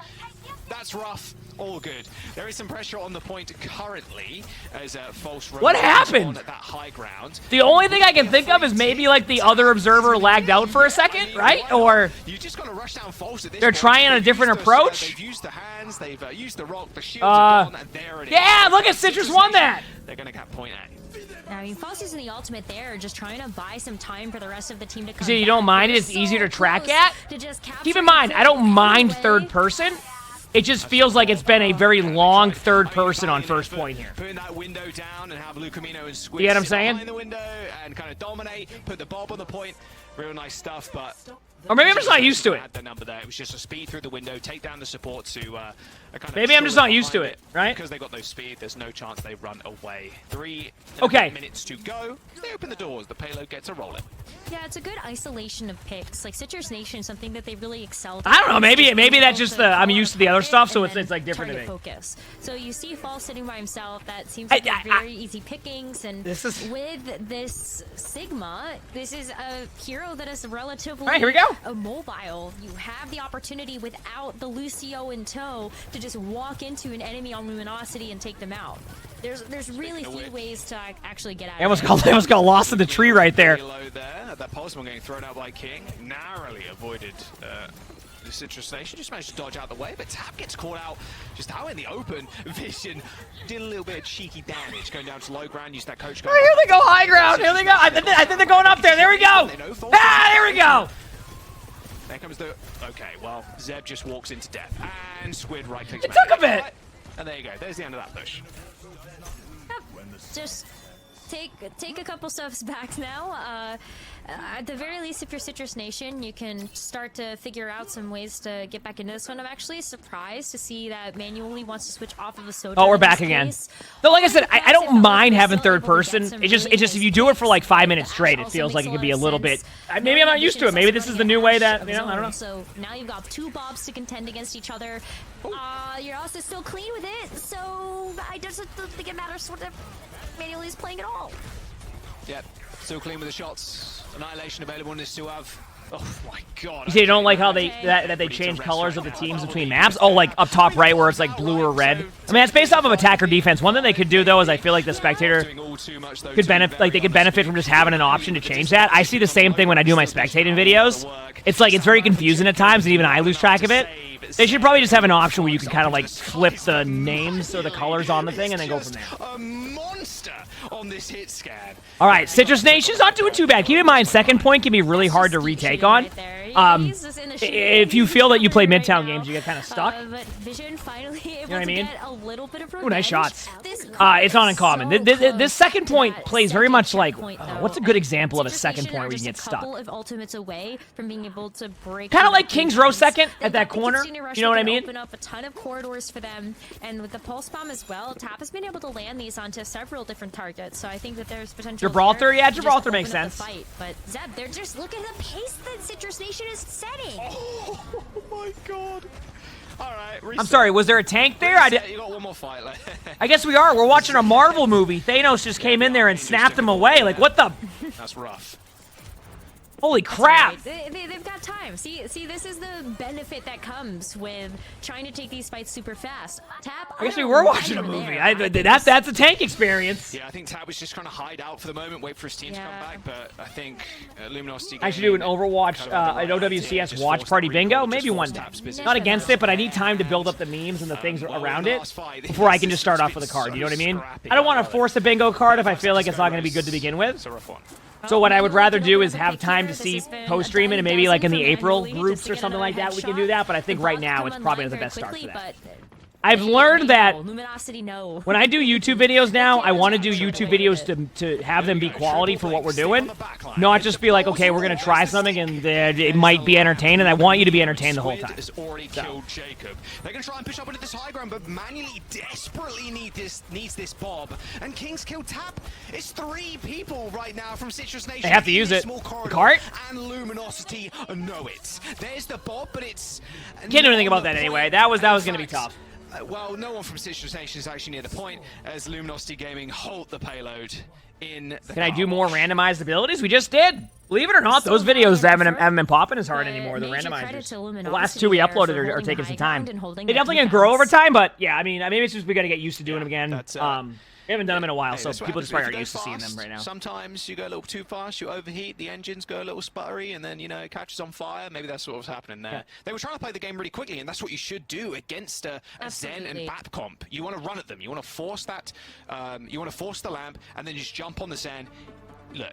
You didn't see them somehow? See what? People away, but when I might you've have missed got 5 something. people descending on top of you, it's pretty hard to do much about it. But Lucamino and Squid just showing up massive in the back line, just being able to stay alive. Yeah, they did. I mean, I think that's the way to do YouTube though at the same time, premium, and I still do that with like relevant stuff at the same time. Still, it's more about for me as like gives you, so you know, being a YouTuber on top of a streamer now. Is I want to make the videos a lot more enjoyable when you watch them. So like, there's a lot more curation, more curated processes happening now. We're looking at the games that we're doing. So that way it's not random if you're going to be entertained by it. Like, we know it's going to be a game that you'll probably like, whether or not it's like your cup of tea. That's, you know, for you when you watch the video, but we want to improve that. So. Right, Vision. Sneaking a headshot through. Yeah, no one has peeked that angle since the beta. But could you imagine? Yeah. I actually think Citrus Nation needs one team fight here at the beginning. If Citrus Nation can win the first team fight, I actually think their style of play leads into that. But they can't lose the first team fight or struggle against them, because if they don't get their ults rolling, that's going to be it for first. But if they win the first team fight, I think once they get their ults rolling, they can probably get 2 to 3 minutes off the clock just like that. Oh, heck yeah, snacking. Luminosity Gaming right now, as False just charging up his ultimate, just gonna waylay Zeb for the time being. What happens in randomizers? Basically, we had a code made where, well, you know, if you're able to get those shots, you have like a randomizer wheel that will choose your hero and the abilities you have. So you can have abilities from a different hero. And basically, they try to win in 1v5 as that. So. A ton of time. Jaws, they have a lot to work with now. We're watching our games too. Basically, it's a weekend stuff. The next one will be April, I think, 5th. It's like a Swiss style group play. You play Swiss style, which is where you play against like teams of the same record, and then if you get top 16, you move into what you're watching now. Yeah, I think the randomizer code is ZATE3 or something like that. Have I ever collabed with Jay in videos? Yeah, Jay and I have done a few things together. Obviously, Jay and I are really good friends, so. Lucamino's like, yeah, if you want to come out and punch me, sure. There's like 5 other people, 16 other people looking at you, bro. So. There's so much snowball potential here, though, right? Like. Yeah, I mean, LG is playing this like clean. I will say, I feel like Citrus Nation, they play well on the maps that really are like enabled by like this fast play style. Like when they can play aggro, it goes really well. Second point Midtown takes away that aggression. You've got False's head that's been on a swivel with, and that's just how it goes. And just Suzu. Yeah, Suzu. And Immortality Field. Deal with it. No, I know they picked this map too. Love to see that. But like, I feel like because LG has such a deep hero pool of comps, like when they, I want to point this out, chat, because people will hear me like, chat. LG brought False off the bench to be their tank. No map for you either. Luminosity Gaming, they take now players who know like pro Overwatch know why when I say that. Like it's like False was the tank off the bench, so they're okay with playing this map because they can play that poke level comp. Like False is a very good tank. 5 minutes and 15 seconds. You got all the time in the world to get it there. Yeah, even if you wasn't going to be that one push, then you still have enough you know time what? to get through like 2 full rotations. We believe that Citrus Nation can bring this back. It's like, you know, what are the odds when you stack all that probability up against each other? Math I didn't want to do in broadcast, but it's all coming up in good fortune here for Luminosity. Citrus Nation, though, I think this is a map type that they struggled with yesterday. Yeah. Like, I think just with these longer range sight lines, I don't know how well this Ramatra Rush comp Next month is our next set of matches, when yes. you've got such open sights to work with. It's tough. Yeah, it was really tough. Yeah, I really like the Sigma on these kind of maps because you can just kind of play back. How does Face It work for the average player? I think they have an elo system, Lucid. So when you start doing stuff on there, it has like an elo system where like I haven't really looked at it too much, but like there's an elo system that exists. Just get in there and get on top of the Zen. They were just never really able to do that. We are going to Colosseo, so we're probably not going to see the Sig here. Although we could do. I mean, you can still hold high ground with Colosseo, notorious for the high grounds. I think they run the Doom Lazari comp here. I mean, honestly, I think Doom Lazari, maybe the Ramatra comp actually. They might run the Ramatra comp. I don't know what LG likes to play on these maps. Large on the Ashe, Soj, on the Cassidy, of course, too. It's really nice to see some of these more unknown players, especially compared to players like Dante on the side of Luminosity Gaming. It's really nice to see those players come. Yeah, I agree. And yeah, I mean, we'll see what they can do on Colosseo. It was Luminosity's map pick too, so you can imagine they're going to. And then after this, we have a great matchup of so. M80 versus Timeless. Especially on Midtown, I'm excited for that one. Why their roster is as versatile as it is, being able to make those player swaps so flawlessly. I agree. Really execute the game plan that they are confident and comfortable with on a map like Midtown, and I actually wouldn't be too surprised to see swaps happen again as we take a look at the next map coming up for us. Yep. They'll make swaps if they don't want to run the. It will be Survivor, and that was. I think they'll definitely bring the Lucio back in. It's going to come down to what tank comp they want to run. And oh yeah, so they did bang new Queen Street as well. I mean, they've been so far great. How about yours? Definitely the map of all time. We'll see if Luminosity end up switching out any of the rosters too. Can you use it on console? I don't think so, Brilliant, but I don't quote me on that. It's something you have to check for yourself at that point. I'm not sure. Can console play in there? I don't know. Technically, yes, if there's custom lobbies, right? So technically you could, but I don't know how they have the system set up. It does like we are having a few substitutions here from Luminosity. Yep. Snack, for these specific drops, normally we do have drops in the stream, but for the esports one, you just have to go to the OW_esports to get credit for those drops, all right? I wouldn't be surprised if there's drops next week, like we'll have on the channel for like mid-season, because usually they do drops around mid-season. So if you like drops, don't worry, we stream a lot during them, but for the esports one specifically, they only have it currently tied to OW_esports. So that action, and so when it should be the channel that's live at the top right now. I did see Dante Juby actually get subbed back in for. Yeah, if Dante's in there, so Hypus, thanks for the tier 1. Thank you, appreciate it. Thank you. So the beard's looking good. Probably shaving it soon. So important when you take a look at a map type like that. Hey bud, sleeping on the treadmill? Yeah, most definitely. I will say I'm a little bit disappointed I haven't seen Dante's Doomfist because that is a nasty. But I do think the Zarya is a little bit better. We'll see how Citrus Nation, of course, end up stacking up against them. You could. I definitely think you could. I just think the Zarya is better in terms of. Really, that's where the co-streaming applications are at. They're now open. I already got the co-streaming rights. Let's go. You see how Dante is super good. This is out of nowhere, by the way. This came out of nowhere. More than happy to apply it to King. They're just talking about the match, and they're like, co-streaming applications!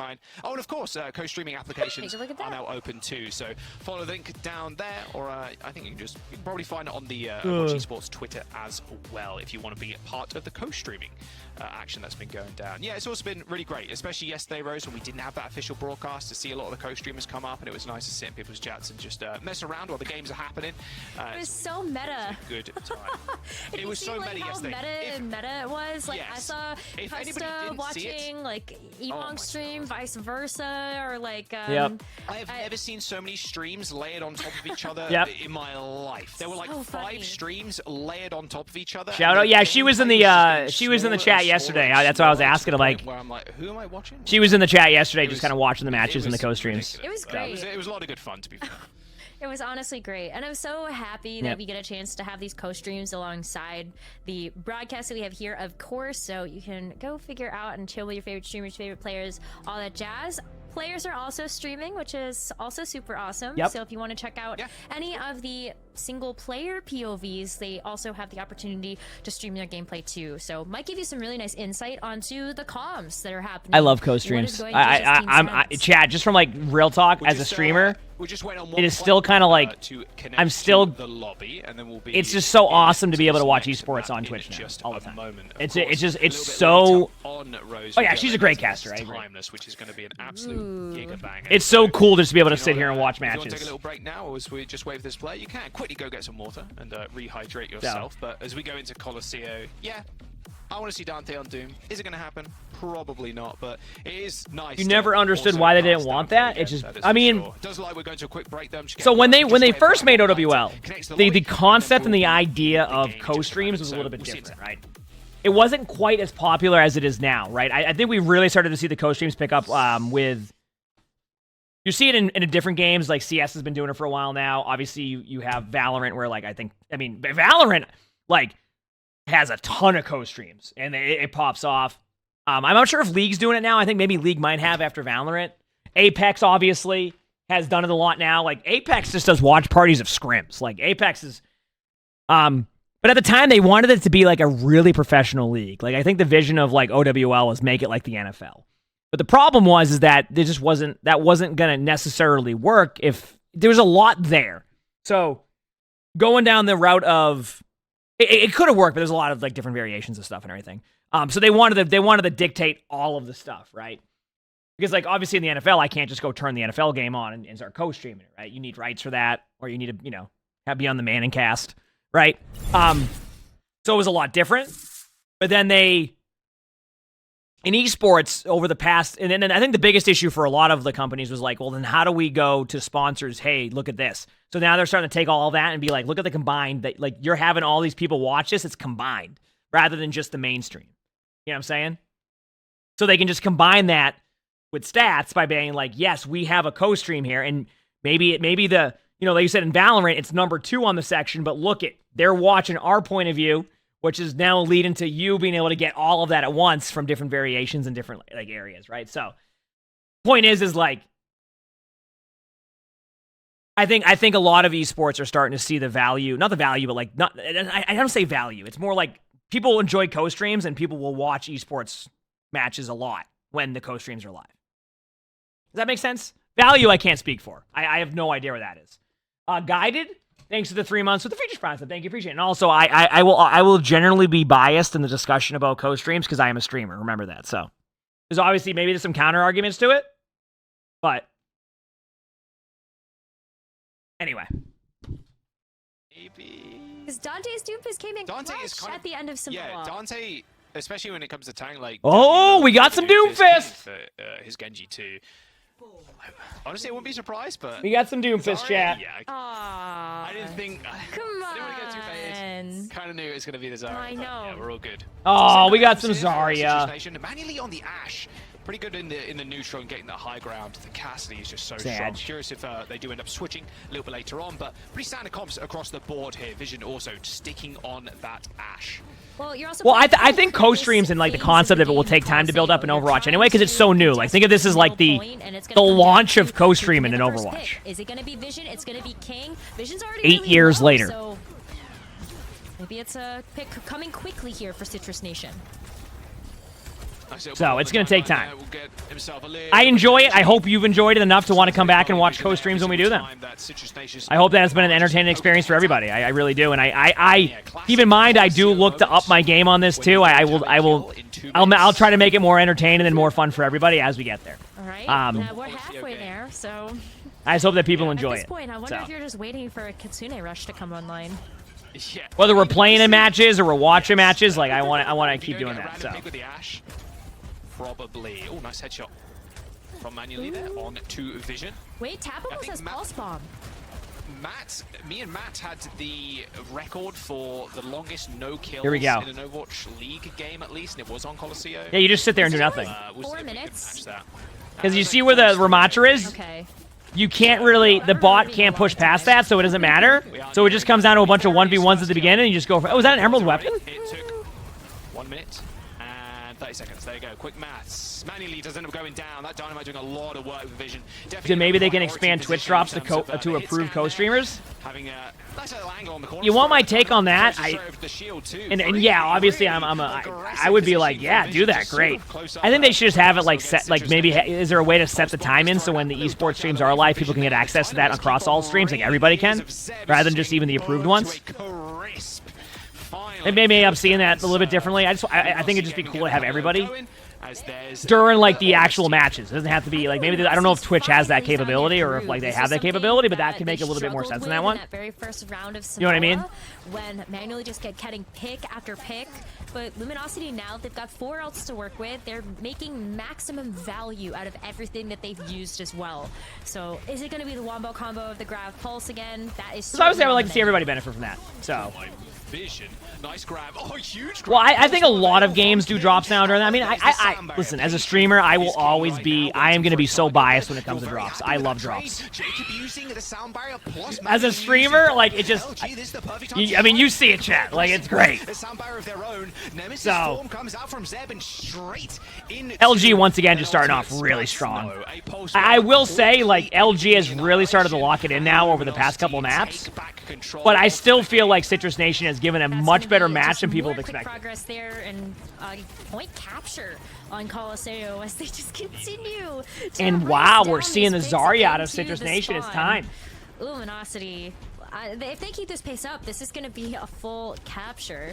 Look at us actually see Zeb switch off of the Ramatra. Gonna go over to the Zarya as well. I called out this pick a little bit earlier, seeing this get played in the series yesterday, but Zeb can for sure go toe-to-toe when it comes to this hero, and that might be the firepower that they need right now, just being able to make a difference. Oh, yeah, good luck. Yeah, good luck. Both bubbles already used. It's not gonna... Oh, wait! Oh, ooh, the turnaround! Honestly, great disengage. I thought they were going to get Zeb there. I thought that was that. Okay. Okay, we have a match. Gotta give credit to Zeb. Zeb's very good. I will say, I think a lot of people have been very, like, not surprised, but it's good to see. Zeb's popping off. Wargasm, thanks for the 53 months. Finish Private, thank you, appreciate it. Like, Zeb's had a really great hero pool. Really good player. Great up. You have those bubbles, just like Dante has been using, already maintaining some significant charge as well. And I keep activating the LG assistant on your TV. Way to be able to just keep that Get rolled. charge big and healthy. Wait, what can you do with that? Like, could I just be like LG and then like what is LG? Turn the volume up by 1. Waiting and baiting. King there. King does have Juby with him, so. Does that work? They're chilling. Mid fight. I love mid. We love mid. Remove the glass. I'm not gonna turn the TV off. What if my stream's on the TV? That is not a smart decision because then that turns my stream off. Okay. Hasn't got too much energy. Well, too much. 0 energy. So not going to be building up that grab quickly. Okay, the Bob. All right. Someone else has joined the battle. Tap trying to go for try to get LG to give subs. I think that's the play. To clear the way for Citrus Nation as Luminosity over here farming gifted subs on the LG TVs. All duel on the side, but there's the grab and waiting for the Suzu. There's the beat. The pulse on top as the well. pulse bomb combo. It's always it's a thing. Completely disappearing from Zeb's HP pool as he ends up going down to the Bob of all things. Dante playing a little bit passively, knowing that there's still a rush out on the field. I don't know what type of TV I have. I'll be honest with you. I like my TV. It's great, but I don't know what TV it is. Might be an LG actually. There's a lot of I think it is an resource LG. there by Citrus Nation to have to try to withstand that grav. So 2 very powerful I think it is an support LG. ultimates off of the table. Tap still has a pulse bomb, but with the way that both of these Zaryas have been playing, it's going to be very difficult, I think, for Tap to try to weave in a pulse bomb pick. You've got the bubble, you've got the Susie. Ooh, the Zarya. Oh, let's go. We saw a grab combo work. LG is just really stepping up. That first map, LG's like, okay, let's lock it in. We ain't doing this. Johnny, thanks for the 12 months of the tier. Thank you, appreciate it. Thank you. Citrus Nation, I don't think anticipated. This is much more of a trade fight, more than a Citrus Nation just complete clean sweep with a grab, pulse ball, everything basically thrown in. You'd expect it to be nice right click. I just feel like right now, Citrus Nation needs a clean fight. You can't have trades. You can't give up any limbs during these. They need to get a clean fight. Otherwise, they just won't be able to bring this back. It is just a reset. They're running out of time. They just need to. They need a clean team fight win. That's simple. Be resulting in the same things. It's just Days are going to have to win 2 to 3 fights to get this bot moving close to that 90-meter mark. I mean, look at that though. Manuel can keep hitting those headshots though. That's another Bob online. That's another person that can enter into the fray here, and that is going to be just another nice bit of damage there. That damage buff to Bob has been. This team fight's so important for them. They cannot lose anybody during this Bob. That's a good Bob. It's gonna back him up. It's going to back them up. It gives them the map control, exactly. Nice bit of space created once again, but this is deja vu. This is exactly what happened before. Pulse bomb on the Tracer. King gets the better of him. An ego pulse is it's just so difficult when that's happening. And then now, like, they're going to have Kitsune, both the teams. They lose that Kitsune time in. They can't get the map control. It's just like...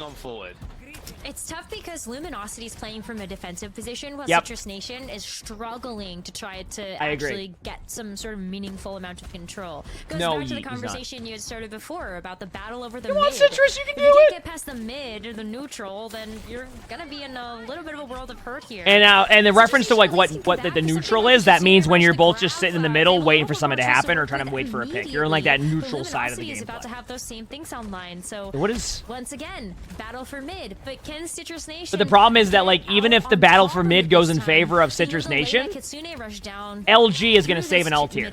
Oh, I'm telling you, they're like, or they're gonna build ults. Like it's coming out of time now. The battle of the mid. Not quite. Luminosity is definitely not mid. I'll tell you that right now. I was just gonna say, well, I mean, if you're saying battle for the mid on TikTok, they're gonna be like, oh, I think. What do you mean? I don't think these teams are pretty good. Or they're gonna be like, oh, they're. But can play with the overhealth here. Does end up fading away, but Dante just taking names, taking numbers, taking checks away from Citrus Nation right now.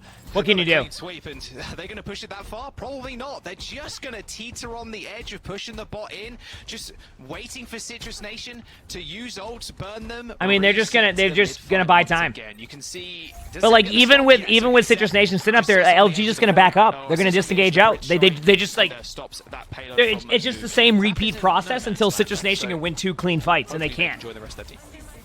I want to say from like even though Chad probably wants that really close matchup, from an actual like just good Overwatch point of view, the way LG's been playing this has been really good. And that's why Citrus Nation's doing what they're doing right now. Good bubble by Dante there, because now they're Lucio can get out. That was basically designed around being aggressive. The problem is like, oh, there you go. Both Lucios just wanted to, they both felt bad, so they went in. That's what they needed, by the way, was that right there. Good job there. Nice play by Zeb. I'm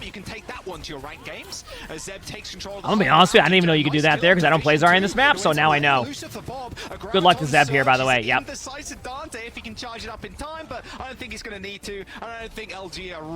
What's that move? A right click off the high ground. You can right click jump. Actually, they might be able to get Zarya here in a second. No cleanse bubbles used. Like what are the ults looking like? Wait a second. Suzu's going to be good enough to help Dante stay alive in this fight. A quick switch onto Doom for Zeb to get back. Wait, they already got that. Wait a second. This has gone interesting. Good bubble there. Under the bridge. And it's overtime. Please don't step off the bot. Please don't step off the bot. We've seen too many C9s. It's already happened today. They have to go up in the high ground and punch him. Has a chance here. They've got this pulse bomb. They just have to try might to be keep it. Zarya from getting too high charge. Good grab. It's too late. Yeah, I mean, straight up, give credit to LG. They played that well. Citrus Nation, it can also be a little bit of that when you have a map that Citrus Nation had where it was so close. Sometimes you have all that energy in that first map, and then it can kind of like taper off a little bit. What I will say is Citrus Nation is a team to still a team to watch, and their next match is going to be exciting, in my opinion. There you go. There you have it. I think their next match will be exciting because like they're going to be playing to get through groups. Took the loss early on in Samoa in that very first round, and they great turned job. Around, so it was really cool. Just great see them job. Find their groove and get into the we don't have any matches done. Yeah, I honestly really enjoyed this series. I'm with you on this one, John. In chat, we still have one more series. We have M80 versus Timeless, both very good teams. M80 is Hydran's team. Timeless is the team we watched yesterday that played against, I think they played against Timeless Obsidian, and they ended up just absolutely rolling. So we got a matchup coming up. We got one more good match. This player really good teams. Put themselves on everyone's radar, and I think very quickly Luminosity Gaming. Oh, this is what I love about co-streams and like the new matches in general and like the way they do stuff. Not allow him to get into those backlines. Citrus Nation. Really made those games so close. We know who Citrus Nation is now. We know those players, and those players have played great. Right? So just want to point that out there. Onto Juby. See you later. A lot of credit to Citrus Nation too. They've been playing well. Really nice showing, I think, from Citrus Nation, who had a very close game against some legendary players. Also, can you still believe that LG at any point when they need to make team comps, they can just have Dante go in there as Zarya or Doom, and they can have False go in there and play whatever else? On the flip side for Luminosity, that's a good thing to have. Veterans, they've been playing together for a fairly long time, and with Unter in the that's a good thing to have. Are they the favorite for the whole thing? I would say right now the favorite is Toronto. Toronto's definitely the favorite, but coaching style that I still think that gives a lot of time for these teams to like. I think Toronto right now is very, very good. I think other teams have the opportunity to catch up a little bit and get a lot closer to Toronto. But right now, Toronto has the roster they want. They play well. They just have a good team. So that's like we'll see what happens. Okay, ready for the next match? I'm excited. One more match. Making headlines, not great ones, but you know, headlines are headlines. But they came back with a vengeance. The team they signed up in the end is Mwah, and I can't wait to see them in action. Let's talk about the rosters we have. Did you miss Anton? Yeah, I mean, I've always enjoyed gaming with him. I saw him last year for one of his shows in Mass, but he loves playing Valorant, and I think he plays like Hearthstone or something. He loves Valorant though. He grew up on CS, so like when Valorant came out, like he really enjoyed it. We have a lot of pre-existing synergy here as well, right? With a good chunk of them having played in Wisp together. Exactly. That roster was also one that we saw in the Pro-Am as well. I remember. I'll be honest with you, 0-1. I have no idea. Blown away by the performance that we saw from Chopper and Rocket specifically. Yeah. All right, here we go. Was talking about Chopper and Rocket for a long time actually. And Timeless is very good. The next like DPS in North America that are going to come up and make. They have a good roster. Very good chance for them to do that. And Riker, CJ, Opener, and CJ have Overwatch League experience in the past, but they are going up against literal Goliaths of the game. Pelican, Hydron, Hawk, UV, and Lep in the backline. Is that a thing, Dave? I wouldn't even know. I don't know how any of that stuff works. Spectra, Renko, Nero's there too. Like, M80 is an unbelievable roster. And I wanted to ask Dante what he thought of M80, and he said, you know, I think Toronto is a little bit more M80 has a good roster too, by the way. But M80 Wait, is Hydran playing now? Because when Hydran was in the chat yesterday, he was like... He said that he was, at the moment, not playing unless it was a sniper map. So what's the first map? Are we getting like a Circa Royale or something? Like, what do we get? Retired, and Pelican, Hydron, Spectra, and the DPS is just ridiculous flexibility there too. Right, and then you also have the Renko smile buff. How could you not be excited to watch this? Are they Andrew? Heck yeah, we like to need hear. Player cams. That's the last thing we're missing. I mean, the smiliest man in Overwatch. I love it. Sure is. M80 should be considered the favorite heading into this, but I do think. But I think Timeless is a lot better than people expect. Yep. Snatch a map 2. Take it all the way. I don't know. I read it in the tea leaves. Something's going. Timeless is a lot better than people expect. I think Timeless is great. I mean, I say that, but like I think Timeless will probably put up much like more of a fight in these games than people expect. Because M80 has all like the, it's probably but Timeless has been known to be really good. One, or maybe just a So. 3-2, like straight up. It's going to be a close. It's going to be a nail biter. Yep. That is what I have. Yeah, in mind. Timeless is a very Anything good team. less You than said that, M80 clears? well, anything less than that would I be think it's going to be a lot closer. especially in this I could be kind of wrong. game. I know M80 is still kind of figuring everything out with like how they're going to play as a team. I think right now they're in like that team cohesion phase where like you're still like, you know, getting to know your teammates, playing with your team. Like there's still that chemistry building of the team. You know what I mean? So, but they're a very good team, very talented team. They also have a lot of pre-existing synergy. They know each other. They've been playing with each other in tournament situations. Yeah. That could, you know, that could really work. How long till kickoff? Yeah, this is the Overwatch Red Zone channel, so. I would split the difference, and I would say this is a 3-1 for M80. That's not a bad prediction, 3-1. There are more surprises that we can see out of this Timeless roster. I still think that the experience that we've seen these players have, whether it's been on LAN, online, has triumphed over the rest of the field. So M80 has my vote right now as the team that would win, but 3-1. But I know I think that's pretty fair. it is. I mean, all of us could be right or wrong. You know, see how it is. See how it is. I think you'll find everybody on broadcast is always right. Yeah, about that. You know who is always We'll right? see. Chat. Have fun. Have a good rest of your night. Wait, so true. Valid. true. Did they get their Preds right today? Although some people were Yeah, pretty... what I think they did. They can poll at least, so make sure to make your voice matter. You know, we want to see where you stand in this one. Are you looking for the up and coming players, or are you going with the old trusted? You know, sometimes it's just a lot of support for the new blood. I do like that. I like it. It's the true underdog story, right? I mean, they... Yep.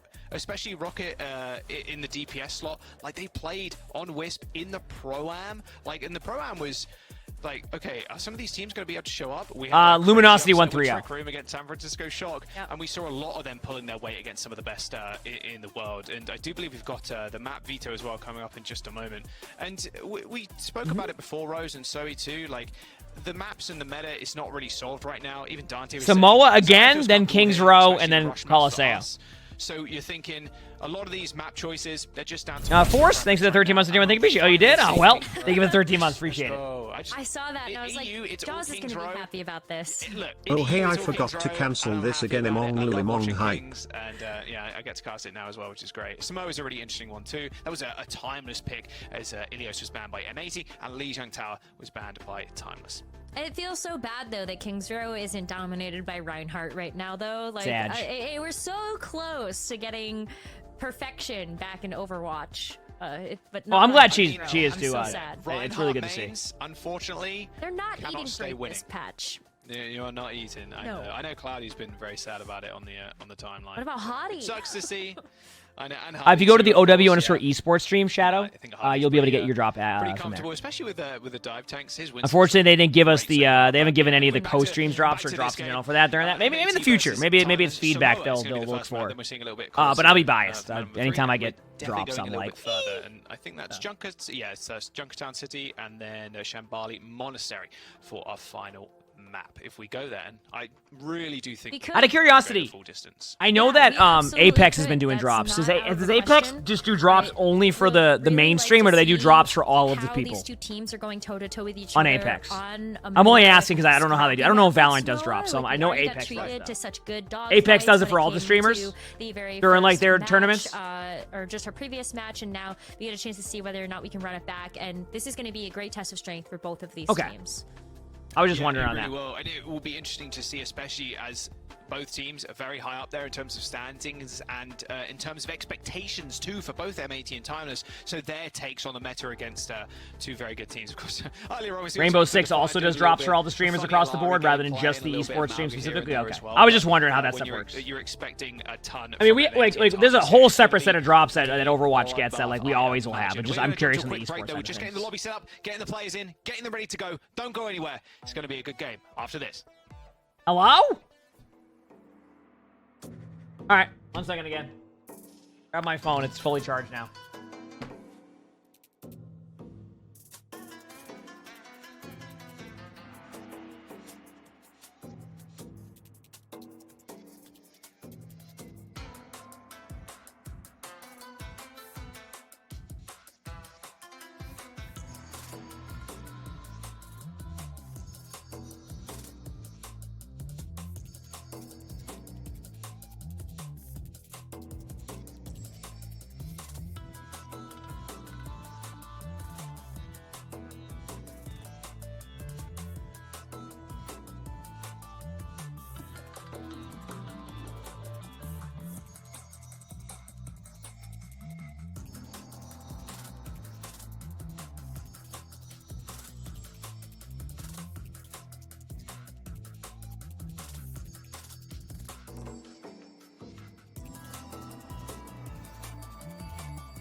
on the open qualifiers. Just some little view time there. You can get a little icon, a little spray, a couple of icons, a couple of little sprays in February leading into March. And then later portion of March, there's a cool little Diva Winter name card as well as some Kiriko skins. Some home and away ones as well, so you get 2 different color variations and an additional spray and an additional icon. And yes, by the way, yes, I called it Junkertown City, New Junk City. Yes, I know. Okay, there's been a lot of Overwatch today. Okay. We ready, chat? We still have more. We ready? And we still have more. I hope we're ready. Is that if you've watched from beginning to end today, you would already have your 8 hours of watch time for the drops to get all of your fantastic in-game goodies. And we still haven't even started this last match yet, so woohoo. It's time. Jumping into Samoa. Is it going to be a scrappy? Probably not, but it will be fun if it is. I want to see V. Thanks, Dave. Must do one thing. Appreciate it. Yes, Paige. Unfortunately, that's how it works, Charlie. I'm sorry. Timeless and M80. Chopper's a mean Cass player. And I think if you have both open, technically you would still get credit for it, because I've actually had this stream open the whole time. Over the last couple of weeks, and actually technically that doesn't make sense. I got all the drops. It was like, yeah, Zarya, then Sigma on that's good. That's a good step by just doing that. But yeah, you would have the OW. It's called OW_esports, and you have that opened up, and that will get your drops, right? Arissa's really important in this meta. She's really good. Because she doesn't die. No. And that is normally the most important thing. I want to make sure everybody's able to get those. Not leaving your team in a 4v5, but there's so much defensive. Hey, we have an Orisa. Orisa versus Ramatra. Okay. You just have to ignore her and then jump on one of the supports, jump on the DP. So Hydran is playing. They're playing the Sojourn comp here. Okay. It makes it for very easy rotations as well. I wonder if they weren't able to play the Cass comp as well. So their answer to that is run this like. This will be interesting. I mean, the Fortify is just really strong. You can withstand like those big rocket punches, any of those boops from the Lucio. Just feels really good to have that alongside that sustainability. Here we go. That was a really bit. There's a bit of movement there from Hawk, just getting behind Icy and then pushing them towards the rest of the team. But yeah, we're just waiting for that first pick. Gotta be careful. UV hitting that regenerative burst as Hydron was sliding under him. Super low. That was a very, very aggressive push there from Icy. Ultraviolet going low too, but willing to take that duel across the map. Do I know if Pelicans in NA yet? I don't know. But did lead off with an limp. Long team fight, but M80 was kind of able to grind them down a bit there and get the limb. They're actually going to go right at this Ramatra. You know, I wonder if people play the Orisa because you can be really aggressive and you can also displace the... You can also displace the Hydran popping off. There we go. You can also displace the Ramatra really easily. Should be all good, and especially with that window, there's no real chance for Timeless to kind of capitalize on that over-aggression from an 8. What patch you're playing on? Whatever patch you're on right now. Look at those ultimates as well, stacked up. As far as my understanding, there's not going to be any tournament clients with this stuff. So, like, you're going to play whatever. The meta, whatever the patch is. You know what's going to be interesting? What if the mid-season patch actually has, like, really, like, intense changes? Oh, nice shot by Chopper. Has, like, an intense set of changes that, like, shifts the meta again already. I mean, maybe Terminator, but I guess it depends if Timeless has been running those comps. Wow. Keeping Ultraviolet and Lep at bay, and there comes the flip. I'll be honest with you, M80's ult usage there was pretty tough. The overclock, a Chopper's gonna just take your head off. Fantastic. Like, Timeless was pretty happy with how that went. Already paying off here for Timeless as they're able to recapture this point away from M80. Yeah, Hawk's gonna do him, I agree. And now they get the chance to work up to their own ultimates. I'm looking at Icy's Annihilation. That feels like a very big ultimate to have in this fight, just to even be able to deal with something like the Terrorist. Going for an early pulse. Nice stick. Good lamp. Good lamp. Pulse bomb is lobbed so far. I think we've seen so many of those. Hawk's a little bit in a unique spot here, and Hawk knows it, yeah. Chopper with a good kill onto Lep. Yeah, the Hawk was on point. That happens sometimes. Like when you have a set play as a tank, but then the other team goes in and makes a play on you. So what happens is that you have a set play, you're going to go make that play, but then that happens. And you're like, oh, what the heck? And that's basically what happened. That's basically what happened. Get back to spawn. It's going to be another pick coming through for Rocket and Opener, but now with not expending any ultimates, Timeless still has... Timeless is in a good spot. M80 is going to go for probably a window play to lead off unless they want to go with Hawk in, but like they know Hawk has Orisa ultimate. Like it has not been used yet, but then they're going to lead off with window. I could be wrong. Hawk is definitely setting up for the... Yeah, I was going to say. Like they know that ult's coming. So like Hawk can't really... I was just going to say, didn't it? Oh, good kill by Rocket there. Very delayed melee kill, but makes it work. As Icy does end up pulling this Annihilation. Hawk trying to think they can turn the fight around, just unable to do so. I think Hawk used that for survivability. I don't even think it was about turning the fight around. I think it was Hawk needed the way to try to survive that, so you pop your ultimate to get the damage reduction and you hope for the best. To get the touch here, triple blink onto the point. Does end up backing up too. Here's the overtime. Someone's going to have to go for the can't do anything about that. That's not. Pelican can't quite make it even with the... Yeah, they require 3-minute delays now. I am glad they kind of went back on that and said, hey...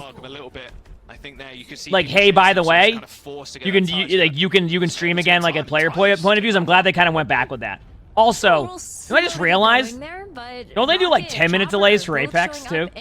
The ways that we expected to. This is like 10-minute delays that has been already highlighted by so many of the amazing players in Overwatch as just being the next DPS of the next generation. Are those players on like OWL? A lot of them are. To get some really big picks onto the back line, but Chopper immediately switching over to the Sojourn was able to take so yesterday, Timeless was the remember the game yesterday where we saw that Kiriko that like popped off on King's Row? That was Timeless. That was CJ on. Very impressive, and now we get a chance to see what the squad can get up to. As we no, I was just wondering on that, like what their timings are, because I was like, wow, 3 minutes is pretty long, and then I'm like, wait a second, doesn't Apex do 10 minutes? To be able to have these fights. I understand why it's 10 minutes. It's just, for me, it's just like, thinking about that, I was going to say, it's like 3 minutes, I'm like, wait a second. Even Apex is way, just because of that. I wasn't like comparing the two when it comes to like, if they should do 10 minutes for Overwatch, vice versa. It's more like, just, that's a long time. Explosive, getting to that back line, force CJ to use the Swift Step.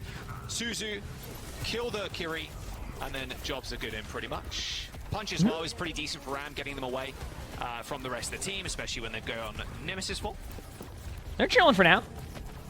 Yeah, but now you have an opportunity here to play a little bit more passive. I don't think Timeless... By the way, chat, the team fights at the beginning where you see teams both just kind of sitting there. Take the reins in terms of this is a normal start to the team fights. Also, Hawk is on Doom now. Timeless took the point, but they got the pick already too. This is normal for Koth maps to like kind of just wait and wait for a pick to happen. There's not. It's harder to get in on these maps and make that play. Chess does 15 minutes. Into the fight and execute on a backline kill, or even just get a big cooldown out of Timeless. It's been tough for Hawk to kind of follow up, and you can tell that just by the ult charge. Speaking of ult charge as well, Icy's not really had much say in this fight. 40% ult charge on that Annihilation, but these rushes are going to come out in just a moment, I'd imagine, especially with that headshot landing from UV. Here we go. There you go. Forwards, splitting up of the team. Here we go. Vortex there stops Hydron from really just sticking around. Speaking of I'm just trying to see what's happening here. But it's actually Rocket that's in the kill feed with the pulse bomb, killing Ultraviolet. Hydron. I mean, there's not much you can really do at that point outside of like just try to get their ultimates out and make a play. But I'm gonna be honest with you, Timeless right now is playing this extremely well. Like if you look at Timeless right now, they have Kiriko ultimate coming up. In Sojourn, M80 is like, they have ults, but if you ask me what ults I would prefer right now, I would take Sojourn ult and Kiriko ult any day of the week. They're just game-changing ultimates for your team.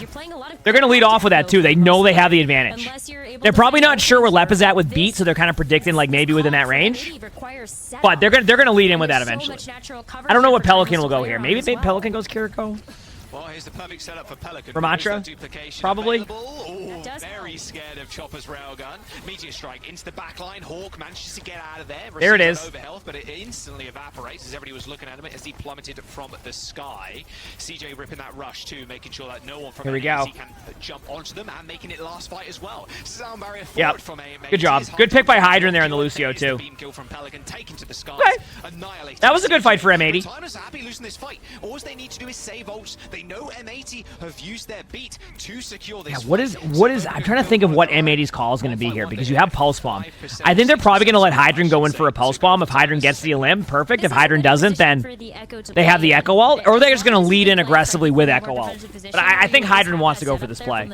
I think that has to be. It really depends who they think might have an ultimate. They might be predicting. As you mentioned, Timeless. No, they're going to go for Pulse on Sojourn. They've got all these other ults to work with. As soon as I say that, never mind, Hawk. Very, very good job there by M80 to recognize that they can't let them set up with that ultimate. The worst thing their comp can do is sit there and take a bunch of poke damage from Sojourn, right? That's the worst thing they can do in that situation. So, go in, play aggressive with Echo Ult. Now they have Kiriko Ult coming up. They're going to lead in with Kiriko Ult. They're going to take a little bit of damage. They're going to have Hawk take damage. I think they're going to go right in again. They know that they're just running out of time on ults. They have to make one more play to get themselves in a comfortable ult spot. Unless Hydra gets an early pick. This could dictate it too. Time, I think we see something get popped here, but if Hydra has anything to say about it, then you stop the fight before you even get in there. Rocket lets that pulse bomb fly. There it is. Yep. The pressure on the back line. Yep. So, I don't know what their exact call-outs are going to be, and maybe you can see it on Hydra's stream when he's doing that, but like, it basically, it was get on the Kiriko, force out the cooldowns, and the moment that Hydra got him low, Hydra made a call up to Pelican to go in there, and then you got the free pick. Now it's become interesting because Timeless actually had to commit ultimates there now. They're struggling a little bit. They still have a bit of a beat advantage here. But Hawk and Hydran can both go play aggressive again, so don't be surprised to see like a 3-person dive here from Hawk, Hydran, and Pelican. And then the supports either go all in with that or disengage out really fast. They need to trade off. They know the ults are not in their favor. So they're going to be aggro to begin with. There it is. Yep. Hydran's going to be fine unless... There it is.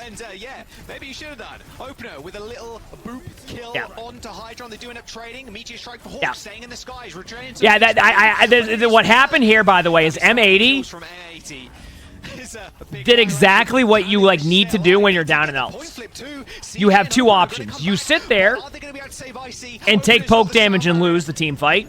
Or you say, hey, we have to go and make plays over and over again, and if we don't, we're going to lose this game. So they went into the back line. Hydran probably was calling the targets that were getting low. You go in. So a very good job by M80 to recognize what's going on there and realizing, oh, that's why tracking ultimates is so important. There comes this part of Overwatch where once you start to track ultimates, your decision-making becomes a lot easier, right?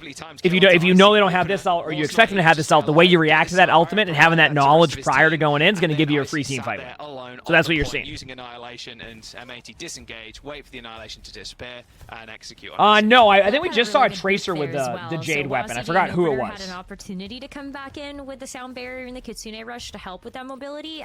Lep was right there in the nick of time. Just stop it. Stop the round.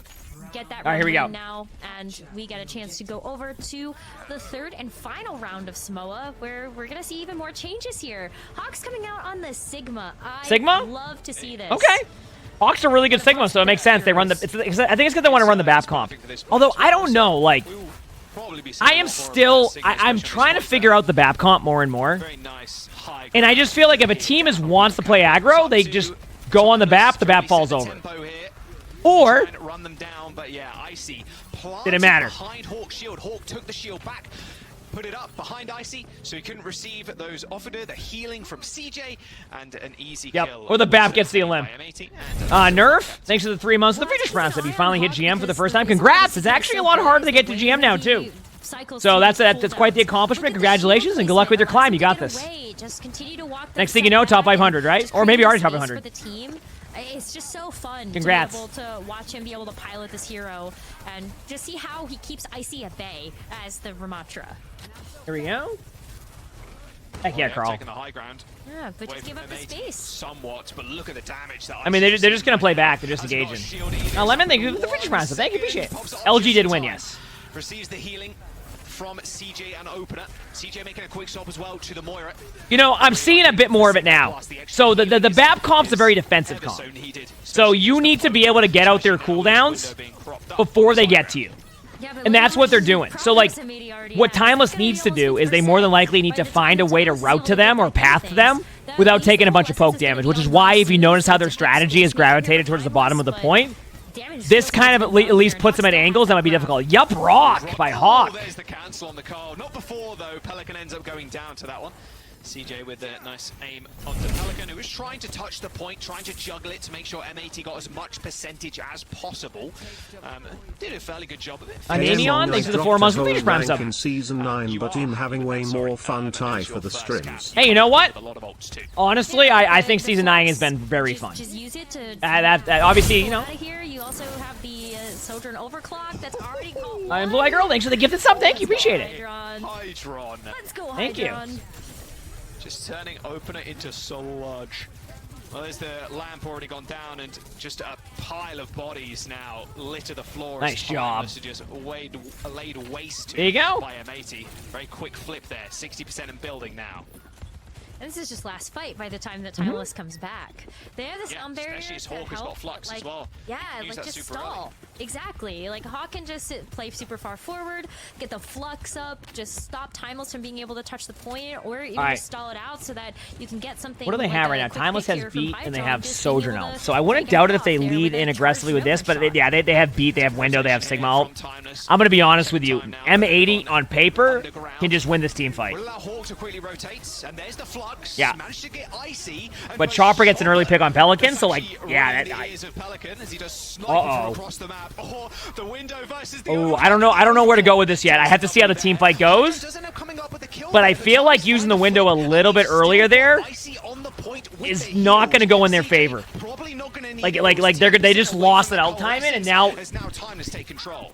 okay. Look at Timeless's ult. They might try to delay this for like a little bit, and then just go in with Moira ult. They might all in as Moira ult. They know they don't have support ults. They know they don't have. The only thing that they're probably predicting is Pulse Bomb.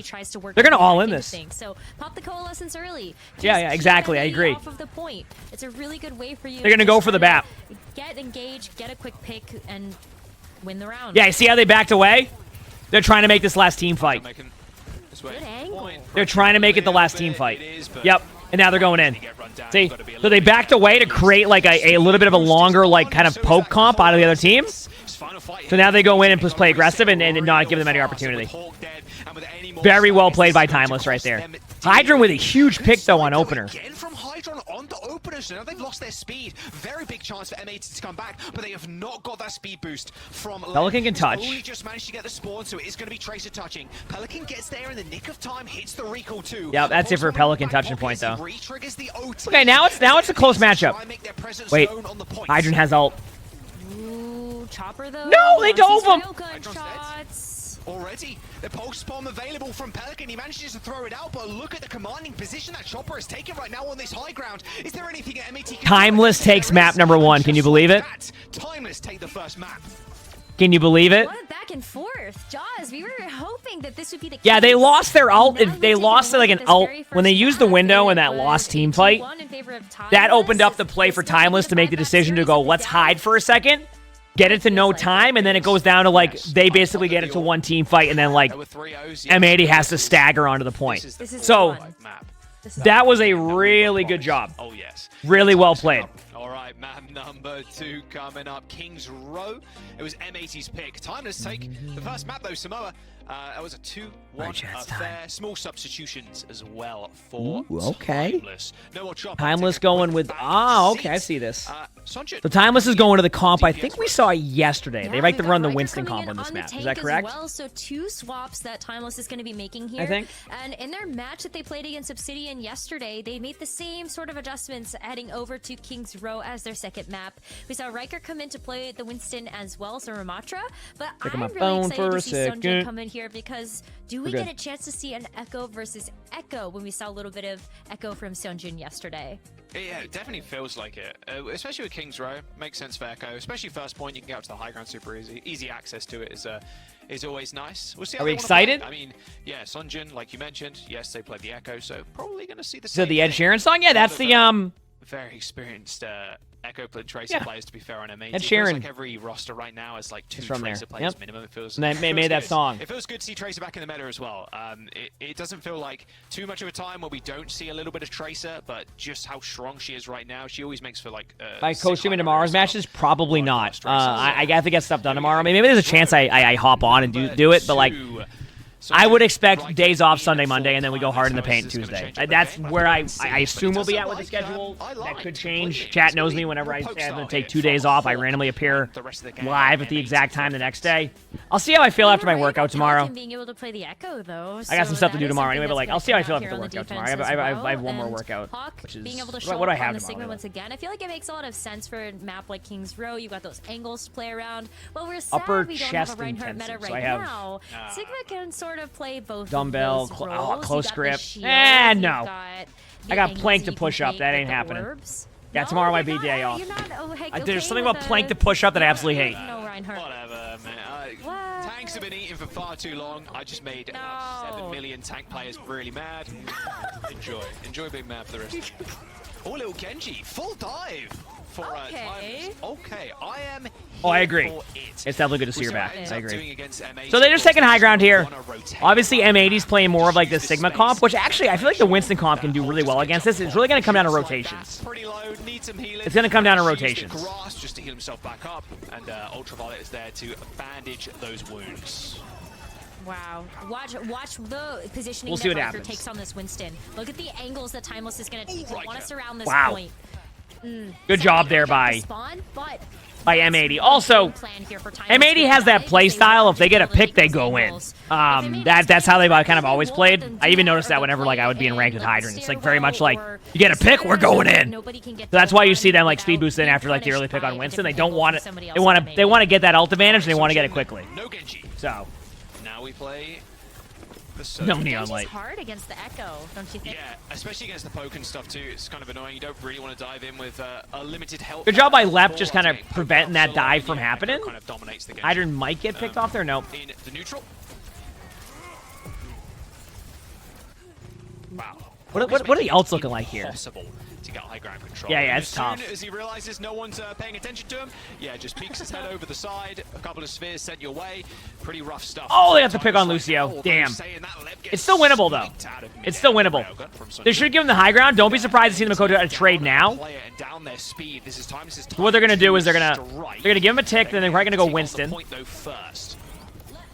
Ooh, but duplicate though here for Pelican. And the Kitsune rush as well. Lots of damage. You're gonna wait out the beat. I don't know. I'm thinking maybe Winston. Oh, the huge pick by Rocket though. Oh wow. I think Timeless might just take that, unless there's like a huge turnaround play here. Yeah. Taking that one up. I mean, wow. What a good play. Good start. When am I dyeing my hair again? Probably before my wedding. A pretty tough fight to win. Looks like Hawk's gonna change things. No, probably a couple months before my wedding, and then I'll do it again before the wedding. I don't know.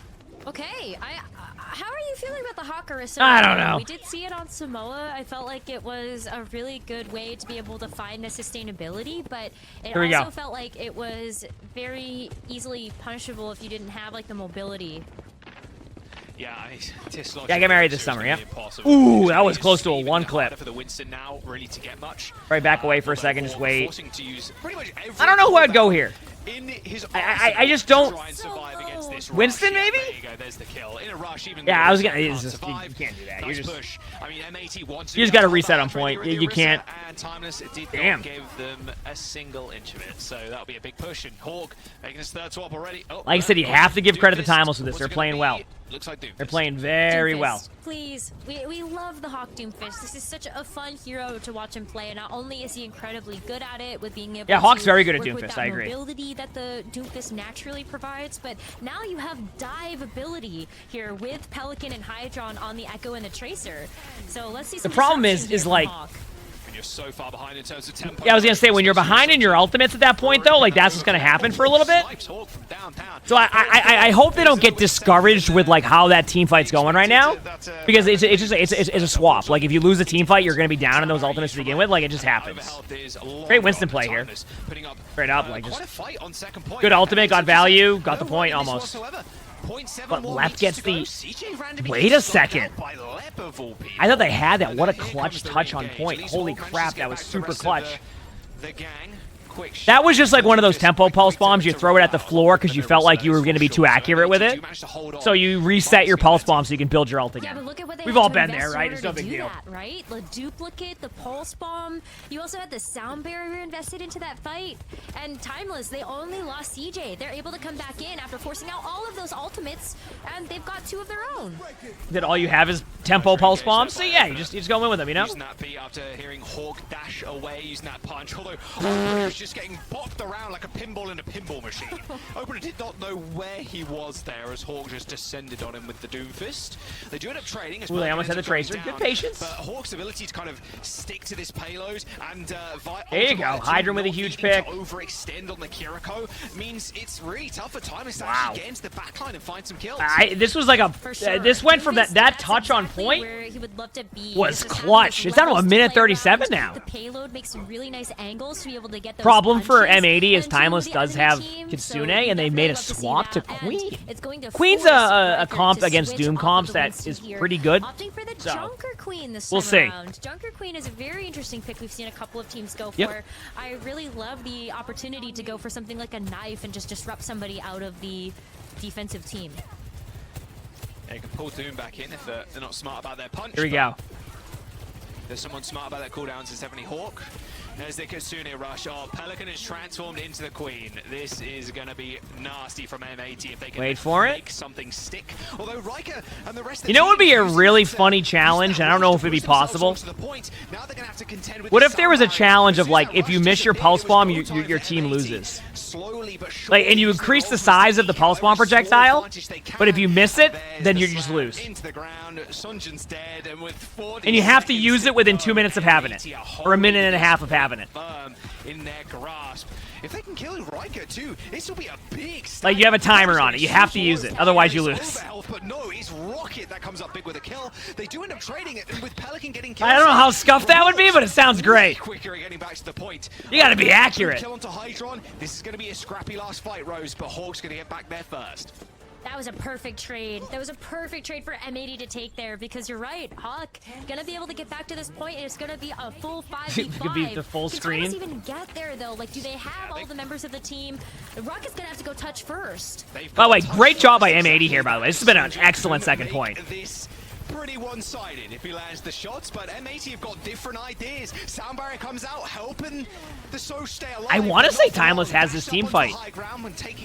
I want to see where this next pick is, but trying to make some damage. Stick spots Rocket with a recall though is going to be more than safe. This payload's still pushing in time. yeah, I don't know. I think they're going for it. In their back pockets as M80 get yet another touch, but what a clip onto Rocket. That was really good. Demolishes his opposition. You know, it's not about the pulse bomb. It's a little bit wide, but it's all good. You got the clip already, so we're all chilling. Hydron. There's a rush coming in. Another ultimate being thrown in. M80 trying to make There's like a this hot hurt. potato arcade mode. Sound barrier earned. Not a moment goes by before Lep unleashes it. A 5-man sound barrier beat. Hawk trying to create space, separating the backline from the front. But can he actually take down Sonja? Wait a second. To get out of there just in Dude, time, what? but Hawk What a second point by M80, by the way. M80. What a second point by M80. Finally end the fight as Timeless away That was from point a B. 0.7 meter difference between that being on third point and maybe getting snowballed Something silly before to that holding on second point. Oh, that was so scrappy. Unreal. That was so scrappy. There were so many times I'm like, Hawk is so low. But wait, lap past sound barrier. Oh my god. Look at Sunjo getting a bunch of picks. But the Kitsune rush is Scrappy online. Overwatch. I'd love to see it. We Not love good on it. the voice, Love it. but it's Wow. good to see. I love it.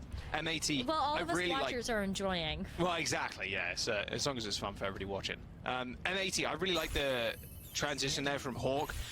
Coming onto the Orisa, trying to hold the archway, back onto the Doomfist, a pick he's extremely good at. And you can tell he's good because he has the Emerald weapon skin on the Doomfist. So that's how you know if someone's good at the That's game. how it works. Exactly. For sure. Timeless on defense though, Rose, completely switching up here with Riker going on to the Ram. All right, Shad, it's time. Okay, so we saw the Winston and the Junker Queen on the attack, and now we're going to see the Ramatra. they did do this yesterday. So just opting for the Ramatra on defense, I think what Riker brings to the table. Do I see some is diva the here? versatility and just the Do I depth of see the some hero diva pool here, chat? So that you can play with multiple different modes. Are we seeing this correctly? Is it diva time? Getting the emote in. I love that. I'm excited. Mad respect. Oh, Hydra hit the shot there, but it wasn't. It was Oh, on that the was tank. close. That's no headshot. Honestly, it's a good way to get ult charge. I mean, you get 10% straight out of the gate. Diva's been seen on this map in some games. I do like Diva on King's Row. I actually played Diva, I think, in the tournament a little bit on Diva. You can take map control, high ground, kind of dictate some DM, all that stuff. Exactly. It's like it's not only is Yeah, it good job. It's comfort. It's also already Hydra and getting a pick. There we go. This is so much dive potential here for M80 to work with, and they want to push the gas. They don't have far for this cart to go. Yeah, Riker right now receiving the most punishment flung out by M80. He's trying to dodge out the way of Hydron. Hydron is just being such a nuisance, finally. Yeah, just sitting there being like, just basically being annoying on the outside. Like, hey, wow, they dove their spawn. I mean, as long as you're Might be some dealing with the trades. front line, we can deal with your back line, says Pelican. They do end up trading the kill there, but there's two. They lost teams. CJ, though. I think this is going to be just a, they're going to wipe him. Rings Yeah. run around. Ramatra might pick up in a limb here, but no. So much more mobility than That's this it. Ram who wants to just sit on the M80 has really stepped it up on this King's Row. They're going to lose this They one. have really stepped it up on this King's Without Row. supports, without the heals, there's it was only a matter of time. 5 minutes and 15 Oh, seconds. Diva's a fun hero. As M80 unlocked that point. Yeah, like you don't have the Lucio there, so it feels very difficult for you to actually find Here we the go. openings you want with the mobility. And oh, what a stagger onto Seonchun as well, as Hawk just continues to push that envelope forward. And look at that cart. It's going to get rolling. It does, again, not have too far to go. And M80 Back has up. so much snowball You know, potential here. I wonder if they're going to lead in with like a Diva ult or something here, or just save that for like a remake. It's so hard. I feel like Diva value on this map, especially like in these like scrims and matches, etc., are so difficult to get that value. So it's like, where do you find it? Maybe. I remember when I told you, Chad, about the Echo playstyle, where you have to spend the whole time kind of hiding in the back. Are you noticing that more and more in the matches now? Forgot about that one. My bad. Well, there's the Kitsune rush from Ultraviolet, like you said, keeping up that tempo, keeping up that pressure, and Riker just got bopped around. Don't give them opportunity. Wow. But no, once again, That feels bad. The cleanse. Suses himself. Pulse bomb goes by the wayside. Wow, nice shot. That was unexpected. That actually gives them a retake. Is still marching forward. I would be worried though if I was M80. Yeah, you're gonna back up stack 3 and then just wait for your team. You run into the same issue that Timeless did, where they got this cart so close and then they just didn't have enough resources. Can I to lower punch it the out, video so that's box in why these games? you I'll don't look see into the Hawk future and pushing make it like an forward even better until the rest of the team is location there. of it. I get what you're Now saying. it is time to start to use those ultimates. I get what you're saying. Rush here from CJ to help push M80 back, but M80 has so much fight in them. I'm looking at Pelican. Uh-oh. Just dead. What? Uh-oh. Now they can just, they wait out this play. Go Ramatra Diva. To pull the rush, you're gonna have to Yeah. do everything else. Go Ramatra Diva. Go in. Be aggressive. You basically have a second tank now. The Diva keeps the Ramatra alive. Yeah, they're going to fall over. There's nothing you can do about that. That's just... A two-man sound barrier from Opener only hits himself. That's pretty much it. And that's going to be about it. But chat, you know what? Making this one look We have our first not 3-0 of the day. Got 3 minutes left in Bluebim, thanks for the tier 1. Thank you, appreciate it. We have our first not 3-0 of the day. Am I excited for the Diva Porskin? Yeah, I said it on Twitter. I can feed in style. That was also the secret to success. I can for them feed in on style, the very which I first think is half of the pretty day. So maybe sweet, a huh? way to turn it around here. Sorry, I was looking at something on my phone Carl for a second. Yeah. Apologize We'll get for into it in just a moment. I love live subs. Honestly, great, because you're speaking about them and then poof, they appear in the game. It's They perfect. just happen. Exactly. Like the caster blessing or something. Yep, I can you've feed got in lots of style. Aye. The Diva what skin? So there is a Every single year, no matter Porsche. what Every you single one. cast. It's I insane. think I have a most Porsche historical thing happening with C9 Overwatch. calls. There's going to be Overwatch and Like, Porsche as like a I- collab, someone and they're run doing the a numbers on Diva. that, They're but doing a it's Diva like Porsche skin It's an abysmal or rate Porsche. of C9s. So. And if I'm on the call. Yeah, I just said that. I that's what I Let's said, time David. round, Just completely out of please. context, It's out of already nowhere. It happened just came out of left today. field. No more. We'll see. All right, gates are opening in 5 seconds. Yeah, I see, like you very rightly. Maybe I predicted did. there. I Just did. I sticking hope I on said. the Ram and Who knows? Hawk on the Sig. Okay, make a little more of a long-range duel. And like I mentioned before, there's a lot of players. I hope I on did. LET. If I did, then you know, Every hey, single one of unlucky. their DPS players can play Tracer at the highest level. So it's actually Pelican this time around with Hydrogen jumping over to the. What if I did? Like, now I don't know. Did I? I gotta look. In the Let me know. Overwatch League, Sojin was just a lighter. Someone will look. Yeah, absolutely. And it takes a very, very strong DPS to be able to contend with someone like that. And Chopper's been able to live up to that hype. Either going toe-to-toe with the Sojourn versus Sojourn mirror, as we saw on Samoa, or just being able to get those picks before. I never called that, Arnold. It's all going to come down to this neutral fight here. And we're getting a little bit of a tussle here for M80 to try to take the Remember, lead. this is the part of the game where if you look at the timer and you see how it's already a minute off the clock, teams are going to kind of get stuck here. You just get stuck here until something happens. Like, it's not like as much of like that brawl that you'll see in comps. It's both teams just kind of like, I think it's what, like posture and just like stay there and take a little bit of the map control and spam them out. And then eventually if they see somebody low, they'll go for it. And that's exactly what just happened to Icy. But do you see what I mean? That was a minute without anything happening. There you go. It's all good. We don't have to wait another 3 minutes. That was close. It was like 15, but... I do touch that. There you go. All right, and this is going to be the big problem here. Where's the window at? Oh, wow. The window on the high ground. I was going to say, that's an early window. Super nice if they can actually find it. Chopper's in a really rough spot right I now. get the idea of it. It just was super early. Hawk, who's made himself known on that staircase over there. However, maybe overexposing himself a little bit too much to a pulse bomb, in fact, over rockets. All right, here we go. Quite quick, sharp, and yeah, M80 spreading themselves a little bit too thin. Yeah, now they've all been taken down, so Timeless here gets an opportunity to be able to make some meaningful progress on this push bot, which is something that I feel like has been rare for our matches today. Been a little bit one-sided when it's come to push. But all right, good job by Timeless, able to flip the map. Like, CJ already has a Kitsune Rush. So what are they doing right now? They're going to have Pelican just kind of sit on the card. Hydra will play high ground. They'll play off angles. Keep in mind, it's going to get reset a lot. This map itself, when you get these team fights in the middle of the map, it turns into like reset mode a lot of the time. Like, that's what you're seeing. It turns into reset mode. Maybe stepping a little bit too far forward, but they're giving him a lot of then time you laid here right down. because Okay. they won that first fight. Hawk has got Flux pretty much 5% away. There's a couple more spheres, but It's a lot of like standstill on the point. Huge pick by Rocket. CJ just trying to flip No weed on towards Sigma now. Yeah, they're going to take the lead. Getting some kills, although not successful. He's at least going to push M80 back. You said you like Flashpoint? I mean, I remember when at the beginning people were like, oh, Flashpoint, but I think the more you play Flashpoint, I feel like any game type at the beginning of it, the general response may be like, oh, this is tough, I don't like it, etc.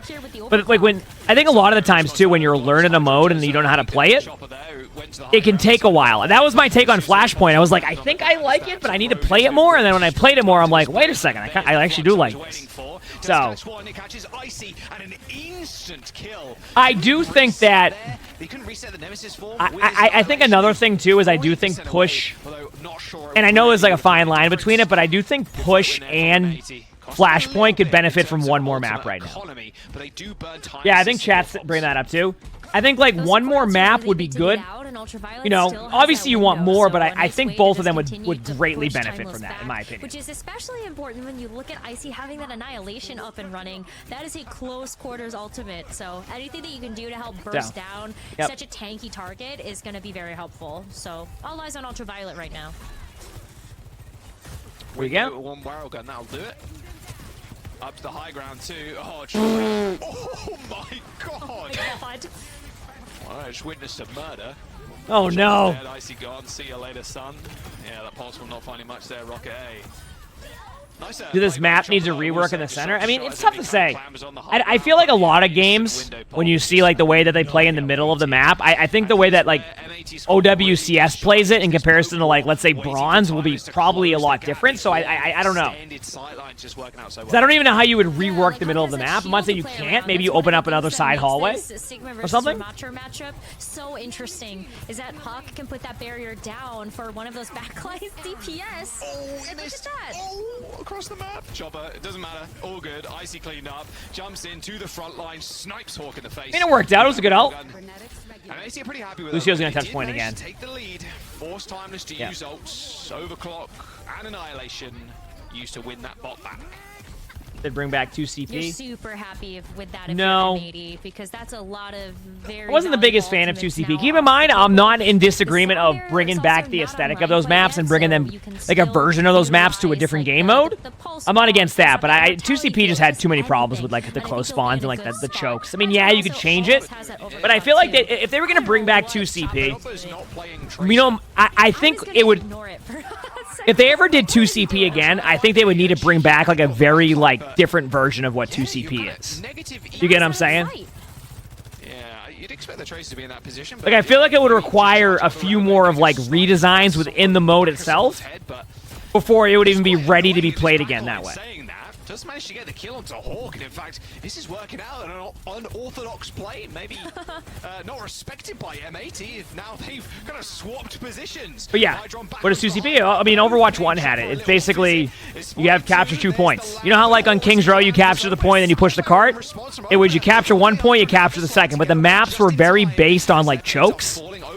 So a lot of 2CP maps, and there was like, what, like 4 or 5 of them, ended up just not being played, and they actually had to get rid of some of the maps because it was just so reliant on chokes that people didn't want to get spammed out the whole time. So, if they ever did something, brought it back, wanted to try to do something like that, they'd have to rework a lot of stuff. This is a window. I mean, this is a Hail Mary window from CJ. He's got his I was going to say, I felt like an overkill, maybe a kill tack. Very ambitious. I was unlucky from CJ. Didn't quite find the damage and the team and the help that he really required. Just like Times switching up their comps too. Icy just wanting to match the Sig at this point. I think the Sigma has been more impactful from M80 in that Sigma versus Ramatra matchup, just specifically because of the shield. And so if Icy has one as well, now you also have CC with the accretion. Could just help out with some of those pesky flankers like Pelican or Hydron. Pelican with a bat in his I don't know when Clash comes out. I have no idea. My guess is Clash won't come out next season because Venture's out next season. So they might want to stack that in different seasons, especially now that they're kind of going in the right direction with how they're doing stuff. I don't think they want to overstack stuff.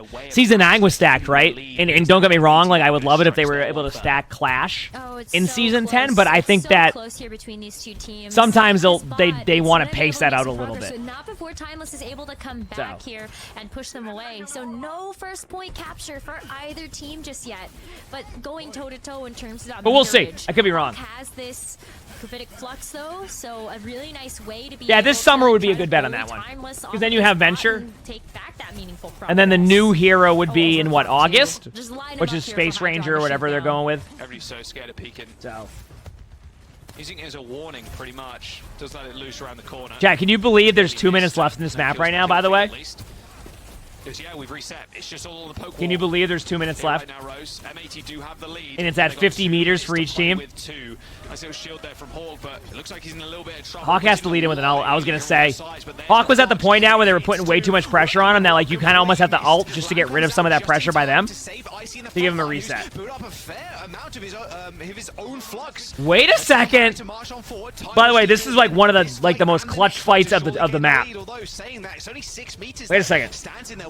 Pelican takes down Icy, so it's anybody's game right now as Hawk is just playing bodyguard for the Chat, did you see what just happened? M80 just took the lead. M80 just took the lead. I don't think M80 just took the lead. Timeless is actually able to sneak away. Or I mean Timeless. I meant Timeless. I meant Timeless, by the way. The lead. That's huge here when we Yeah. I'm saying Timeless just took the lead over M80. Now M80 though, it's been a long day of matches. So Timeless just took the lead. They were down. They snuck the bot there, and now it's in their favor. Yeah, insane clutch. M80 has good ult advantage here, but they just took it over. They need to buy time. They need to wait as long as possible. I think they're going to. They're not going to sit in the middle. They're going to play further back. They have to. Flux, really early sound barrier, and Hydron trying to be the I mean, good trade. high ground. He manages to snipe CJ. This is the chance for M80 to come back. 35 seconds to go as Hawk controls the bot. Using the shield to just block all the damage. There's nothing much they can do. The bot is stolen away completely. Icy though, yeah, is going to do. It's literally point. Oh, there they go. They took the lead. How close is this game right now? But the window. I think they're going to get the Sigma. I don't think they keep the Sigma up. Maybe they can. Oh, Chopper's going down immediately. The Rocket gets the pick on Ultraviolet. Tried to pull a Hydron, but it wasn't to be. That bot wait, I think they get this point. I think they get the. In front of Timeless's checkpoint, and they might have won the fight here, but M80 stole the lead right from under their noses. What are the ults? Now it's going back into M80. Territory. Okay, so Timeless can win this because of their ult. Now they gotta win one more fight. This is gonna be really tough though, because you're looking to try to just pepper the resistance onto this bot before you're able to get your team. I mean, this is almost a one-team fight situation. But M80 is the one that has the grab flux. They can actually just CC everybody off right now with the lead. Well, they know that. I think. Doom too, and someone has to permatage that bot, like you said. Oh my! Did you see that? That bot timer's tough. Did you see that, chat? Pretty unable to do so. They can't. This ult will just. That was. Over now. Hawk sees the freest flux of his life. The post! Actually open it, uses the sound barrier to just rush them down. A big tempo swing here for Thomas. Oh my! Remember what I was saying? The support ultimates? Oh my gosh, everybody has to back up now because if M80 loses like M80 can come back to point, but like they're gonna window high. They're gonna window high. They have to now. No, it touches the bot again. Oh, the C9. M80 take the win on Colosseo. Another C9. What a tempo play from Timeless. Using the sound barrier to just run over Hawk.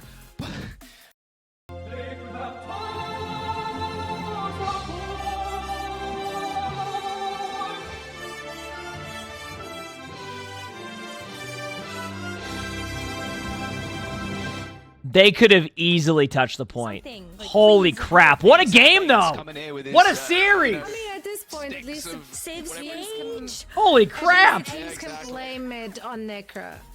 At least they have someone to blame. Oh, come on.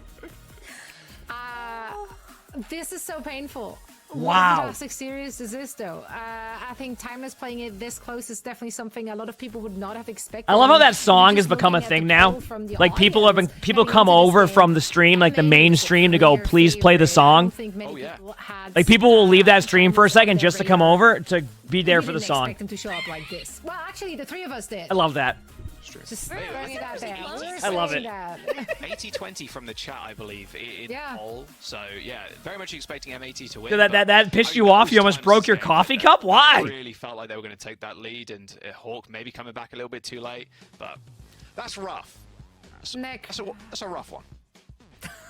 At least we got some nice screenshots though of us freaking out. There you go. Hey, they can run it Don't back. worry. Well, they can C9 on this next game mode, but yeah, maybe Wait, what's the next game mode? To do that on, New Junk City, so we'll have to wait and see. You can still do that on New Junk City. Oh, please. You can still do it. Oh, you can do that on Flashpoint 100%. I think it's worse when you look at a Flashpoint map because of how fast it goes. Yeah. I mean, okay, you can't be blamed for those. Maybe they're un-C9able because they're too quick. I'm just like mad. Is this major hopium? This might be major hopium here. All right. Wow. New Junk City, the next map picked by M80. Very much could be a 3-1 here. Go the distance. Go to Shambali Monastery. We'll have to wait and see. Of course, we'll jump into this game in just a moment. Timeless, I can imagine, gathering themselves there after that C9 on Colosseo. But M80 primed with the position to take this one. I think you just take the mental damage. Like you as Psychic M80. damage. Yeah. You just run with the mental damage that you just did to your opponents, and just rush them. I don't know. I don't know if that was a free win, by the way. To give you an idea, they still had to get through the butt scratching phase and kind of play on the point. It actually could have ended up. You know what could have happened there, by the way? That could have actually ended up in a very rare push draw. Meteor Strike can really help you to get out of a sticky situation, which is extremely rare, but that could have happened. Well, I mean, I think M80 just gonna do if like both teams trade. I think if teams trade on the bot, like if you say that both teams got the checkpoint, and then you both trade on the like. But I wouldn't be too surprised if we see. Let's say it's a Sojourn versus a Tracer in a 1v1 on the bot. And then the Sojourn headshots the Tracer, but the Tracer hits a pulse bomb on the Sojourn. It's a draw because the bot's not being pushed anymore by either team. You know what I'm saying? So just keep running that. Yeah, the Ramatra has looked really good. I think one of the reasons... I thought M880 capped last second. I could be wrong. I thought M880 captured last second on the other side. But maybe I missed it by a meter. Maybe you're right. Going over to a map type that is as scrappy as Flashpoint. I thought they capped last second on the first part. But yeah, so that then what would happen was let's say Timeless caps it, but then there's a team fight, and then it's possible to have a drawn push. what do they do to? But that would have been the that first step. situation? Flashpoint, it feels a little bit we easier played to be able before, to do Gasha. that. It just has to happen quickly, and can you afford to make those changes when you know that your back is up against a timer wall? And What a match, the though. ultimate Holy crap. Economy can go absolutely haywire if you make a wrong move. Thank you. Yeah, definitely a fast game mode.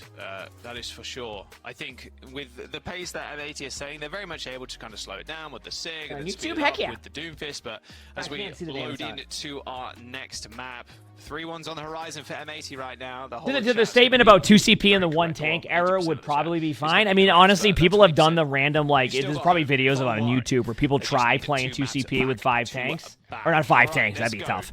Like, with 1 tank, it's still very much the same issue. It doesn't change the doorway sizes of, like, the chokes of maps and how it plays. Well, you know what I'm saying? And maybe it's map choice. That makes me even more excited to see, like, what we could get. But to be fair, both Flashpoint maps, I feel like, play so similarly that you're not really going to see too much difference when it comes down to like some of the composition. All right, here we go. Can Timeless bring this back choice, don't you think? After not getting on the bot to go to a 5th map? What is your favorite? Or will M80 close the series out right now after getting that win, which may or may not have been a win? We'll find out. Oh, that pulse bomb play on Hawk, like in that middle part of the map, was unreal. Yeah. That was unreal. Points on Servasa more, I think, than New Junk City.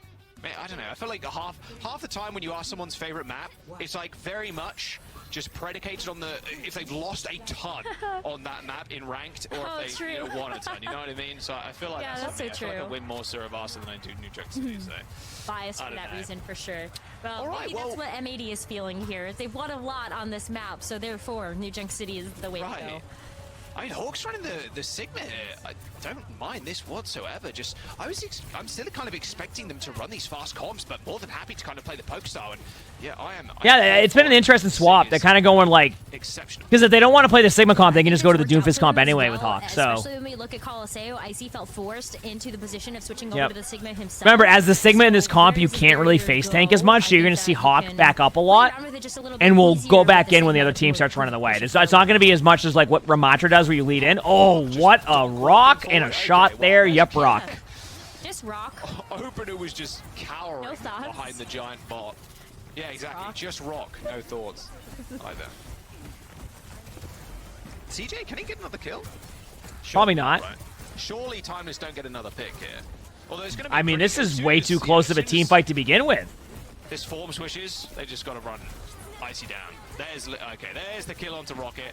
There's a Kitsune rush at CJ. They really want to fight this. Yeah, they do. I don't think they're going to win that, but that was interesting. It was up a decent lead over M80.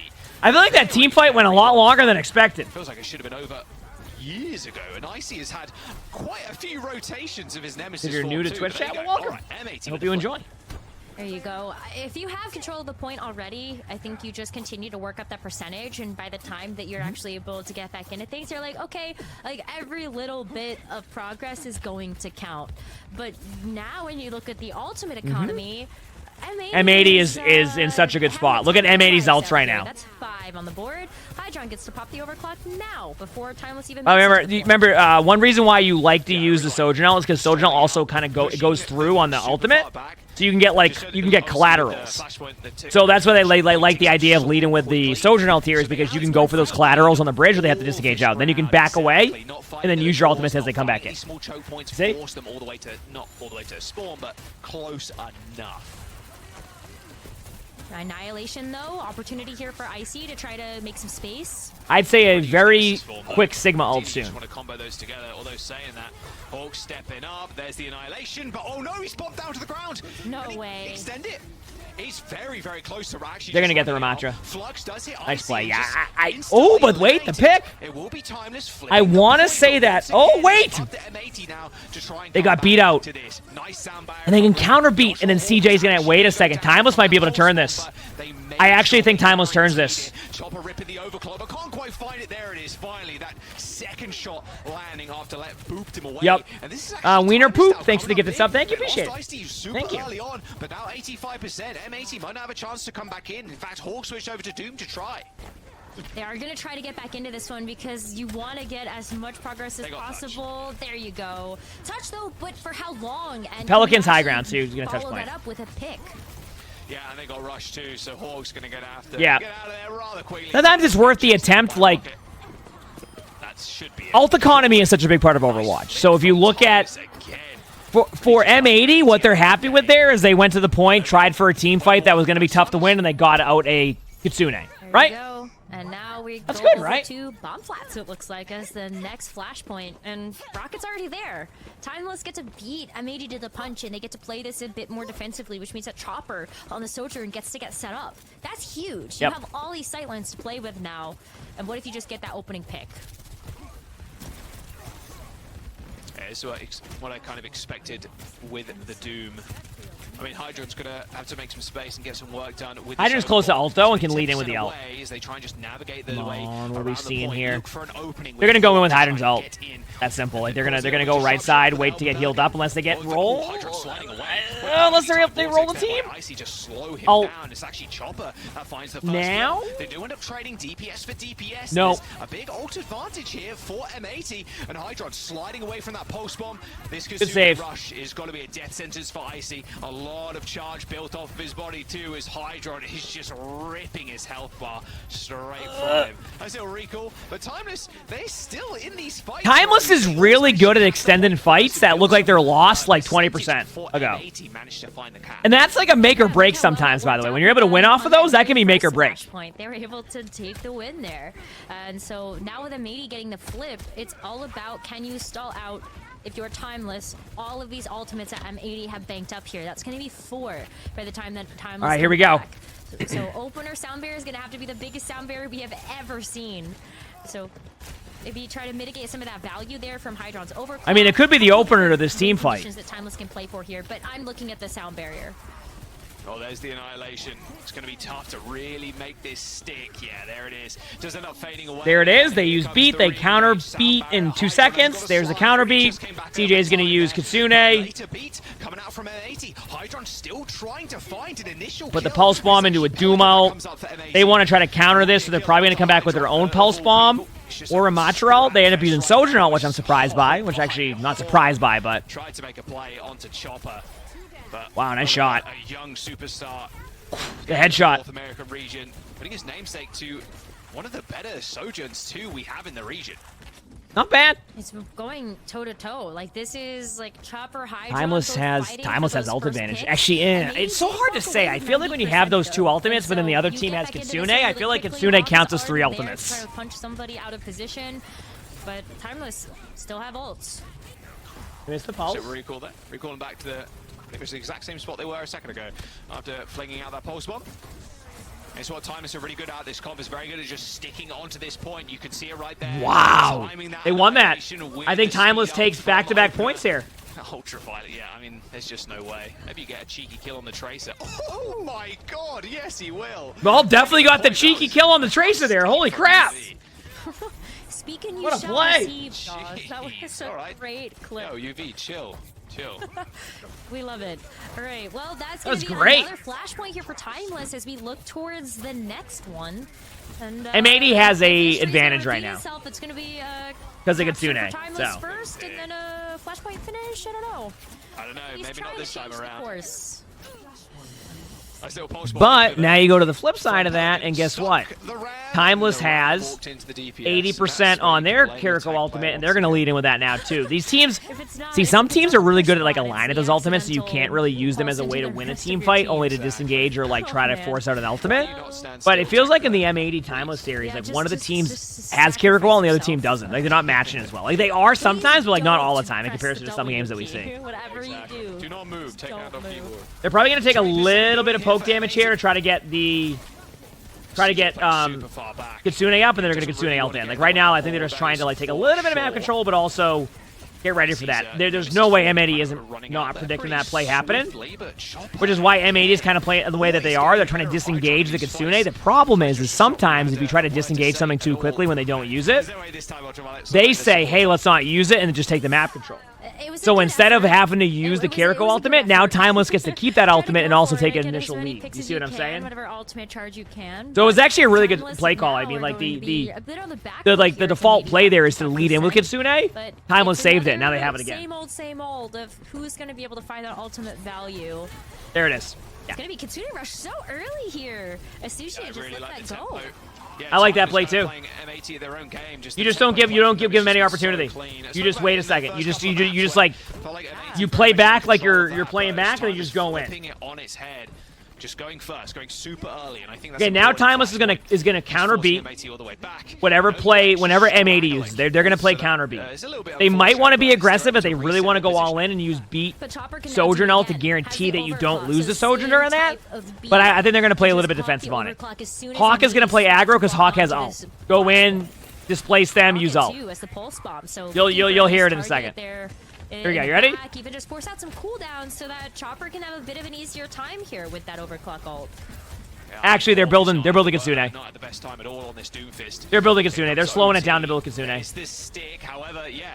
Suzu, and you still have all the extra armor too. Sound barrier comes in. Oh my! They can't counter beat, and then Just they use. going to Oh my! pieces in front of Pelican's face there. And We're going to Timeless map just gonna 5. run away with this one.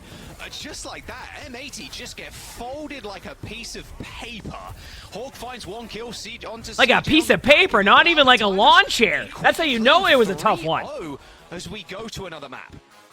That's 5 maps. Basically that pick on lep with the pulse. Ball is No more 3-0s. We're on to map The 5. orb has been popped. Let's They go. never lie. The orb has spoken. We have received no I told more you it was gonna 3 be a good one. Overwatch in this I told house. you it was gonna We be a good one. stan this match right now. Timeless and M80, and this is the big flip around in terms of tempo. There was 2 different kind of comps that M80 were running there, which is the Sig, slow, poke style, and then they ran the Doom.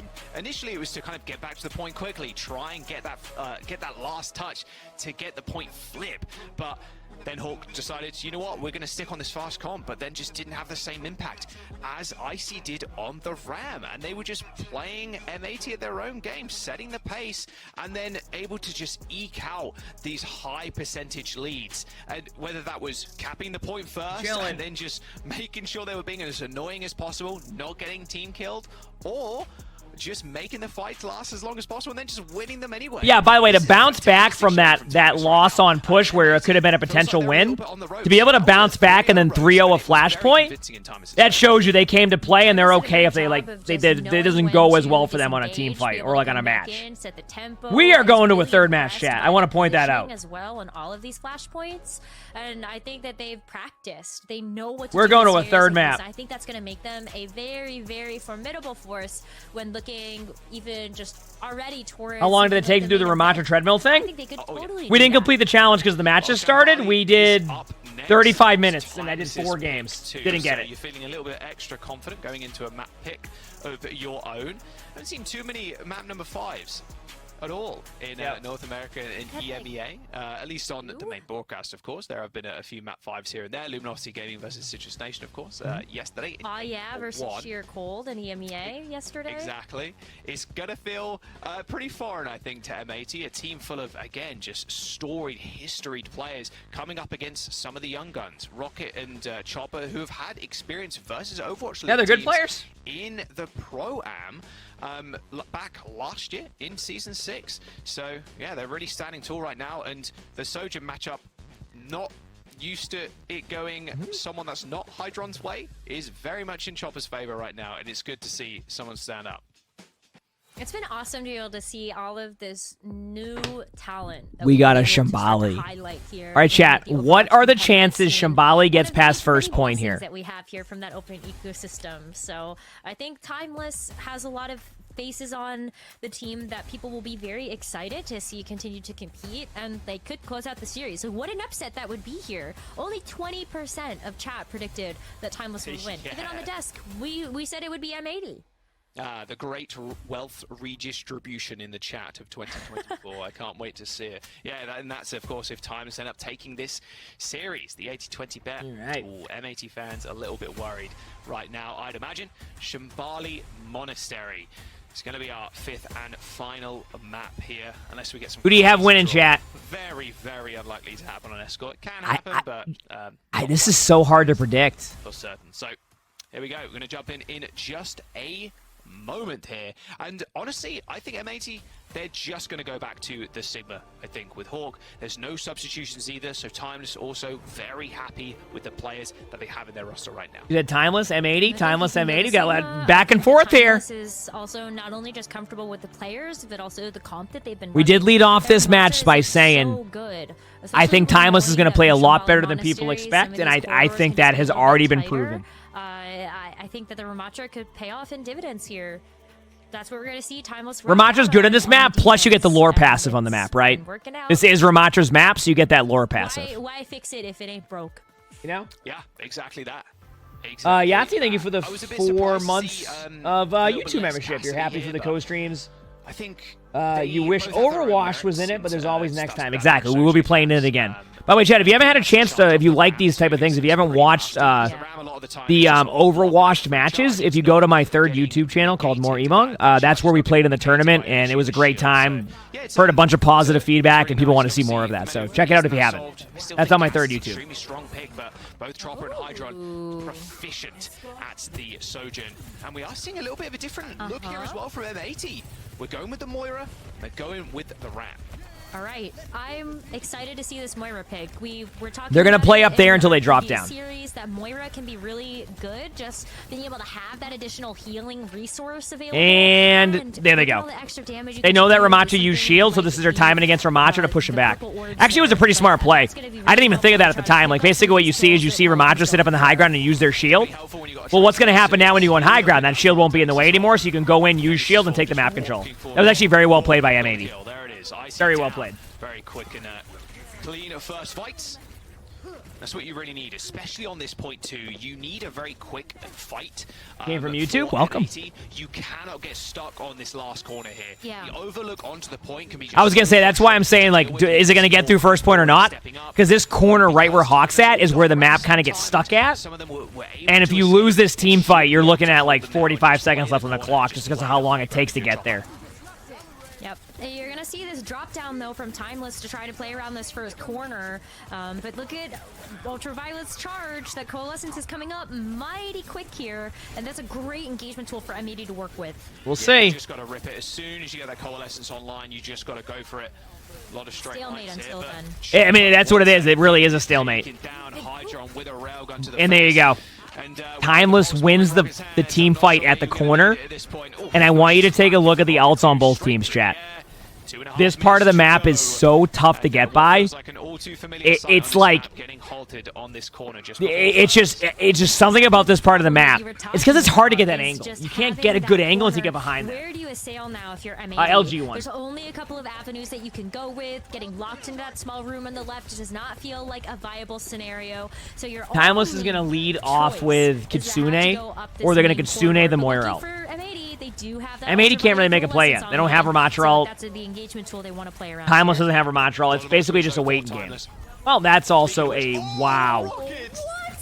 Well, that's one way to end a fight. Okay, never mind. And they don't have to use anything. This is, chat, even though it's a minute 30, we're getting close to one fight territory. Okay. It's going to literally, you know what, chat? I think we're legitimately going to see an ultimate domino. 2 attempts to work with. I think we're going to see an ultimate domino. But the Coalescence, it's going to the happen. Sound Barriers, they're going to prolong these fights. So where is this value? Serenity, thank you for the 2 months of the sponsor. Thank you, appreciate it. Have that explosive potential. You also are looking at the overclocks here from Hydron and Chopper to try to get that advantage in the neutral. Damage orb straight into that's 1, that's 2. That's 3, that's 4. Too much health to really shoot through. I mean, Hydron and here's the counter ult. All right, we got Ramatra ultimate now. We got B. We have a Sojourn ult in 3, 2, 1, and we got a Sojourn ult. There's a Sojourn ult. Gets 1, gets 2. for the Lucio. We got a counter Ramatra ultimate. But Chopper still, there is just nothing stopping him right now on this Sojourn. M80 just falling apart. The Annihilation's good for one, but that's really about it. And with 30 seconds to go in these Listen, chat, when I say in top 500 games, you'll still see some of the things that we talk about in Spectate and our bingo cards, you do. You just see it a little bit less sometimes. That ultimate domino had to happen, though. That was like the make or break. Now it's going to come down to picks. Truthfully, if Pelican misses the pulse, I think by then CJ will be able to slow build the Kitsune and go in aggressively. And try to get on a target. You got one shot at this one if you're Pelican. You're waiting for those blinks, you're waiting for that weave, but oh my gosh, Timeless has just had everybody's number. This high ground they get to play around. That's so rough too. Pelican had to recall before he could get that pulse bomb off, so the pulse bomb is going to be a little bit more dangerous to plant now. Looking like maybe Icy is the target. Waiting for that such a good support usage into the Kitsune. See? They just slow play it a little bit, and now they're going to be able to go in, play aggressive. They know they got out cleansed. Ramacha's going to be the first target. Now they just have to go to the point. They stack on their Ramacha to guarantee they win the team fight. They know there's no pulse bomb, and then that's that. They're just going to lose it. M80 halted at this first point. Timeless playing this. What did I say at the beginning, chat? What are the chances we get past first point? Rocket coming out with a big double kill on the pulse bomb, and Chopper. Oh heck yeah, Nate! I'm glad you enjoy. Let's go. Over and over again.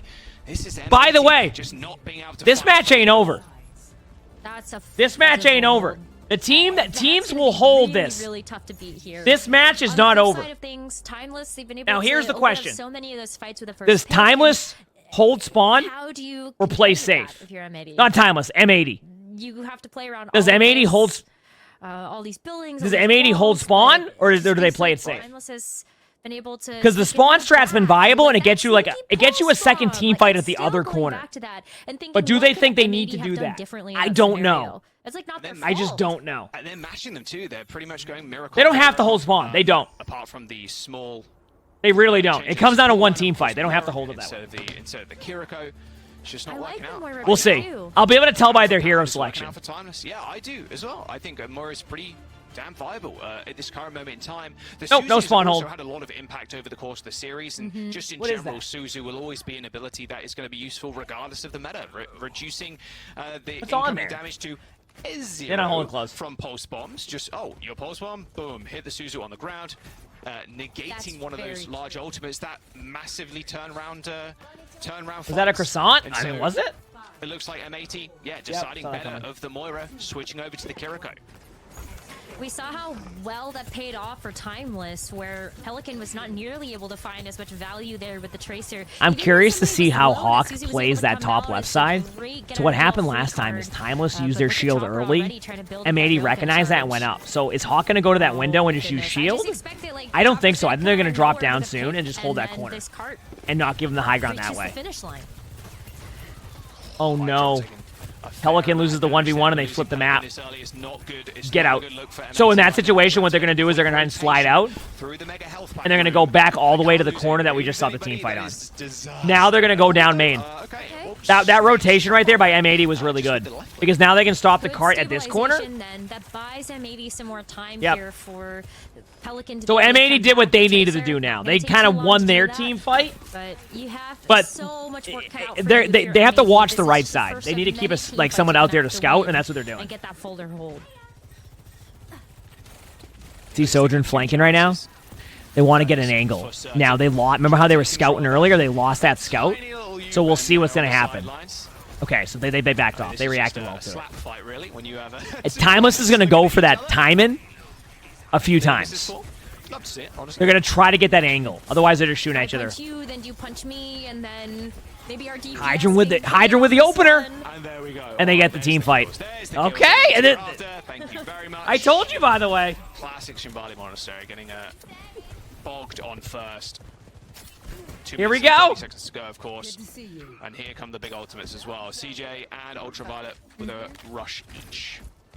Yeah, but Pelican with the pulse bomb. I'm Hydron as well. They've been able to get get a ton of damage down onto Timeless, and that overclock can also be very valuable. I think what needs to here, happen but here it's is all Timeless about needs to making sure go you for don't like use a too much at really, once. really aggressive Kitsune That play. is a risky run here, knowing I was that going to say, Timeless is get such these a outs out a little bit earlier. They already have the pick on Ramatra if they want it.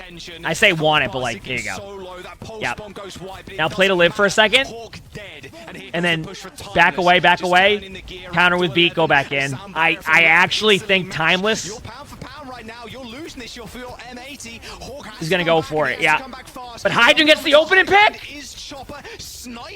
Hydron in the face, so he has Here we go! He's popped his own overclock, but he Hydron's going for it. You have to. Go for the ego peak onto Chopper, but it's not gonna matter. Rocket's gonna clean up, and Timeless take the map and the series. A 5-map banger. Timeless! And Timeless come out on top. Win the match. Holy crap! We'd love to see a 5-map series. Timeless. What a great series. After the Preds were 480.